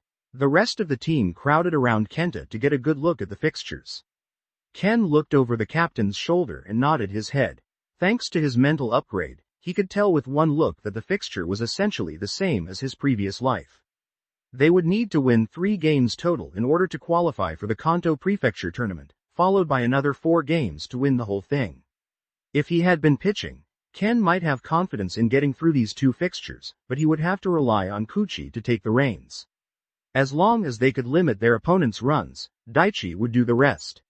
Okay, the first game is on later this week. I'll be releasing the starting lineup tomorrow, so this is your last chance to impress me. The coach spoke up, getting the attention of his players. Yes, coach. Daichi and Ken separated, but not before bumping fists. The two had rarely trained together at club practice now that Daichi had been moved to the catcher position. However, Ken was not worried. It was for the benefit of the team if Daichi, a professional player, was moved to his prime position sooner rather than later. With the game coming up this week, the coach targeted some game-specific scenarios rather than just honing everyone's skills. For this, Ken was on first base while the coach hit balls everywhere around the field. Due to his sticky glove skill and his long arms, Ken was perfectly able to catch the throws sent his way from anywhere on the field. After around 10 minutes of this, the coach switched to a 1-runner on base scenario. The goal was to go for a double play by tagging the advancing runner at second before throwing it back to Ken on first base. This continued before more scenarios were added into the mix. The fielding team was sharp, possibly because a fire had been lit beneath them with the approach of the summer tournament. Coach Yoshida seemed satisfied with the training and only put an end to the training after about an hour. Despite not really moving from his base, Ken was drenched in sweat thanks to the summer sun which bared down on him. The following day, the coach brought everyone into one of the club classrooms. Today was the day that the starting lineup would be revealed. There were a few nervous faces, apart from the likes of Kuchi and Kenta who had no real competition for their roles. Hikaru seemed to be sweating bullets. Ever since Daichi had been practicing to be a catcher, he had not been able to catch a breather. The prodigy seemed to be made for the position with his killer right arm and consistent letting. Ken too was feeling nervous, casting his gaze over to Jin on the other side of the room. Jin had long recovered from his ankle sprain and had been performing well at training throughout the last couple of months. As we know, our next opponent is Yokosuka Middle School. While they have never really had much success, we cannot afford to underestimate any team at this moment. Especially since we haven't had a proper game at all this season. The coach stated, moving his gaze over his young players. That being said, I will be sending out our best players for this match. He spun the whiteboard around, revealing a list of players and their positions and batting order next to their names. Ken felt like closing his eyes, feeling a lump crawl up to his throat. Pitcher. Kuchi Yamada 9. Relief pitcher. Amai Nakamura. Catcher. Daichi Takagi 4. Shortstop. Keisuke Chiba 1. First base. Ken Takagi 2. Second base. Takeshi Ome 6. Third base. Kenta Shuchi, captain, 3. Left outfield. Aki Arima 8. Center outfield. Tatsuya Tanaka 5. Right outfield. Shin Goto 7. Reserves. Jin Hitaki, Hikaru Genji, Ryo Yoda, Hisao Kobayashi, Masahiro Yuta. Ken felt his body flood with relief after seeing his name up there on the first base. He quickly turned to Daichi, who was grinning ear to ear, and the two shared a great moment. However, Ken didn't want to be rude, so he kept his voice down, lest he sow discord amongst his other teammates. Thankfully, Jin didn't seem to be too upset, or at least he didn't show it outwardly. Just because you're on the starting lineup now, doesn't mean that you will stay there. If I see anyone underperforming, I'll sub you out straight away. The coach spoke up, breathing some life into the unfortunate people who were left out. Alright, we're going to work on some strength and conditioning training today and then a light training tomorrow before our game on the following day. Yes, coach. *****. Finally the day arrived where Seiko would take on Yokosuka in the first match of the summer prefecture tournament. Despite it being a little hot, it was amazing weather for the game of baseball. Like all the prefecture tournaments, it was a single elimination tournament, meaning that one simple loss would result in a team's hopes and dreams being crushed. The Summer Nationals, or simple referred to as Koshien, was the most prestigious event of the year in high school baseball. Every year 49 teams would be eligible to take part in the 12-day event in Osaka. Unfortunately, they were still in middle school. So while they would not be able to taste the glory of Koshien this year, however, if they could nurture a winning culture and mindset, it would set them up for success in the years to come. After all, having the Kanto tournament flag on their resume would only help to boost their confidence and chances into enrolling at prestigious high schools like Tuan. Yokosuka chose to start off on the field, sending the enthusiastic Keisuke up to bat first. He stared at the pitcher with hungry eyes, ready for any pitch that was thrown at him. Dong! The pitch was sent flying to the outfield for a double, coming to a stop just near the foul line. Keisuke was all smiles as he stood on second base, sending a smug look to Ken, who had just stepped up to the plate. Ken felt his heart beat wildly in his chest with excitement as he took in the atmosphere. Although he had batted thousands of times with the image training function of the system, there was much more pressure in this situation. After all, the moment they lost a game, their dreams of winning the tournament would be crushed. The pitcher threw a wild pitch towards the outside, resulting in a ball. Ken had been able to track the trajectory of the pitch from start to finish, filling him with a large confidence boost. After facing 120 km/h balls in his image training, these 90 km fastballs did not seem to pose him much issue. Now that he had seen the first pitch, he wouldn't hesitate. Another ball came flying towards him, once again to the outside. Having seen the exact same pitch earlier, Ken's eyes narrowed before sending his bat swinging towards it with power. Dong! The ball whistled past the first baseman's outstretched glove and headed into the right outfield. Ken burst off of home plate towards first, tilting his body slightly and powering his way to second. Home! Home! The catcher shouted loudly towards the outfielder, who was busy collecting the ball. He was around 90 meters away, which would be impossible to cover with a single throw as a middle schooler. Therefore he threw to first base, who then turned around to throw it home. Unfortunately for them, Keisuke had already placed his foot on home plate and was swaggering towards the dugout with a spring in his step. Nice hit! Ken flashed a grin at Daichi, who had just called out, giving him a thumbs up in response. The captain Kenta Shuchi was up to bat next. Despite being a single run ahead, his face was solemn, showing an intense concentration as the pitcher began his throwing motion. Dong! Once again the ball was smacked, yet this time the shortstop had managed to pull off a miraculous catch after diving to his right. Out! Kenta's face dropped and he slowly made his way back to the dugout. Ken stifled a laugh seeing his captain's reaction. Kenta surely was someone who wore his emotions on his sleeve. It was now Daichi's turn to step up and bat. His large shoulders and big frame made the pitcher feel a sense of unease. There was a certain prestige that came with being the cleanup batter, almost as much as being the ace of a team. However, while aces needed to consistently pitch well to impact a game, cleanup batters needed only one almighty swing to win. Ball, ball, ball. Ken's jaw opened wide as he saw what was happening. It turned out that Yokosuka was going to walk Daichi in his first proper match of the season, merely because he was the fourth batter. He didn't know whether to curse the opponents or congratulate them for making such a decision to walk an unknown player. However, he felt kind of stifled after seeing the confusion on Daichi's face. Swing! Ken mouthed from second base, making the action of swinging an imaginary bat. He was hoping that Daichi would at least get some contact with the ball thanks to his amazing hand-eye coordination. As long as he could hit the ball, then he'll at least get a chance to play today. Daichi nodded and positioned his body over the plate a little. Most of the balls had been way outside the strike zone, so he wished to be closer to it. The next ball flew towards the outside, a few inches outside of the strike zone. Yet Daichi had somehow managed to get contact on his swing due to his body positioning and ingenious batting technique. He had swung mostly with just his left arm, allowing the bat to reach a further distance away from his body. Dong! Daichi began to run towards first base, unsure of where the ball had traveled. It was only when he saw that not even the outfielders were moving that something had to be wrong. He lifted his head and moved his gaze around, only to hear cheers from his side of the dugout. Nice home run, Daichi. That was a home run? Daichi felt confused, yet in the next moment he felt thrilled. He quickly checked that he was not still holding the bat in his hands before making his way around the plates. What the hell was that? The pitcher muttered to himself. The Yokosuka team was outmatched from the start, failing to secure a run throughout the whole game. Seiko had continued to attack, relying on the likes of Daichi and Kenta to send the runners home. The game was so out of hand that it ended in the 5th innings thanks to the mercy rule with a score of Seiko 13 Yokosuka 0.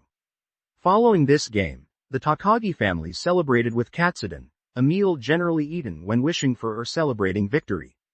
The panko fried pork paired with the fragrant rice and joyous atmosphere made the victory taste even sweeter. Of course, it was only the first game of the summer tournament, but they never knew when their last game would be. Your mom says that you guys won your first game. Congratulations. Chris's voice sounded on the loudspeaker of Yuki's phone. Unfortunately, he was away for work once again, so he would miss out on such a delicious dinner. It's only the first round, but it ended in the 5th innings. Ken said simply, stuffing his face with rice. Oh, mercy rule? Damn, nice work, he replied with enthusiasm. Thanks. Daichi hit a home run and 3 doubles, whereas I got a double and 2 singles. Great work, kids. Chris sounded proud, yet he wished he could have witnessed it. Unfortunately, he was not going to be home for another week thanks to a joint NPB and majors venture. How was your pitching today? Did you give up any runs? Daichi's eyes widened and he looked at Ken with confusion and disbelief. Had he not told his parents about his shoulder injury? Why not? Ken saw his friend's reaction and felt guilty. A part of him had forgotten that he never informed his parents about his situation. He never felt that there was a right time to break this information to them. About that, I've decided not to pitch this year because I want to focus on the other aspects of my game. Ken said after a brief pause, hoping that there wouldn't be too much backlash. Yuki tilted her head in confusion, leading to a brief awkward silence before Chris finally responded. Great. That's a fantastic idea. I always thought that you relied on your pitching too much. If you want to become a professional player, you need to have a complete game. See, Yuki, I told you our boy has grown up. Ha ha ha. Ken's mother rolled her eyes at the rambunctious laughter that came through the phone's speaker before quickly hanging up. Her attention honed in on Ken, which made him feel a little nervous. Is that truly the reason, Kenny? She asked with a look of concern on her face. Ken shrunk back, moving some food around in his bowl with his chopsticks. He couldn't lie straight to his mother's face, so he was trying to work up the courage to tell the truth. The problem was that he had never seen a doctor in this life, so it may not be believable. There was also the worst-case scenario that his parents would forbid him from playing if they learned that he was injured. Yuki let out a sigh. It's okay, you don't have to tell me. As long as you're happy and healthy, that's all that matters to me, she said with a small smile. In her mind, she was worried that Ken was depressed for not making the cut as a pitcher and was forced to step down. That would mean that he fabricated the story of taking a break in order to save himself from embarrassment. The fact that Chris was too busy laughing and praising him for his decision to take a step back was probably only adding more embarrassment and shame onto him, which was why she hung up so abruptly. However, Ken's mood seemed to improve after her words, so Yuki kept her assumptions to herself. Daichi, on the other hand, shook his head. He would be giving his big bro a talking to at some point in the future about his actions. Well, I'm really tired now, Mom, so I'm going to head to bed, Ken said abruptly, feeling Daichi's stare drill into the side of his face. Then, without waiting for a reply, He put his dishes in the sink and ran up the stairs and into his room, leaving the two at the dining tab. In reality, he wanted to leave the awkward atmosphere and jump into some image training. Having participated in the game today, he could finally realize just how beneficial the image training had been to him overall. Plus he had yet to claim any of the rewards for the missions he had completed, wanting to get a baseline for his skill level before the upgrades. #NOTICE. It is advised that user enters the image training when he will not be disturbed. Does the user wish to enter image training? Yes. No. Yes. Ken was once again transported to the empty Koshian field. Due to coming here every night for the past 2 months, he was no longer in awe and quickly chose the batting practice. #BATTING missions. Greater than hit 500 bunts successfully, 100 major points plus bronze lottery ticket, complete, claim rewards.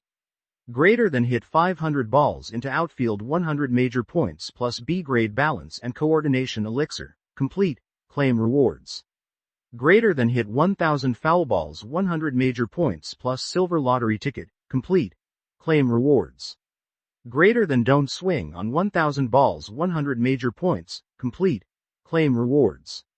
Greater than hit 500 home runs, 1000 major points plus B-grade strength elixir plus gold lottery ticket, 192 500s. Ken's eyes shined as he saw the shimmering claim rewards option. He had been patiently waiting for this day for months now. Without hesitation, he accepted the rewards and watched his screen fill with notifications. Congratulations! You have been awarded 100 major points and 1x bronze lottery ticket. Congratulations! You have been awarded 100 major points and 1x B-grade balance and coordination elixir. Congratulations! You have been awarded 100 major points and 1x silver lottery ticket. Congratulations! You have been awarded 100 major points. Are you sure you want to leave the image training? Yes. No. Yes. His consciousness reappeared in his room once again. He didn't waste time to bring up the system window once more. Major League System. System level. 2, 401,000 major points to level up. Name. Ken Takagi. Age. 15. Talent assessment. B. Potential. D. S+. Major points. 400. User menu. Stats. Missions. System shop. Locked. Lottery. Temporarily unlocked. Image training. Clicking the lottery function, which was now unlocked, a large wheel appeared, showcasing the rewards for the bronze lottery ticket.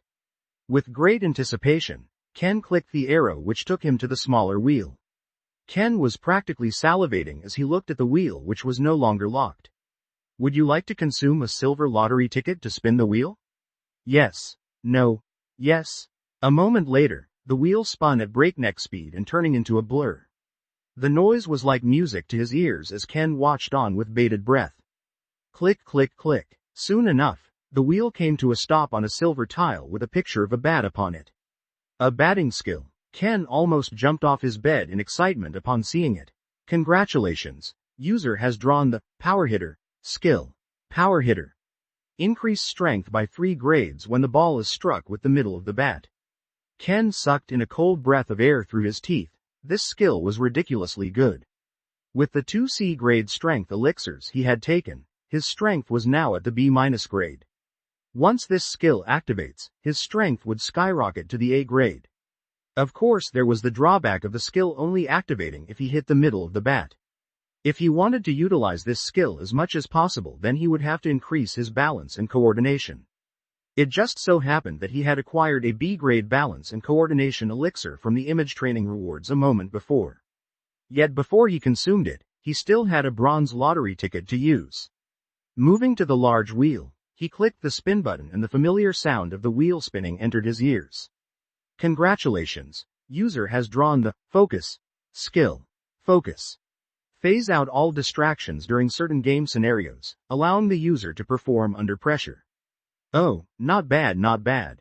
Ken exclaimed softly. He wasn't sure exactly what game scenarios the skill was referring to, but it was likely in pivotal moments within the game. 2 outs, or 2 strikes, etc. Ken was satisfied with his haul and decided it was time to take the elixir before heading to sleep. The next game was in a week against another easy opponent. It wouldn't be until they reached the Kanto tournament that they would face some decent competition.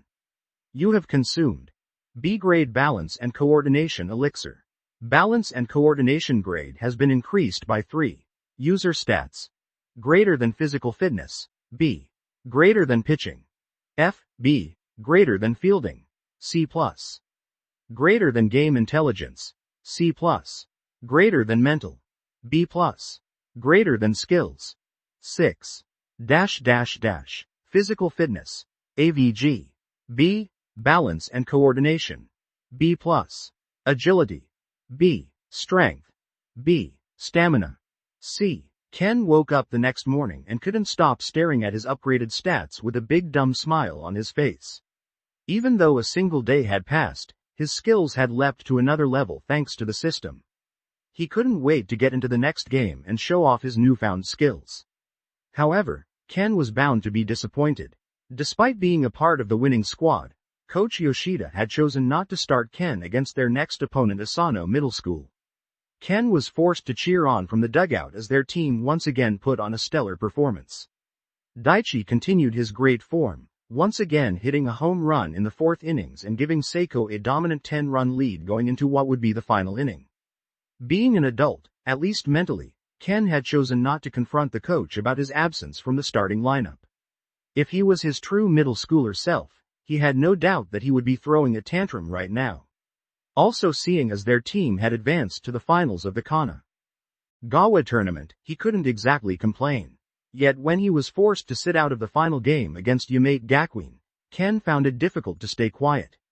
He was about to approach the coach during the game, but he spoke up even before Ken could say a word. "Have you been watching this game and the last?" he asked without turning around. Taken aback, Ken responded affirmatively, yet he had no idea why the coach would ask such a question. "What do you think of Kuchi? He's solid most of the time. But every now and then he throws a wild pitch."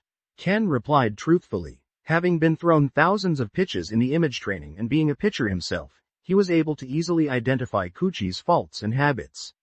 The coach nodded. "Yes, and it gets worse as the game progresses," he stated, still with his back turned. Before waiting for Ken to reply, the coach added, "You definitely can't pitch this season?" Ken was taken aback once more, not expecting such a question. "I'm sorry, I cannot pitch for at least another 9 or so months," he responded, bowing his head. That's okay. I know it's selfish of me, but I kept you out of the lineup in order to analyze Kuchi. Amai is a good relief pitcher, but the only chance we have to win the Kanto tournament is with Kuchi's pitching." The coach finally turned around and faced him for the first time, his gaze locked onto Ken's. "Will you mentor Kuchi? I promise you that as long as you take it seriously, we will win." Ken pondered for a moment. The coach was right when he said that he was selfish. How could he ask a teenager to sacrifice their own playing time in order to help another teammate? Perhaps if this was the NPB, one might be able to understand. However, Ken had to agree with the coach. If Kuchi did not correct his bad habits and got injured, their campaign would be dead in the water. The problem was, Ken was rather arrogant in his past life, so he had not listened to his father's teachings about his pitching form. In the end, he decided to agree with the coach's request. "I will do what I can to mentor Kuchi. But you have to promise me playing time in the future," Ken stipulated, finally deciding to act like an actual teenager. "Ha ha ha. I'll start you in every round of the Kanto tournament if you do this for us," the coach promised, feeling his mood improve. "It's a promise," Ken said with a smile before turning to watch the game. Despite Kuchi's wild pitches towards the end of the game, Seiko were able to come out with the win against Yamate Gakuen with a final score of 10-3. Amai came in for the last 2 innings and was able to shut out the competition, giving up no runs. It was not as evident during their past 2 games thanks to invoking the mercy rule, but Kuchi was burning out by the end of the game. Now that Coach Yoshida had drawn his attention to it, Ken could see his performance waning in the latter innings. As the team was heading onto the bus to head back home, Ken pulled Kuchi aside and had a chat to him. "Hey man, nice work today," he said with a smile. Kuchi seemed a little out of it, but he still replied with his thanks. He currently had an ice pack on his right shoulder, something that helped with recovery after pitching in a game. "Are you feeling any pain or fatigue in your shoulder when you throw?" Ken asked in a low voice, ensuring that no one would be able to pick up on their conversation. Kuchi's eyes widened in shock, staring at Ken as if he had two heads. How did you know? Ken's features softened. I know more than you think about hiding such things. He responded wistfully. Kuchi looked extremely nervous and pleaded with Ken to not tell the coach what was going on. He had finally gotten an opportunity to showcase his abilities, even being moved up to the ace position. If the coach were to find out, he would no doubt get moved to the bench in a heartbeat. Don't worry, the coach asked me to help you out, which means he has an idea of what's going on. Really? This was the biggest shock to Kuchi. He had only begun feeling discomfort towards the end of the first game, yet the coach had already noticed. Yeah, so don't stress too much. Ken replied with a smile, putting the teenager at ease a little. It's Saturday tomorrow, are you free? If so, let's meet up at the school fields around 8 a.m. What do you say? Kuchi pondered for a while before eventually nodding. The fact that the coach had sent Ken, who was the previous ace of the team, in order to help him out spoke volumes. Not only did it highlight the trust the coach had in Ken, but also in Kuchi himself. Great, I'll meet you there with Daichi. Ken gave a thumbs up before getting onto the bus and finding a seat next to his brother. The group traveled home in high spirits after securing the win and moving on to the Kanto Prefecture tournament. This was the final tournament for the third years, as they would be too busy taking entrance exams for high schools to compete in the fall tournament. Ken and Daichi arrived home to see their father waiting in the dining room. He had returned from the States this morning but was suffering from jet lag, so he went straight to sleep. Dad, welcome home, both Ken and Daichi called out, receiving a smile in return. Well, how did the game go? Chris asked, seemingly more interested in their baseball results than themselves. We've got the nation's #1 catcher on the squad. How do you think it went? Ken said proudly, draping his arm over Daichi's shoulders. Despite how long his arms were, he still found it difficult to reach the width of his brother's shoulders. We won 10 runs to 3. Daichi said simply, even though he was inwardly pleased about Ken's comments. Did you hear that, honey? Our boys have made it through to the Kanto tournament. Ha ha ha. Chris tilted his head back and laughed, shouting out to his wife, who was only a few feet away in the kitchen. Yes, I heard. Congratulations, you too. She chuckled. So did either of you hit a home run? Chris asked enthusiastically. Well, I didn't actually get to play. Ken said a little awkwardly, yet his tone changed in the next moment. Daichi also didn't get a home run, but he got 2 triples and 3 doubles. Chris raised an eyebrow, yet he didn't comment on the first part so as not to rub salt in any wounds. Nice work, Daichi, he said with a thumbs up. Oh, I almost forgot. Are you free tomorrow, Dad? Ken asked. Yup, I've got the next 5 days off. Why, what's up? It's about our pitcher Kuchi. Would you mind helping him out with his form and recovery regime? Oh, you mean the same ones that you refused to do for the past few years? Chris said, causing Ken to feel attacked. Yet he could only smile wryly in response. If he had have listened to his father, he could have probably avoided the mistakes he made in his previous life altogether. Yes, that one, he said shamelessly. Since I've refused to pitch this season, the coach asked if I could mentor Kuchi. But I'd say that getting training from you would be much better than that. A small bit of flattery at the end of his words seemed to work wonders. Chris, who had been giving him a condescending look, suddenly brightened and began to laugh heartily. Ha ha ha. Yeah, I think you're right. After all, I used to be a professional trainer, he said with a dumb smile. Yuki, who was busy cooking, could only shake her head as Ken expertly manipulated her husband into training his friend. That was the problem with Chris, he was too unguarded against simple flattery. Daichi seemed to be taken aback from the whole thing. As the catcher on the team, he was the most aware of the wild pitches that Kuchi had been throwing, but he never knew that the coach had asked Ken to help mentor him. He gained another layer of respect for Ken, who had selflessly agreed given the circumstances. After dinner, everyone went their separate ways, with Ken retreating to his room early like he had for the past couple of months. Thankfully, his parents shrugged off this weird behavior as typical teenage actions, so he didn't need to come up with an excuse. Of course, he was not doing anything suspicious. He was in fact honing his skills within the image training realm. Ever since getting the power hitter skill and increasing his balance and coordination stat, he had a much easier time hitting home runs during training. In the 2 months prior, He had only managed to hit 192 home runs despite being thrown thousands upon thousands of pitches. Yet he had almost hit the remaining 308 in just these 2 weeks. This gave a good indication of the impact of skills and his attributes on his ability to play baseball. While he couldn't currently measure up to the freak genius of Daichi, given enough time and patience, he felt that the system would allow him to surpass him. This begged the question though, what was Daichi's overall stats right now according to the system? His potential would have to be at least an S+ if he had made it to the NPB with only 2 years of high school baseball under his belt. Ken shook his head and focused. Now was the time to finish up the last of the batting missions and retrieve the juicy rewards. Does the user wish to enter image training? Yes. No. Yes. Ken quickly picked up the bat and headed to the batter's box wearing a cocky smile. Greater than hit 500 home runs 1000 major points plus B-grade strength elixir plus gold lottery ticket. 482 500s. I'm coming for you gold lottery ticket. Hee hee. Dong. Dong. Strike. Ding. Dong. Greater than hit 500 home runs 1000 major points plus B-grade strength elixir plus gold lottery ticket. 500 500s. Claim rewards. After about 45 minutes of non-stop batting, Ken finally heard the sweet sound of a notification, indicating he had cleared the mission. He dropped to the ground and panted heavily. For some reason, he still experienced fatigue in this realm.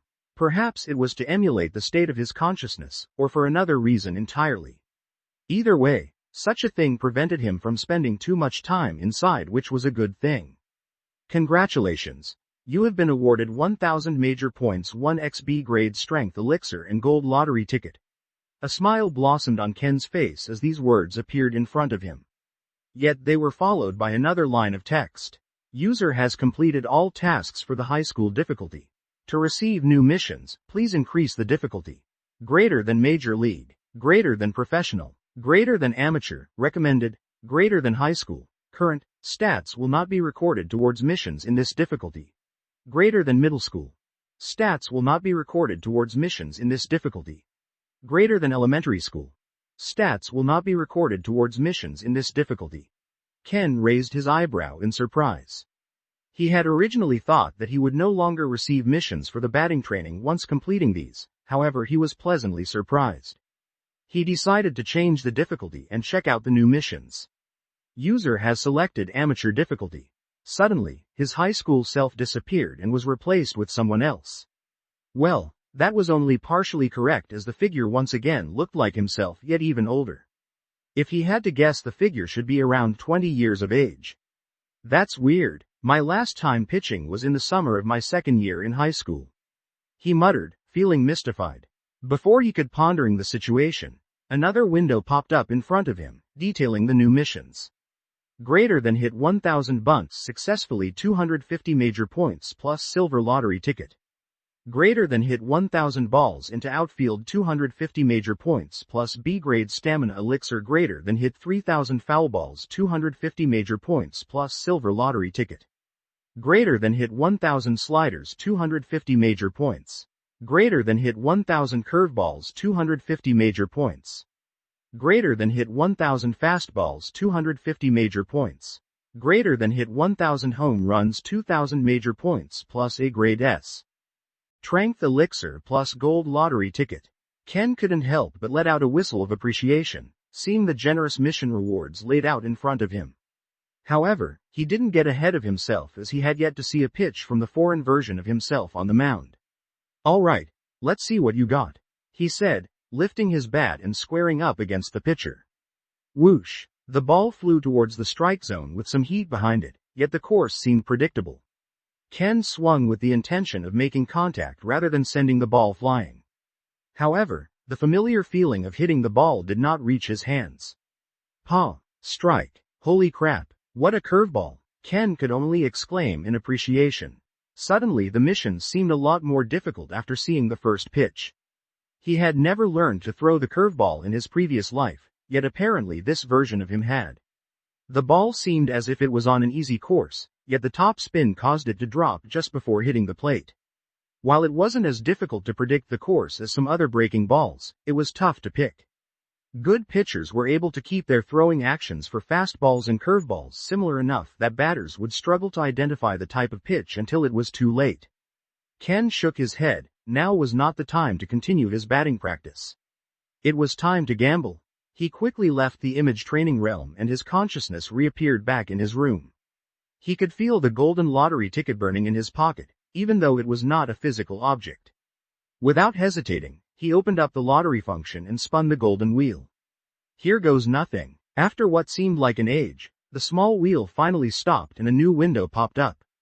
Congratulations, you have learned the Identify function. Identify allows the user to look at the stats of other baseball players, provided they're close in skill level. What? Ken was filled with shock and excitement upon receiving the new ability. He had only moments before been wondering what Daichi's stats were, and here the system had delivered. He was also meant to be tutoring Kuchi tomorrow, which meant he would be able to use this to understand where he was lacking. Ken pulled up the system and noticed that he already had enough major points to level up once again. #SYSTEM alert. Greater than the user has chosen to upgrade the system. Greater than 1000 major points will be deducted to upgrade the system. Greater than system will shut down for 24 hours in which all functions will be unavailable until the upgrade has been completed. Would you like to commence the upgrade now? Yes. No. 24 hours? Wasn't it only 8 hours last time? Ken mused, feeling a little disappointed. If he wanted to use the new Identify ability on Kuchi tomorrow, then he would have to wait and upgrade his system at another time. However, it didn't matter too much. He decided to take the B-grade strength elixir and get some sleep. Are you sure you wish to consume B-grade strength elixir? Yes. No. Yes. What followed was some of the worst cramps he had ever experienced as his muscles felt like they were tearing and repairing themselves over and over. He had expected some level of pain, but the system seemed to be extra rough today. After almost 5 minutes of this torture, Ken finally felt the pain recede from his body, bringing with it a welcome sense of relief. Covered in sweat and panting, Ken looked as if he had just come back from running a marathon. Thankfully, the ceiling fan worked its magic and sent cool air down to alleviate some of his discomfort before Ken lost consciousness from exhaustion. You have consumed B-grade strength elixir. Strength grade has been increased by 3. User stats. Greater than physical fitness. B. Greater than pitching. F. B. Greater than fielding. C+. Greater than game intelligence. C+. Greater than mental. B+. Greater than skills. 6. Physical fitness. AVG. B. Balance and coordination. B+. Agility. B. Strength. A. Stamina. C. Ken woke up the next morning to a wonderful message flashing on the system window. All drowsiness left his body as he stared at the notification with sparkling eyes. My first grade attribute. He murmured with pride. Knock knock. He must have been staring at the window for a long time because Daichi had come knocking on his door to wake him up for their morning run. Ken quickly got out of bed and got ready, his heart filled with anticipation. The two greeted their parents as usual and headed out the door to start the run. However, Ken activated his system to try out the new feature. Major League System. System level. 2, 1400 1000 major points to level up. Name. Ken Takagi. Age. 15. Talent assessment. B. Potential. D. S+. Major points. 1400. User menu. Stats. Missions. System shop. Locked. Lottery. Locked. Image training. Identify. He clicked on the Identify option and a wall of text appeared. To use Identify on this target will cost 50 major points due to the disparity in abilities. Would you like to continue? Yes. No. Disparity in abilities? Ken balked, feeling a little insulted by such a statement. However, he still chose to accept. Name. Daichi Takagi. Age. 15. Talent assessment. A. Potential. SSS. User stats. Greater than physical fitness. A. Greater than pitching. C. Greater than fielding. A. Greater than game intelligence. C. Greater than mental. A+. Daichi Takagi's data has been added to the compendium. Ken felt his world crumble around him as Daichi's stats were revealed. He was so shocked that he stood in place with his jaw wide open, staring at the freak genius running beside him. What's wrong? Daichi stopped after noticing that Ken was no longer running beside him, yet all he received were mumblings in response before he continued on the run. How can he be so overwhelmingly talented? Ken complained inwardly, but he soon fixed his attitude. He should be happy that his brother was talented, especially since they had made a pact to become professionals and even make it to the majors one day. Ken was confident that he would be able to bridge the gap between them with his major league system. But until then, Daichi would prove to be a goal, or perhaps even a rival on his path towards becoming a professional baseball player. Daichi shrugged off the weird atmosphere and continued the run. Ken had been a little odd lately, but it was not enough to cause concern, not yet at least. The two completed their morning training and headed back home to eat and get ready. Chris drove them to the school field and they met up with Kuchi, who had come alone. He was a little nervous when he saw the unfamiliar tall man that came along with Ken and Daichi, but after hearing an explanation and seeing the uncanny resemblance to Ken, he eventually calmed down. Kuchi, what pitches can you do? Chris asked after the introductions. At the moment I can pitch a fastball and forkball, he replied. Chris's face showed visible shock when the word forkball was mentioned. His expression changed a few times before a look of understanding crept onto his face. Go warm up your arm with Daichi, I want to see your pitch, he said after a moment before stepping back and bringing Ken with him. How often does Kuchi use his forkball? Chris asked in English, not wanting the other two to understand their conversation. Ken raised an eyebrow in question, however he also responded in English. I'd say he throws it at least 5 to 10 times per innings on average. Not good. Chris shook his head, feeling a headache coming on. Let's first see how he pitches it. Once Kuchi's shoulder was warm, Chris asked him to throw a few fastballs before finally finishing on the forkball. The ball flew towards Daichi's open glove before dipping right before it entered the zone. Okay, I've seen enough. Huh? Kuchi was a little confused. He had only thrown around 5 pitches so far. Was that enough to get an idea of what he was doing wrong? Yet before he could speak up, Chris came over and grabbed a hold of his arm, putting a small amount of pressure on Kuchi's elbow with his thumb.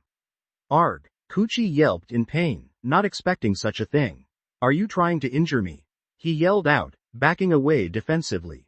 Chris shook his head. I'm a professional. I would never purposefully hurt an athlete. I only put a tiny bit of pressure on your elbow. You should try it yourself to see if I'm lying. Although wary, Kuchi eventually did as he was told and almost cried out in pain again. What's happening? He stammered, feeling all sorts of confused. You need to give up on the forkball, Kuchi. From what I can tell, you haven't been throwing it for long, which is why you're only feeling some mild pain. Your body is not developed enough to sustain such wear and tear. Chris explained, being as straightforward as possible. But how will we win if I don't have a breaking ball? My pitches aren't fast enough to only use fastballs. Kuchi complained. He had tried other breaking balls, yet the forkball was the only one he could throw. Chris let out a sigh, lamenting at how rash teenagers were these days. Have you heard about the two-seam fastball?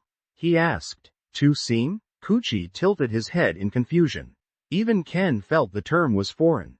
Having no breaking balls of his own, Ken's interest was piqued, causing him to lean a little closer.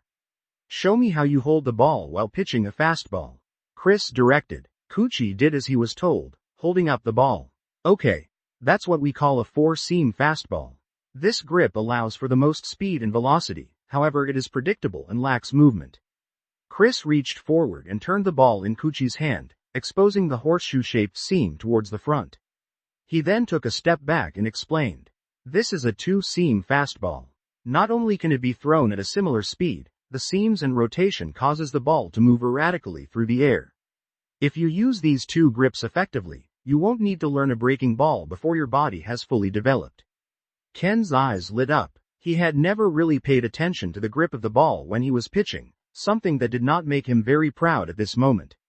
This was probably the reason why some of his pitches had movement, while others were just straight and fast. Kuchi stared at the ball for a little while, yet he didn't seem too convinced.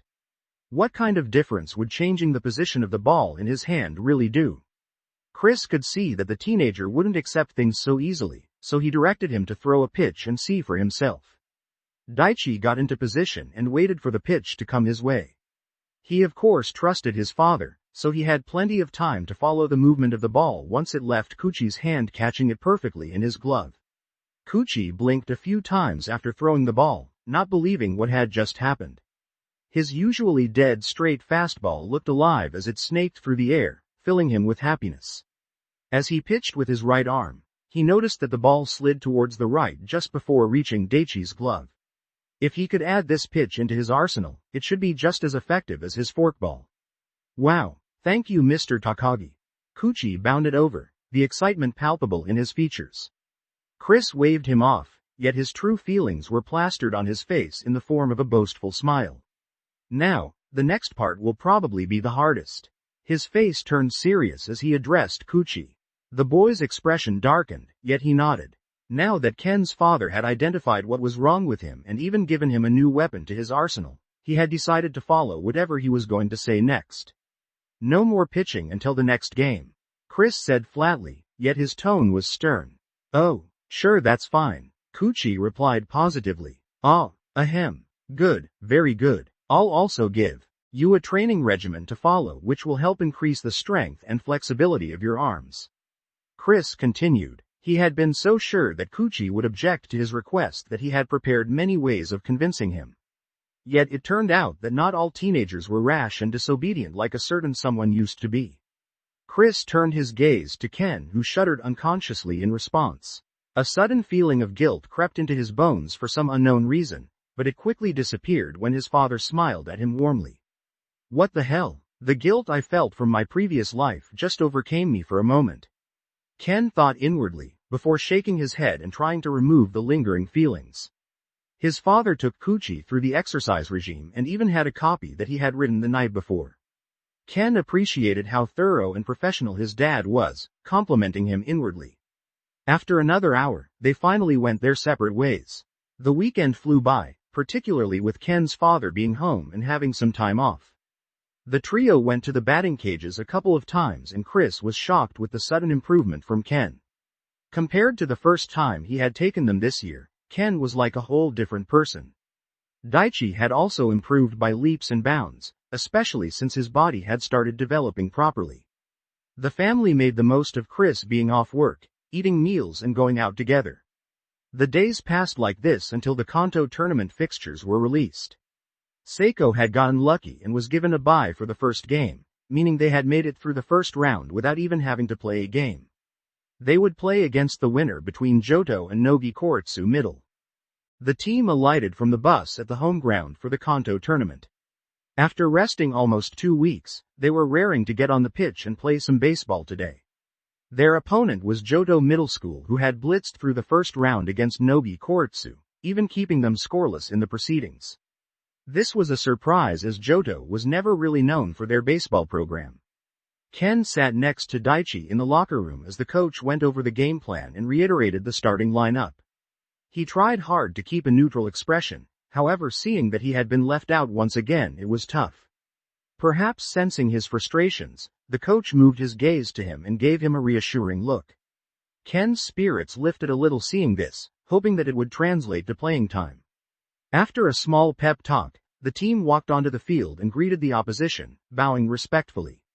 Kenta and their opponent's captain stayed for the toss, which fell in favor of Johto, who chose to field first. Their team retreated back to the dugout and the starting batters got ready, taking practice swings while they could. Keisuke walked up to the batter's box and did his usual shenanigans, pointing his bat towards the pitcher and squaring up. The pitcher was a stocky teenager who seemed a little short to play at the position. However, when Ken saw him, a flood of memories came rushing into his mind. Ah, damn it, this might be tough, he said inwardly. In his previous life during his 3rd year of middle school, this pitcher had given them the biggest headache of the Kanto tournament. He had a shameless pitching style, not afraid to hit a batter in order to send a message. Kotaro Ishikawa, they were in for a tough battle. He quickly walked over to the coach and gave his evaluation of the pitcher, all the while play had already started. Just as the coach was about to question where he learned these things from. Dead ball, Keisuke yelled out in pain as the ball struck his hip. He winced and hopped around while trying to deal with the initial pain of the pitch. The coach's eyes widened and he swallowed his next words. Clearly Ken's worries were true.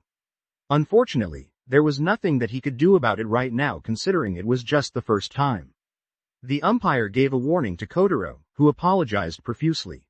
Yet when he turned to walk back to the mound, an imperceptible grin formed on his face, showing his true colors. Next up in the batter's box was Jin, the first baseman. The next few balls from Kotaro were nothing out of the ordinary, just fastballs with decent pace behind them. Before he knew it, Jin was behind in the count, sitting at 1-2, 1 ball, 2 strikes. The next pitch thrown was slow, causing Jin's eyes to light up. He put strength behind his swing like he wanted to hit it out of the park. 3 strikes, out. Huh? Jin was mystified. How could he miss a ball that was traveling so slow? Feeling a wave of confusion overcome him, Jin walked back to the dugout like he was lost. While others may not have seen it, the pitch that Kotaro threw was a knuckleball. The knuckleball was one of, if not the hardest breaking ball to master in baseball. It required the pitcher to throw the ball with no spin, which would cause an erratic and unpredictable course as it flew through the air. Not only did the pitcher have to be skilled, the catcher would also need to have their wits about them. Ken frowned. This was the real reason why they had struggled so much in the Kanto tournament of that year, the unknown pitcher with a knuckleball. Kenta was next up. He had seen the slower ball, yet he wasn't sure what it was either. Yet instead of worrying about it, he would let his bat do the talking. Unfortunately, he was struck out the same way. Fastballs which were just on the edge of the strike zone would bait the swings and then the knuckleball to finish the count. Out. Despite the situation, Ken almost laughed out loud NKS to the exaggerated look of disappointment on the captain's face. He didn't know what it was, but Kenta's expressions always seemed to make him laugh. Daichi, you're going to have to swing early in the count. The moment you hit 2 strikes, he'll hit you with that slower ball. Ken got his brother's attention and gave him some advice. Daichi nodded, a look of determination creeping onto his face as he made his way up to bat. When he was ready, Kotaro wound up and sent the ball flying towards the outside. The course looked to be just scraping the edge of the strike zone, something that could get called either way. HMPH. Daichi let out a grunt and swung wide with his large shoulders. He had decided to take Ken's advice and swing at the earlier pitches, sinking his all into it. Dong. The sound was a little crisper than usual, meaning Daichi had probably hit it closer to the end of the bat instead of the middle. Yet with his gargantuan strength, the ball rocketed to the outfield high over the first base's head. Ding! An eruption of cheers rang out from the dugout as the ball crashed into the foul pole. Daichi's face lit up as he threw the bat to the ground and began his victory lap around the bases.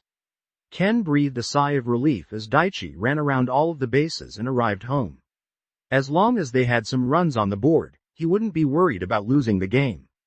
The next 2 batters, Tatsuya and Takeshi, fell prey to the same tactics that Kenta had faced in his first at-bat, promptly being struck out by the knuckleball. Then it was Seiko's turn to field. Kuchi stood upon the mound looking loose and relaxed. He had only begun pitching again a few days ago and was pleased to notice that he felt no more pain. The break paired with the training regimen had helped improve his throwing action and stamina. He was of course without his forkball now, but that was a small price to pay, especially after learning the 2-seam fastball. Kuchi was on fire, shutting out the first 3 batters with only 9 pitches. Ken gawked, inwardly feeling remorse that he hadn't listened to his father in his previous life. Of course he was capable of doing the same thing against this opposition who were centered around the pitching of Kotaro. This was the main reason why Ken was so relieved when Daichi had put some runs on the board, because Jodo did not have a great batting lineup. The game continued like this for the next 8 innings, with Kuchi only giving up a single hit and no runs. Daichi was taken out of the game thanks to Jodo realizing he was the only threat and deciding to walk him whenever he was in the batting box. At first he was frustrated, but then he realized that it didn't matter as long as they won the game. Ken once again was forced to sit on the sidelines as the team clinched their second-round win over Jodo in the Kanto tournament. The coach had come up to him during the game and praised that his mentoring had such a great effect on Kuchi. Despite the praise, Ken cut straight to the heart of the matter, asking when he would get some playing time. He had improved so much that he knew he could make an impact on the game more than Jin, who was in his place. The coach grinned. I was just about to mention this to you after the game. But I'm planning on starting you for the remaining games of the tournament. Are you ready to show me how much you've improved? Ken's face lit up, clearly not expecting such a straight answer from the coach. Yes, coach. Like that, everyone returned back home in good spirits, especially Ken, who had just found out he would be joining the starting lineup for the next game. Daichi had noticed his chirpy expression ever since the end of the game, but had only decided to ask him about it over dinner. If it was what he was guessing, then it would be better to discuss away from the ears of his teammates. You're looking awfully happy today, big bro. Daichi stated with a smile. Me? What gave you that impression? Ken asked, unable to remove the dumb smile that had been plastered on his face the entire afternoon. Just a feeling. So did the coach tell you that you're in the starting lineup next game? He asked, feeling a sense of relief inwardly. Daichi had also been affected by the coach's decision to sit out Ken to watch over Kuchi. In his opinion, the best players should be out on the field, no matter the circumstances. Well, unless someone was injured, of course. Ken's eyes narrowed. Are you some kind of mind reader? He asked suspiciously. Daichi just stared at him silently for a few moments, as if to ask if he was stupid. Mom, I need some aluminum foil. Daichi is a mind reader. Ken shot up from the table exaggeratedly and began looking for the roll of foil. Ha ha ha. Yuki began giggling in response, only for Daichi to join in moments later. Of course Ken was just being silly, but he was in a great mood after being suppressed for so long. He would finally be able to play with his brother on the biggest stage for middle school baseball. Ken sat down and sent a wink Daichi's way. We'll both be on the starting lineup for the next game. Just 3 more wins until we win the tournament. Daichi nodded, feeling his body fill with determination. Will there be scouts at any of the games? He asked. Only at the final game, so we need to at least make it up to there. The two seemed fired up, even after dinner had finished. Yuki sent them off so she could have some peace and quiet for a while before heading to bed. She decided to call her husband and inform him of the good news. That's great, Chris exclaimed through the phone speaker, causing Yuki to move it away from her ear for a moment. Yeah, thank goodness. I was starting to get a little worried about Kenny over the past couple of weeks. She admitted. I'll admit, it was a little selfish of the coach to do what he did. Even I was about to give him a call and give him a piece of my mind. Yuki smiled. She did not doubt his words. When it came to his family, Chris wouldn't be afraid to jump into a den of lions as long as it was to save them from harm. When they had adopted Daichi, Chris had insisted on taking the role of foreign advisor for the NPB and Major League venture because it paid a lot more. Unfortunately, this led to his workload increasing significantly and he was away from home a lot more often.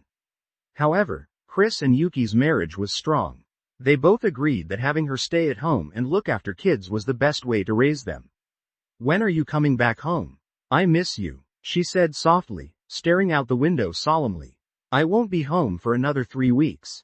I miss you too, he said tenderly. Yuki looked a little sad, however her eyes lit up in the next moment. If the boys make it to the finals, it'll be in about 3 weeks' time.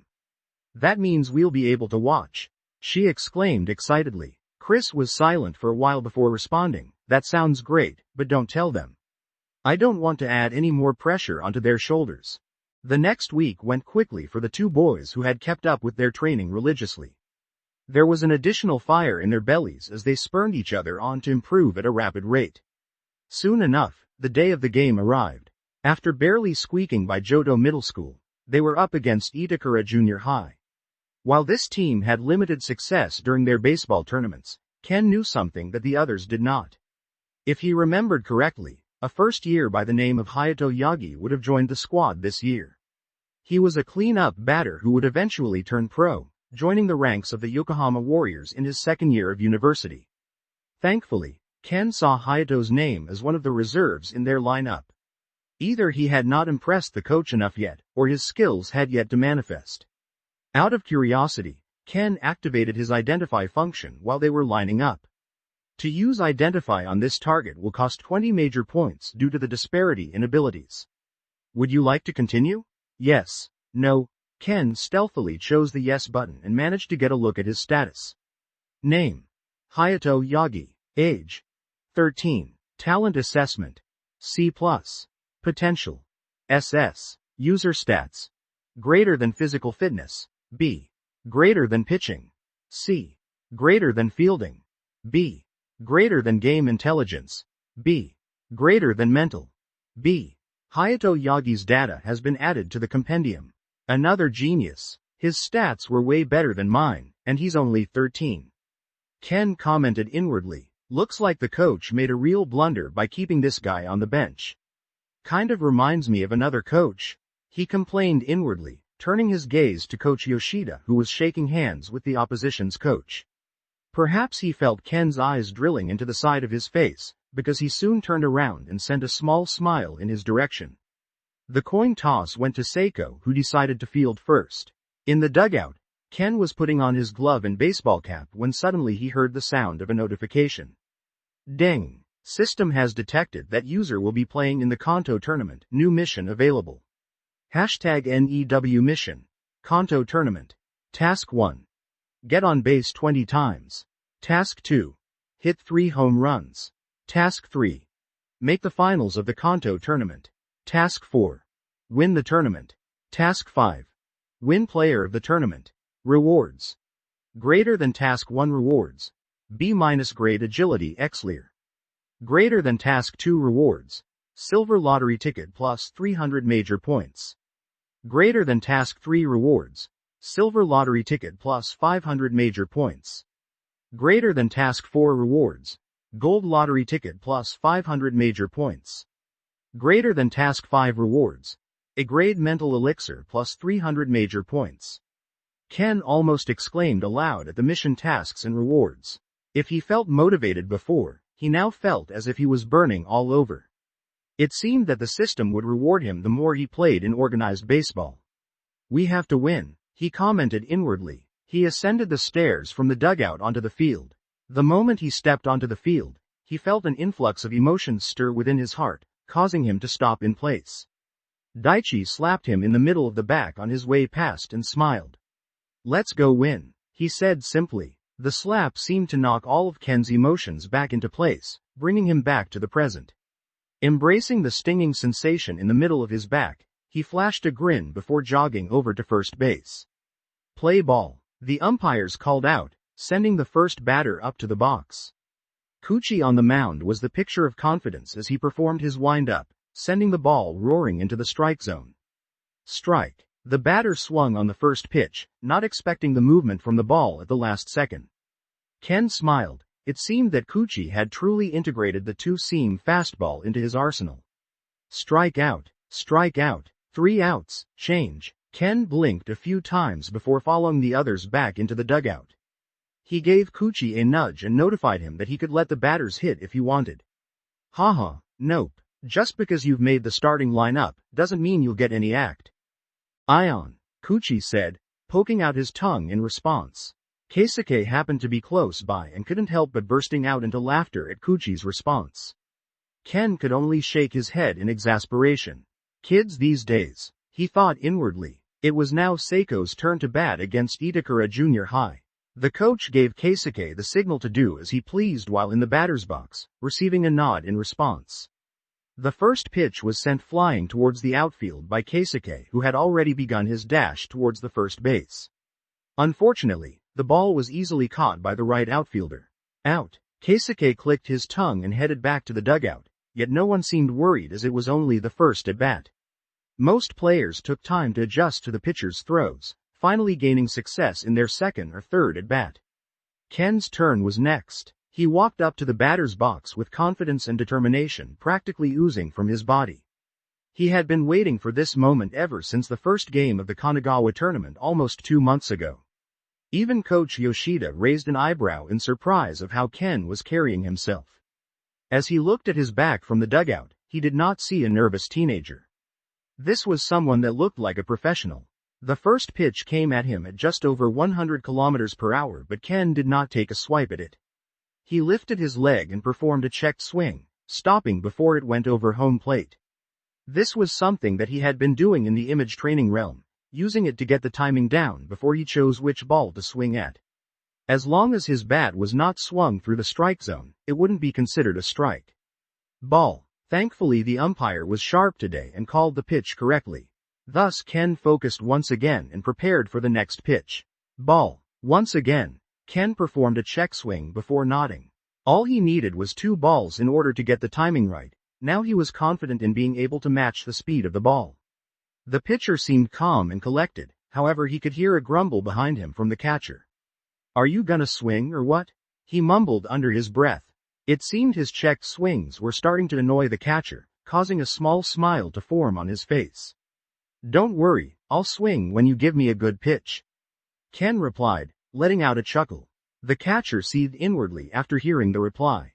He stood up and placed his glove close to Ken's body, practically telling the pitcher to throw the ball at him. The pitcher's face looked a little shocked, however he did as he was told. Winding up and throwing a blitzing ball towards the open glove situated behind Ken. What the hell? Ken could instantly see the ball's trajectory and made a split decision to duck, only for the ball to whoosh past his head in the last moment. Ball. The umpire called the ball, but he was not impressed. He placed his hand on the catcher's shoulder and warned him sternly before pointing at the pitcher and doing the same. Ken managed to keep his cool, likely because his mind was more mature than the other teenagers. However, he didn't let such a thing go. He clicked his tongue a few times and muttered under his breath. "Tisk tisk, I'm surprised you got this far with a battery like this. Too bad this will be your last game." This seemed to incense the catcher even more, but he could not try the same thing again because of already receiving a warning. If he were to repeat the same action again, it was possible that he and the pitcher would be ejected from the game. "All right, Nobu. Let's beat this guy fair and square with your pitching," he said inwardly, positioning his glove outside and low. Nobu the pitcher nodded and performed his wind-up, firing the ball with great control exactly to where the outstretched glove of the catcher was. "Yes, perfect pitch," the catcher shouted out inwardly. However, Ken was also thinking the same thing. Ken performed a textbook swing that closely resembled Daichi's form, both of which they had learned from their father. Time seemed to slow down as the ball was struck with tremendous force and flew towards the right outfield. The moment he hit the ball, Ken knew that it was a home run. The sound of the bat paired with the feeling of hitting the middle instantly told him all he needed to know. A foreign feeling entered his body as he threw the bat down and jogged around the bases. It was only at this moment that he realized that this was his first home run between both of his lives. As he crossed the first base, he heard the cheers of his teammates in the dugout, causing him to look over. Daichi was the loudest out of the bunch, his face filled to the brim with happiness. He was a little far away, but Ken thought that he might have seen tears welling up in the teenager's eyes. "It's not that big of a deal, right? It's only 1 run, right?" he thought inwardly, yet Ken felt a lump begin to form in his throat before his eyes began to mist up. Before he knew it, tears began to fall as his pent-up emotions came rising to the surface. This was the feeling he had been yearning for all these years. This sense of accomplishment. As he rounded third base, he saw Daichi waiting for him at home plate, despite not being up to bat next.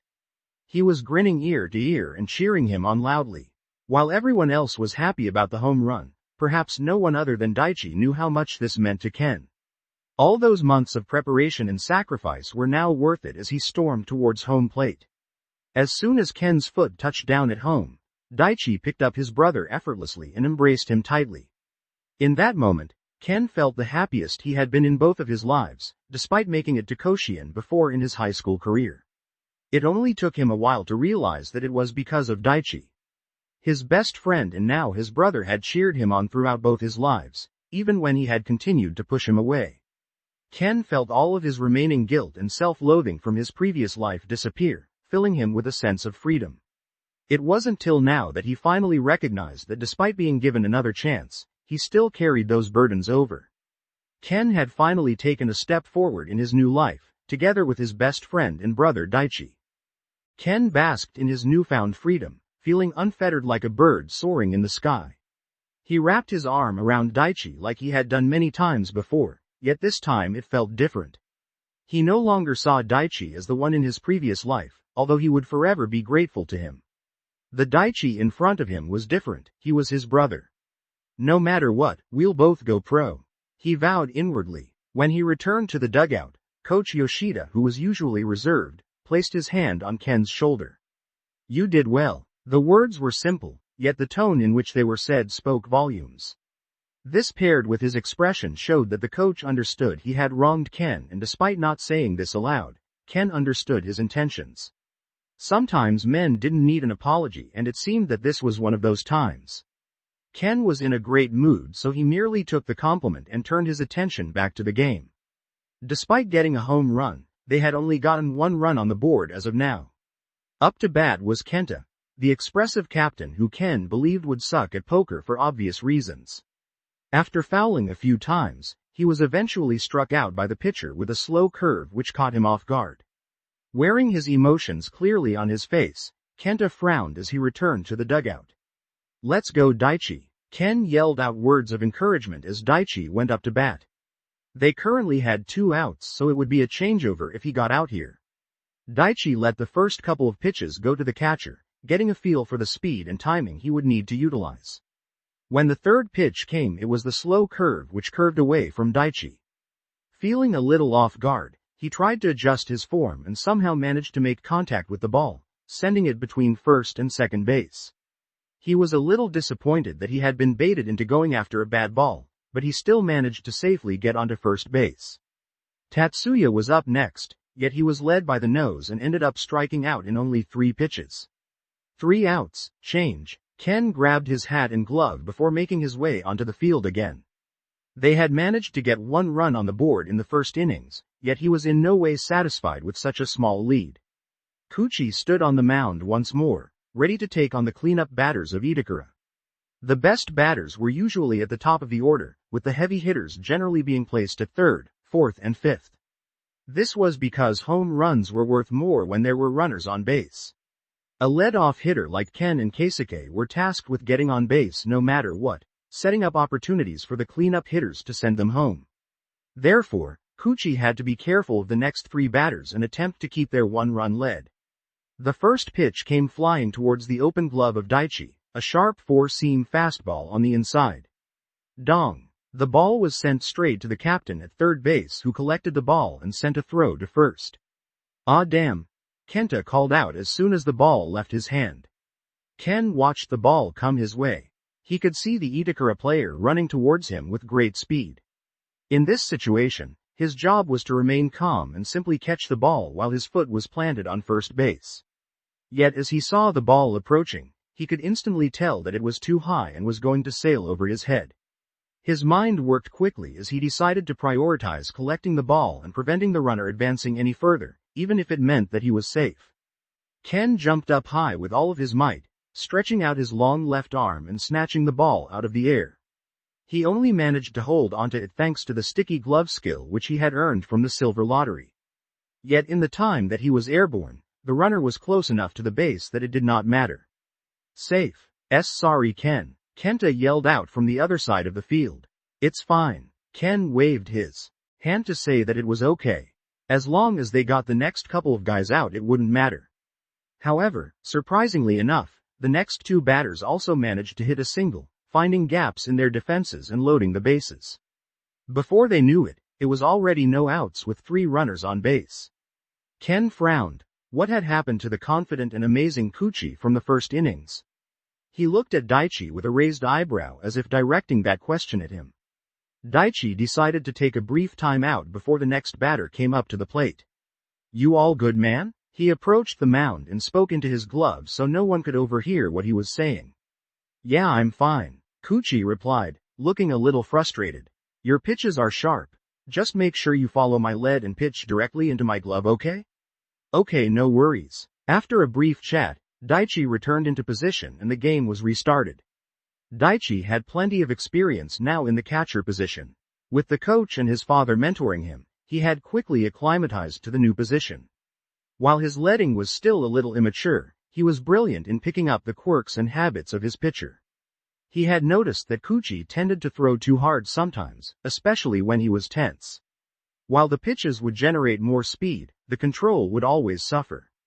Therefore he had told Kuchi to focus on throwing it into his glove, in hopes that he wouldn't try and throw so hard.